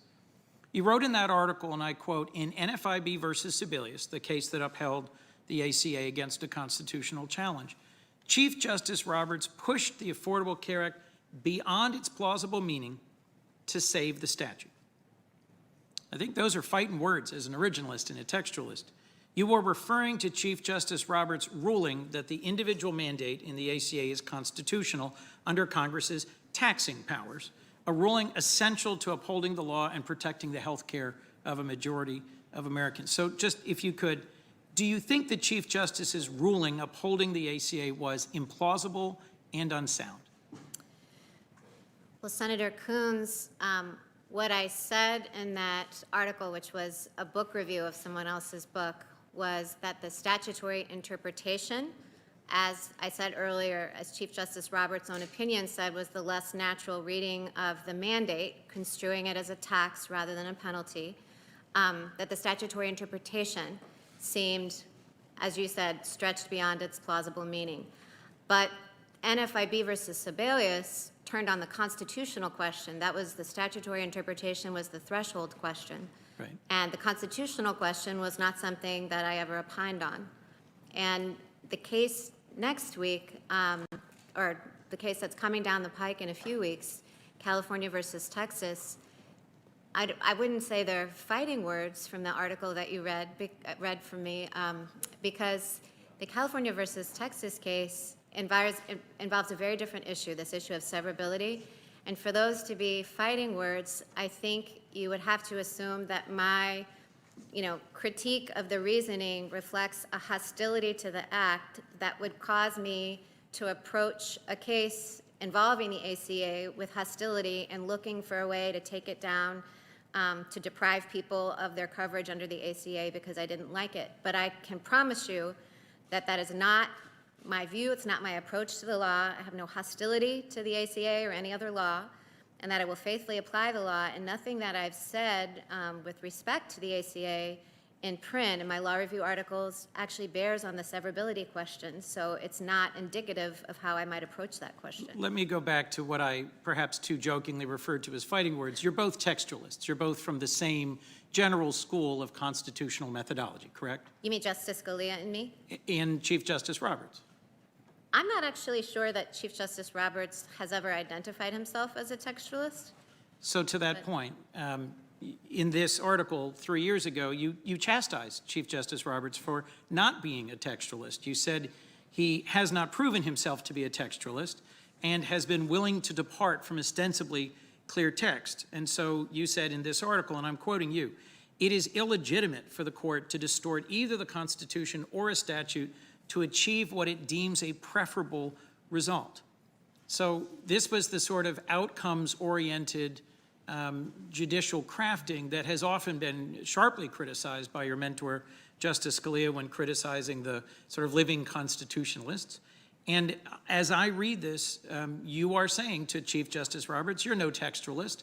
You have overreached. You have delivered an implausible conclusion. And frankly, I disagree with your upholding the constitutionality of this statute. That seems to me again, as a textualist here, a plain reading of your own writing?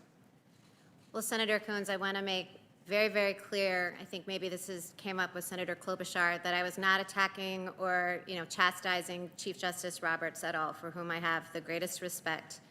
I think this passage that you're talking about in this book review and constitutional commentary was maybe a couple paragraphs, maybe even one paragraph at the end, because it was a comment on Randy Barnett's book, and a lot of his book dealt with the NFIB versus Sebelius as an example. So I was responding to that. And the sentence that you read me about it's illegitimate for a court to twist language in pursuit of a policy goal, that is what I think. That's what I was telling Senator Sass. I mean, I don't think it is the job of courts to pursue policy goals that the text that you enact doesn't support.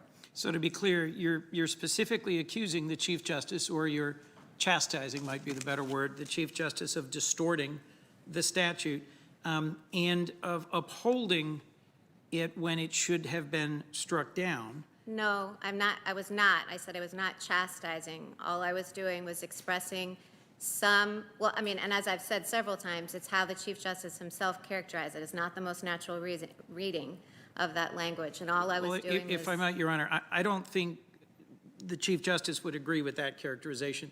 He didn't describe his own opinion as not plausible. He said less natural, and I thought it was implausible. But not unsound. So, Senator Coons, I certainly would not and did not criticize or chastise the Chief Justice or impugn his integrity. It is true that Chief Justice Roberts and Justice Scalia took different approaches to the text in the Affordable Care Act case, which is something that's widely acknowledged. I'm simply trying to make clear that I think your writing here in 2017 in constitutional commentary, yes, the majority of it is a book review about a book that centrally talks about NFIB versus Sebelius and methodological questions. But near the end, you are, I think, unmistakably clear in saying, I disagree with the Chief Justice's ruling upholding the Affordable Care Act, and I deem it unplausible and unsound. Senator, as an academic, I did express a critique. And you've quoted the language, you've pulled out those few sentences at the end. I guess I'm a little uncertain what it indicates, because as I've said, I have no hostility to the ACA, and if a case came up before me presenting a different question of the ACA, I would approach it with no bias or hostility. I also have said at earlier points in this hearing that the exercise of being a commentator, an academic, is much different than the enterprise of judging. And I didn't have to sit in Chief Justice Roberts' seat or Justice Scalia's seat when NFIB versus Sebelius was decided. So but you will, if we follow the timeline laid out by my colleagues, you will sit in former Justice Ginsburg's seat. And you will sit as a member of the court deciding a case that is very similar to the previous one, in which the central issue before the court, believe it or not, somehow will be the constitutionality of the mandate that's in some ways been the linchpin of its being upheld previously in NFIB versus Sebelius. That was the sort of key point, was that at the end of the day, there were 5 justices who, for different reasons, concluded that they could uphold it in the case of the Chief Justice as a legitimate exercise of the taxing power. You wrote, and this is the next sentence, that Chief Justice Roberts, if he had treated the payment owed under the mandate as the statute did, as a penalty, he would have had to invalidate it. So I think you're unmistakably criticizing this decision to uphold the Affordable Care Act in a case that will be before you as a newly seated member of the Supreme Court if the majority continues with this race towards your confirmation. It is the nerve center of the case. The entire future of the Affordable Care Act, I think, hinges on this question of whether or not you share a view with the 4 who were in the minority at the time that this is something that cannot be upheld under any plausible reading of the statute. Let me move on, if I might. Judge Barrett, you're not the only person who's criticized Chief Justice Roberts for his decision to uphold the ACA. President Trump criticized him for it sharply and repeatedly. Soon after the NFIB decision first came out in 2012, he tweeted that Justice Roberts turned on his principles with irrational reasoning in order to get loving press. And then later, congratulations to John Roberts for making Americans hate the Supreme Court because of his BS. A few years later, while running for president, then candidate Trump said on Twitter, and I believe my colleague put this up earlier, "If I win the presidency, my judicial appointments will do the right thing, unlike Bush's appointee, John Roberts, on Obamacare." And as recently as just 2 months ago, Vice President Pence described Chief Justice Roberts as, and I'm quoting, "a disappointment to conservatives because of the Obamacare decision."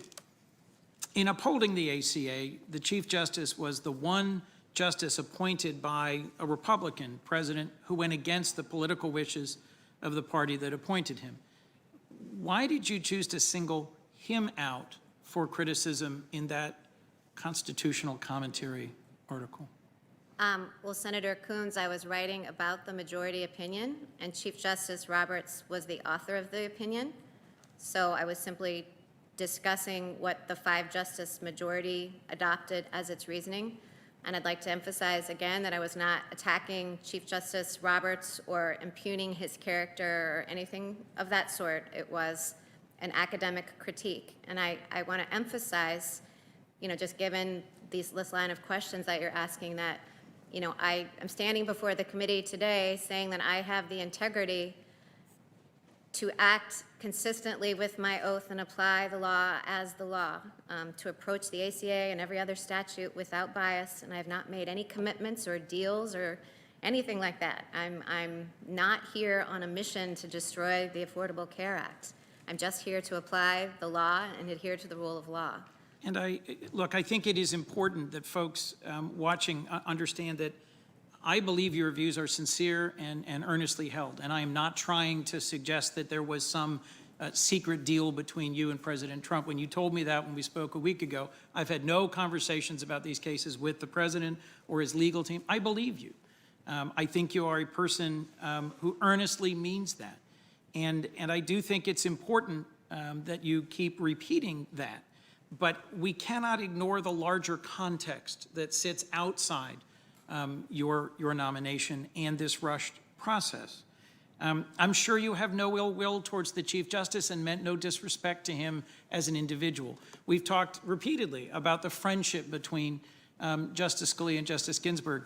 I was long inspired by the friendship between Senators Biden and Senator McCain, and they fought hammer and tongs, tooth and nail, disagreed with each other on foreign policy day in and day out, but then could still also spend time together with each other's families and respect each other afterwards. And to the point my colleague from Nebraska has made about civics versus politics, it is important for us to try and sustain these institutions that hold us together. And you and Senator Flake, I think, are another good example of that. Indeed. As you well know, we came to Notre Dame Law School just over a year ago to talk about working together even across significant differences. But the broader context that Senator Whitehouse went through in detail was, as you are expressing opinions in an academic journal, there is literally an army of lobbyists and lawyers and people, donors and activists who are funneling new judges into our courts. And I have sat here for 4 years and watched a whole procession of judges where, without going on about this too much, a dozen have been deemed unqualified to serve. This is not a comment on you, but the speed and the process and the disrespect for some of the critical traditions of this body in terms of the blue slip and who gets nominated and why has made it harder and harder to see the independence of the judicial branch. And in this piece that you wrote in 2017, you made, I think, your position with regards to the Chief Justice and his opinion clear. Let me, if I could, put up another poster that may make this a little sharper in a way that is the political branches, not the judicial branch. The Supreme Court's going to hear arguments, as I've said, in this case a week after the election. And most Americans are probably surprised to even hear about it. When I talk to a constituent, Carrie, who has a pre-existing condition, she was surprised this was even in front of the court. She said, I thought that was settled. Carrie owns a small business. She has a daughter she's raising, and before the ACA, she had to spend $800 a month for insurance that she described as junk. Left her afraid of even going to the doctor's office or needing drugs, and because of the ACA, she's been able to get better quality insurance that she can afford, and she's got both type 2 diabetes and high blood pressure. But the ACA guarantees she can't be denied insurance or made to pay higher premiums either because of her gender or because of these pre-existing conditions. She expressed to me astonishment. Many of us are engaged and interested in this because we care about the Constitution, we care about constitutional law, and the ways in which it impacts a majority of all Americans, frankly, all Americans. Help me explain to her, how is it that the Affordable Care Act, settled 8 years ago, is back in front of the Supreme Court? Well, Senator, I spent some time with Senator Sass talking about how a case winds its way up, and it's because litigants chose to challenge the law again. And, you know, it went through the district court and the Fifth Circuit, and now the Supreme Court has granted certiorari on it and is answering the question. But as to the broader question, which I think is a political one, which is why are people fighting the Affordable Care Act, you have to ask the litigants. I don't know why they're fighting the Affordable Care Act. Well, two things on that. Yes, there are no advisory opinions, as you said in your exchange with Senator Sass, and you have to have standing. The courts are reactive. But as Senator Whitehouse laid out, there's a whole network of groups that fund and develop and present test cases over and over and over.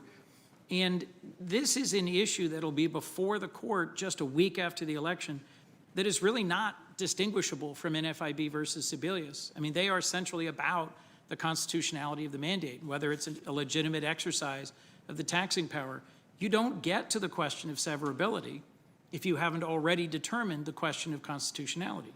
But I think that the question of severability, even if the now zeroed out mandate provision is a penalty, it doesn't affect the act at all. If that provision can be severed out, then the whole rest of the act would stand.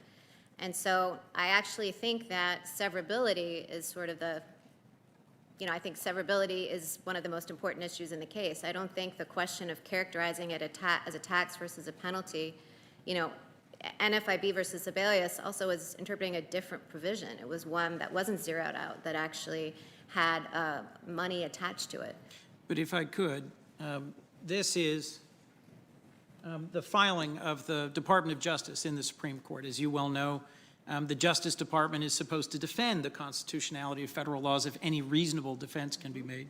And the Trump Justice Department has sided with those advocates who are trying once again to strike the law down now in the courts when they couldn't accomplish that here. In fact, I'd argue that they're denying the will of the voters that clearly in 2018 in deciding control of the House on health care want this to stay. And the administration's arguing that this now toothless mandate, which imposes no payment on anyone, is unconstitutional, and they're arguing the entire act must be struck down as a result. I frankly think the DOJ is embarrassed by this brief. They rarely even talk about it, but it's in black and white in the quotes over my shoulder that the mandate is unconstitutional and must go, and so the parts of the law that prevent insurance companies from discriminating against people with pre-existing conditions, that prevent discrimination against women, all of it must fall as a result. It seems to me that Americans who are watching deserve to understand that this is somehow back up in front of the court, the posture the administration is taking, the ways in which it really does follow some of the contours of NFIB versus Sebelius, and the ways in which, bluntly, well, I know you won't talk about this pending case, what you said in that 2017 article, what you wrote, is highly relevant. Just as a preliminary point, the vote to uphold the ACA in NFIB versus Sebelius was 5-4, correct? Yes. And Justice Ginsburg was in the majority and Justice Scalia in the minority. Yes. So if you were to replace Justice Ginsburg with someone who followed precisely Justice Scalia's analysis on the linchpin question of constitutionality, one could expect it would be overturned.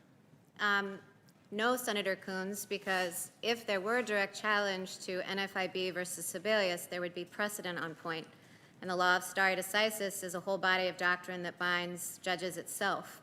So No, I don't think one could assume that in a separate point in time that even Justice Scalia would necessarily decide the case the same way once there was precedent on the books.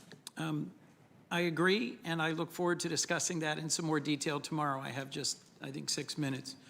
Your views of precedent, Justice Scalia's views of precedent, and the ways in which they may diverge, I think are important, and important for us to spend some time on. Let me just recap this point.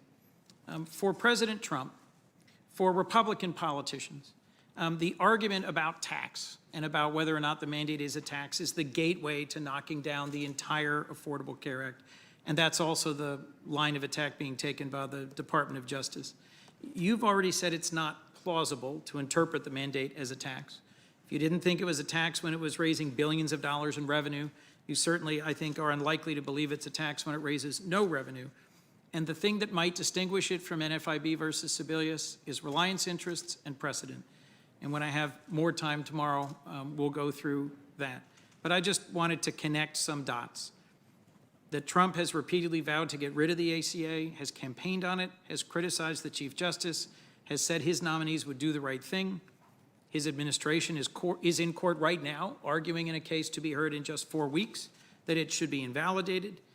And a person you've criticized, Chief Roberts, a person whose opinion, whose decision you have criticized, Justice Roberts, means in many ways that you've signaled, I think. You were added to the Supreme Court shortlist after you wrote that article.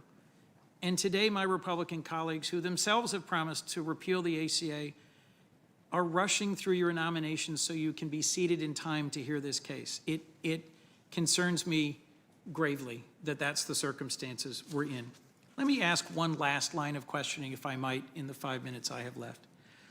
There's another subject on which President Trump has been, I think, unfortunately, very, very clear about what he hopes for from a Supreme Court nominee. Just days after Justice Ginsburg passed, the president was asked why there was such a rush to fill her seat before the election. And he responded, and I quote, "We need 9 justices. You need that. With the millions of ballots that they," and he meant the Democrats, "are sending, it's a scam, it's a hoax. You're going to need 9 justices." The next day, he told reporters, again, he doubled down, "I think this," and he means the election from the context, "will end up in the Supreme Court. It's very important. We must have 9 justices." Our president has also been asked whether he'll commit to a peaceful transition if he loses the election. He's been asked directly and repeatedly. And instead of responding in the way we'd expect of any leader of the free world, with a clear and simple yes, he's tried to sow confusion and distrust in the potential results. So, Your Honor, I'm concerned that what President Trump wants here couldn't be clearer. That he's trying to rush this nomination ahead so you might cast a decision, a vote in his favor in the event of a disputed election, and he's doing his level best to cast doubt on the legitimacy of an election in which literally millions of votes have already been cast, most of them by mail. I was very encouraged, again, to hear from you specifically. You have not had any conversation with him about this topic, and that's not what I'm suggesting. In fact, you repeated promptly 28 U.S.C. 455. You're quite familiar with the recusal statute and its considerations. But I think the gravamen, the core issue in recusal is that any judge or justice should recuse themselves from a case in which their impartiality might reasonably be questioned. Given what President Trump said, given the rushed context of this confirmation, will you commit to recusing yourself from any case arising from a dispute in the presidential election results 3 weeks from now?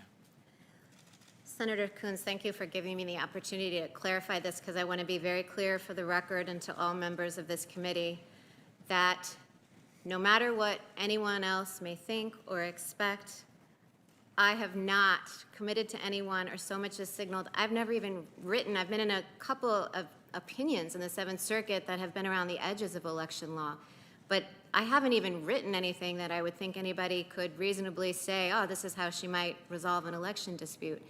And I would consider it, let's see, I certainly hope that all members of the committee have more confidence in my integrity than to think that I would allow myself to be used as a pawn to decide this election for the American people. So that would be on the question of actual bias. And you asked about the appearance of bias. Correct. And you're right that the statute does require a justice or judge to recuse when there's an appearance of bias. And what I will commit to every member of this committee, to the rest of the Senate, and to the American people is that I will consider all factors that are relevant to that question, that requires recusal when there's an appearance of bias. And there is case law under the statute. And as I referenced earlier, in describing the recusal process at the Supreme Court, Justice Ginsburg said that it is always done with consultation of the other justices. And so I promise you that if I were confirmed and if an election dispute arises, both of which are ifs, that I would very seriously undertake that process and I would consider every relevant factor. I can't commit to you right now for the reasons that we've talked about before, but I do assure you of my integrity and I do assure you that I would take that question very seriously. Thank you, Your Honor. Just on the question of consultation, the former Chief Justice Rehnquist, because this question came up in 2004, wrote a letter actually to members of this committee that there's no formal procedure for court review of a decision by a justice in individual cases. It's just something, Justice Ginsburg did say that there was a practice of consultation. I do think at the end of the day, what matters is removing any potential conflict here, ensuring that there is confidence in our election, in the Supreme Court, and in its role is critical. I have reached out to a number of my colleagues to implore them to step back from the timing of this confirmation, to consider the possible confluence of three different factors here, an election, an ACA case, and a rush timing in the middle of a pandemic. And I would just urge them one more time to think seriously about stepping back from this timing of this confirmation. That's not meant to impugn you or suggest that in some way you've engaged in some inappropriate conversation. That's just the confluence of these events at this time in this place. This election will have enormous consequences. I am troubled by what you've written about the Affordable Care Act. I am more concerned that the president has tried over and over and over to get rid of the ACA and that the American people have consistently said no, and that the consequences for a majority of Americans who rely on the ACA in the middle of a pandemic would be significant, and that the president has refused to embrace the American people's wishes and deliver some compelling alternative plan, and instead has taken the battle back to the Supreme Court, where it will be heard in just a month. I think to reach out and to strike this critical statute down now would be the worst example of judicial activism, which my colleagues say they don't want, and which I hope will not happen. But I am gravely concerned by what I see. Your Honor, I believe your views are sincere, but I also think you genuinely think the Affordable Care Act is unconstitutional. That's my reading. And you are entitled to that view. But this body and the American people, we shouldn't kid ourselves. Bluntly, if our president and the majority are able to swing the court out of balance by replacing Justice Ginsburg by someone whose views may be significantly to the right, the health of a majority of Americans may well be in peril. Thank you, Your Honor. Thank you, Senator Coons.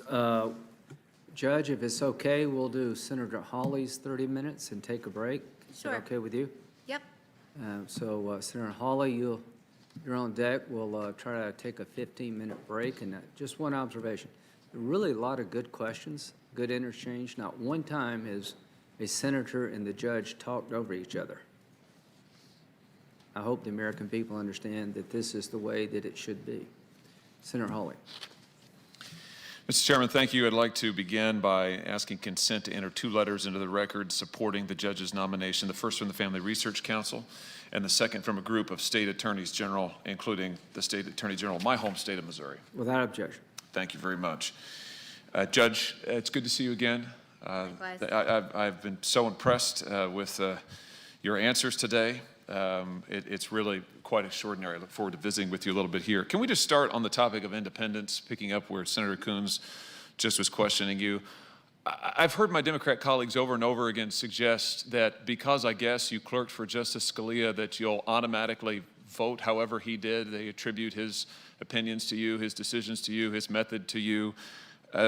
Did Justice Scalia tell you what to do in your career? I mean, have you been in the habit, your life, of doing exactly what Justice Scalia told you to do in your professional career?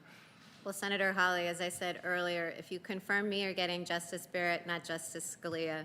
I share his method of interpreting the text, but, I didn't agree with him in every case, even when I was clerking. I mean, then he could tell me what to do, and even if I disagreed, I had to go his way. But the fact that we share the same approach does not mean that we would always reach the same result. And you make up your own mind, don't you? I do make up my own mind. And you have your own views, I think it's fair to say. Is that accurate? Indeed, I do. And you're a very accomplished jurist in your own right. Is that fair to say? Well, it feels a little immodest to opine on that. Well, I'll say it is. You're very accomplished. So I think this one-way attribution that you must just be whatever Justice Scalia did, you would automatically do, I have to say, frankly, I think is a little bit demeaning. Let me ask you about some other attacks that you've endured today. Now, I noticed yesterday we were assured that you would not be attacked on the basis of your faith. I noticed that didn't last 24 hours. But I'm not surprised because for 3.5 years, we have heard consistent attacks from the Democrat side on nominees on the basis of their faith, including, of course, you, Judge Barrett, and we talked about this some yesterday. Today, the second Democrat senator to speak criticized you for speaking to a Christian legal group that has a summer program for Christian law students, where you gave, I think, a lecture once or twice on constitutional and statutory interpretation. So let me just ask you about that.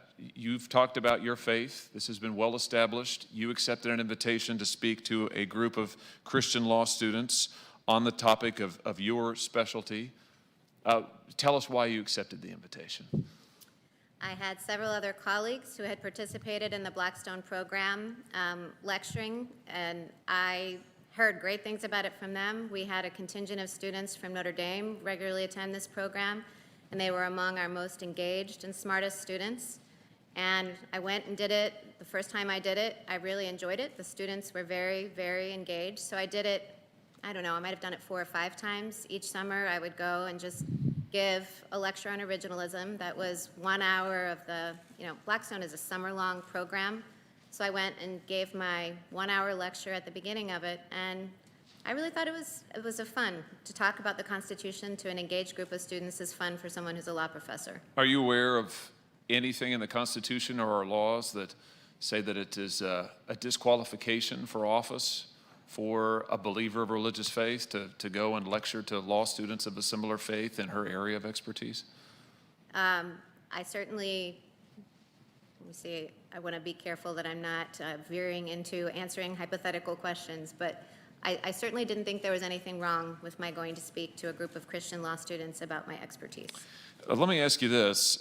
Senator Leahy also raised a pledge, a statement that you signed regarding abortion. You told us, you told the committee in response to his question, you and your husband both signed it. I'm looking at the advertisement in question right here, the portion that you signed. You said that you signed it on your way out of church, if I remember correctly. I did. That was almost 15 years ago. At the back of church, there was a table set up for people on their way out of Mass to sign a statement, validating their commitment to the position of the Catholic Church on life issues. The ad that was next to it, I don't recall seeing the ad at the time, and in context looking at it, it looks to me like that was an ad by the St. Joseph County Right to Life group. The statement that I signed, it was, affirming the protection of life from conception to natural death. Oh. And you just made reference to the fact again that it was in church. Can you why would it have been in the back of church? I mean, why would signatures? Why would this have been available to sign or not, as you so chose in the back of church? Well, because that is the position of the Catholic Church, on abortion. Though I feel like I should emphasize here, as I emphasized to others asking me the question, that I do see as distinct my personal, moral, religious views and my task of applying the law as a judge. Is it safe to say, following that distinction you just made, though, that the signature that you lent to your husband also reflects your understanding of your church's teaching and your own personal views? I mean, that's what this says that you signed. So What I would like to say about that is I signed that almost 15 years ago in my personal capacity when I was still a private citizen. And now I'm a public official. And so while I was free to express my private views at that time, I don't feel like it is appropriate for me anymore because of the canons of conduct to express an affirmative view at this point in time. But what that statement plainly says is that when I signed that statement, that is what I was doing at that point as a private citizen. And I'm not aware of any law or provision of the Constitution that says that if you are a member of the Catholic Church and adhere to the teachings of the Catholic Church, or you have religious convictions in line with those of your church teaching, that you're therefore barred from office. Are you aware of any constitutional provision to that effect? I would think that the religious test clause would make it unconstitutional. Well, let me just ask you about the test clause since you bring it up. Article 6 says, no religious test shall ever be required as a qualification to any office or public trust under the United States. Can you just give us your sense, as a constitutional expert, scholar, and judge now, of the significance of Article 6 for our constitutional scheme? So the religious test clause prohibits this body, and prohibits the government generally from disqualifying people from office because of their religious beliefs. And it guarantees, does it not, the freedom of religion? I mean, it is Amendment 1, the First Amendment will go on to talk explicitly, and I want to ask you about that in a second, about religious liberty. But Article 6 is significant in that it sets out that no American citizen can be kept out of office based on his or her belief. You don't have to go and get someone's approval, certainly not somebody in government, their approval over what you believe.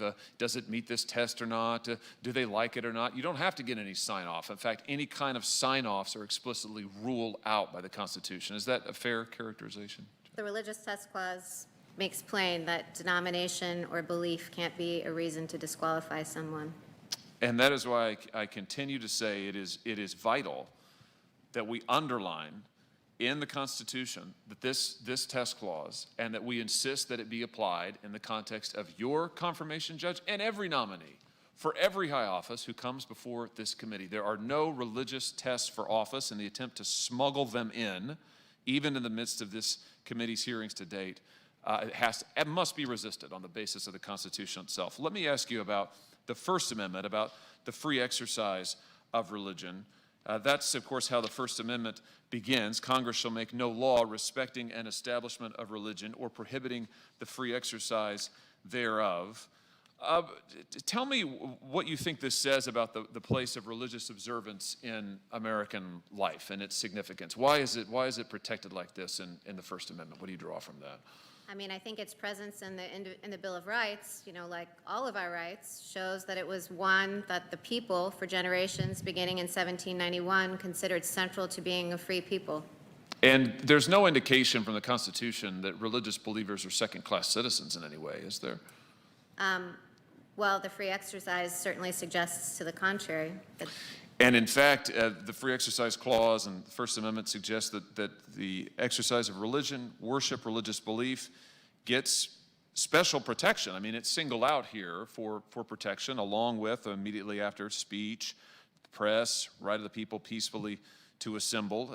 Religion is given a special place, which the United States Supreme Court has recognized. Let me just ask you about attempts to disfavor religious believers on the basis of faith. Is it your understanding, can a government at any level, federal government, state government, municipality, whatever, can they treat religious believers differently? Can they single them out for disfavor versus a non-religious group? Is that permissible in our constitutional order? Well, Senator Hawley, that's a complicated question because, there's a lot of doctrine surrounding that, and there aren't bright line rules. And so that question would come up in a case with facts, and, it would require the whole judicial decision-making process. So it's not a hypothetical that I can answer. Let me ask you about the court's decision, unanimous decision in the Hosanna-Tabor case, which touches some of these questions, in which the court there, it's a question about church's ability, any house of worship, to hire and fire their ministers or those who perform religious functions, religious services. And in that unanimous decision, the court says that houses of worship are different, that they are unique, that they are given special protection under the First Amendment, and that therefore they must be accorded special status. They have to have the ability, for instance, to hire and fire ministers, those who are going to perform religious functions. The state, the government cannot interfere with that. Do you agree with the teaching of that case? I mean, do you think that case remains good law and is a significant decision? Well, Senator Hawley, I think the way to answer that question is, again, as I've said, I can't grade precedent, but I can talk about a precedent from my court. So I was on a panel that decided a case called Gruscott, which applied Hosanna Tabor to the situation of a Jewish school which had fired a teacher, and the teacher sued, and the question was whether, following Hosanna Tabor, that school was entitled to treat her as a minister under the ministerial exemption recognized in Hosanna Tabor. And my court, the panel that I was on, said that she was a minister, and we, took the factors in Hosanna Tabor and said nothing was a bright line test. You look at the cluster, because Hosanna Tabor was designed to give religious institutions the freedom to hire and fire their ministers, in this case, one of the Jewish faith, as consistent with their practice of their faith. And that view of ours in Gruscott was embraced by the Supreme Court last term in Our Lady of Guadalupe. I think it's vital in this time, in this season, Judge, where we're seeing many challenges to religious independence, many challenges to the ability of churches to conduct worship on equal terms with secular organizations, that the Supreme Court's unanimous decisions in this area, Hosanna Tabor and others, the Trinity Lutheran case, which was not unanimous, but is a recent, very important case as well. I will just say for myself that I think that the lines that the Supreme Court has drawn regarding the First Amendment, regarding the status of houses of worship, regarding the rights of religious believers, that now more than ever, it is vital that those be respected and that the Constitution be fully enforced, and that the line of cases that is now multi-years old that the Supreme Court has set out be followed. And I certainly hope that you will respect and apply that precedent going forward. I don't have any reason to think that you won't. Let me shift gears and ask about another attack that has been made on you today, having to do with the Cantor case. The Cantor case, we've heard about, Senator Durbin asked you about it at some length, Senator Klobuchar asked you about it as well. The Cantor case, first of all, is a case about the Second Amendment, the right to keep and bear arms. Is that right? That is right. And it's about whether or not someone who had been charged with and convicted of or pled guilty to a felony could keep and bear arms under certain circumstances. Is that a fair summary? Yeah. Now, I've heard repeatedly from my Democrat colleagues that you write in your dissent, you dissented in this case, you write in your dissent that the right to keep and bear arms is an individual right, but the right to vote is not an individual right. But maybe I'm reading a different opinion. That's not what you say in the opinion that I see. Page 50 of your opinion, or of the joint opinion, your dissent, you refer to civic rights, voting rights, as civic rights, and you say civic rights, you define them. Civic rights are individual rights. A moment later, you say, for example, the right to vote is held by individuals. So let's just set the record straight here. In this case, you say that the right to vote is an individual right. Is that correct? That is correct. And the distinction between a civic right and the Second Amendment has to do with the purposes of that right. First of all, that's not a distinction you invented. Is that correct? That is correct. You were replying to both a chain of cases and also scholarship on this issue. Is that correct? That is correct, and also the arguments the litigants made in the Cantor case itself. And this designation of a civic right talks about what the right to vote, what its civic purposes are. In other words, it gives us a stake in our democracy. Is that fair to say? Yes. So you never at any point say that the right to vote is somehow secondary or less fundamental than any other right. Is that fair to say? Yes, that is fair to say. I never said that. In fact, your whole point in this case, which is a fundamental rights case, doesn't have anything to do with voting rights. This is not a voting rights case, is it, the Cantor case? It has nothing to do with voting rights. Your whole point in this case, a fundamental rights case, is that you think that your colleagues on the Seventh Circuit actually constricted fundamental rights too narrowly. That is, the Supreme Court of the United States has said in Heller that the right to keep and bear arms is a fundamental right. That's the Heller decision. You think in this case that your colleagues actually were constraining that fundamental right a little too narrowly and were shutting some people out of it. Is that fair to say? We did disagree about the scope of the right. So just to make the record perfectly clear here, the Supreme Court has said, the United States Supreme Court has said over and over that voting, the right to vote is a fundamental right. And I think you have affirmed that and recognized today, you've said that that is Supreme Court precedent. Am I right about that? Yes. And the Supreme Court has said repeatedly that they adhere to the one person, one vote standard, the sort of baseline, the touchstone, the keystone to that entire doctrine. Do I have that correct? Indeed, that is correct. And nothing in your opinion challenges that or changes that or calls into question, critiques, nothing, right? Not one iota. Okay. I'm glad that we're clear on that. Now, Senator Durbin said as part of his line of questioning on this, he suggested that, I don't know, perhaps that your opinion in this case somehow, which has nothing to do with voting rights, makes you friendly to what he characterized as attempts to deny people the right to vote on racial grounds.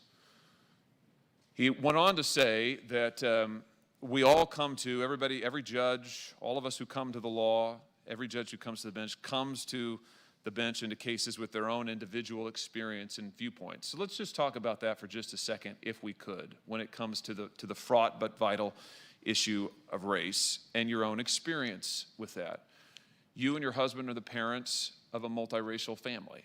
We are. Can you give us some sense, just in your personal experience, what that has been like for you, what that means to you, what experience you bring to the bench because of your experience as a parent in this unique context? Well, I think I could say how it has shaped me as a person. It has certainly, whenever you have a life experience, it makes you acutely aware in your interactions with other people. It gives you empathy for them. I mean, the same is true of our having a son with a disability. But I want to make very clear, Senator Hawley, that while my life experiences, I think, I hope have given me wisdom and compassion, they don't dictate how I decide cases.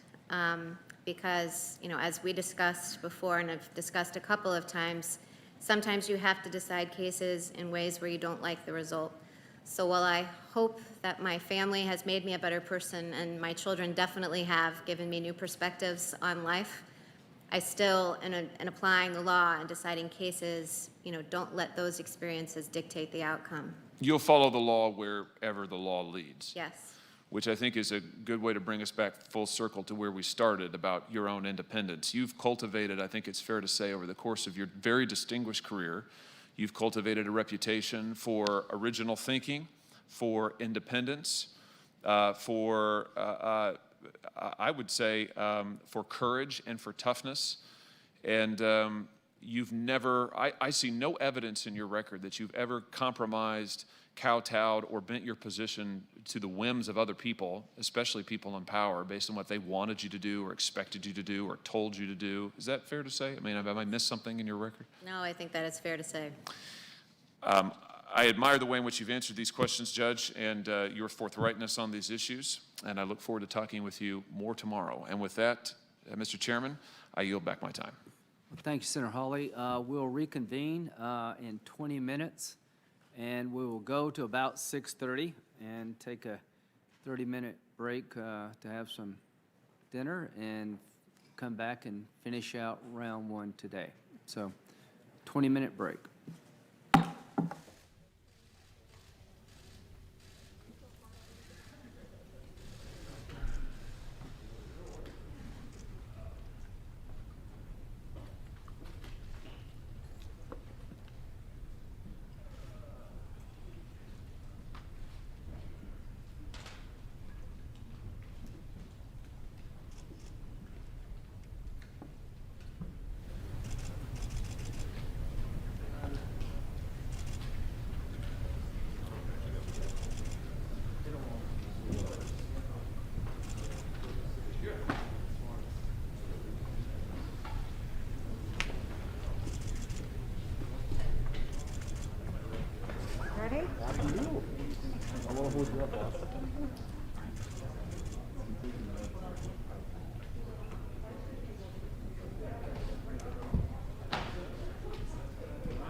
Yeah.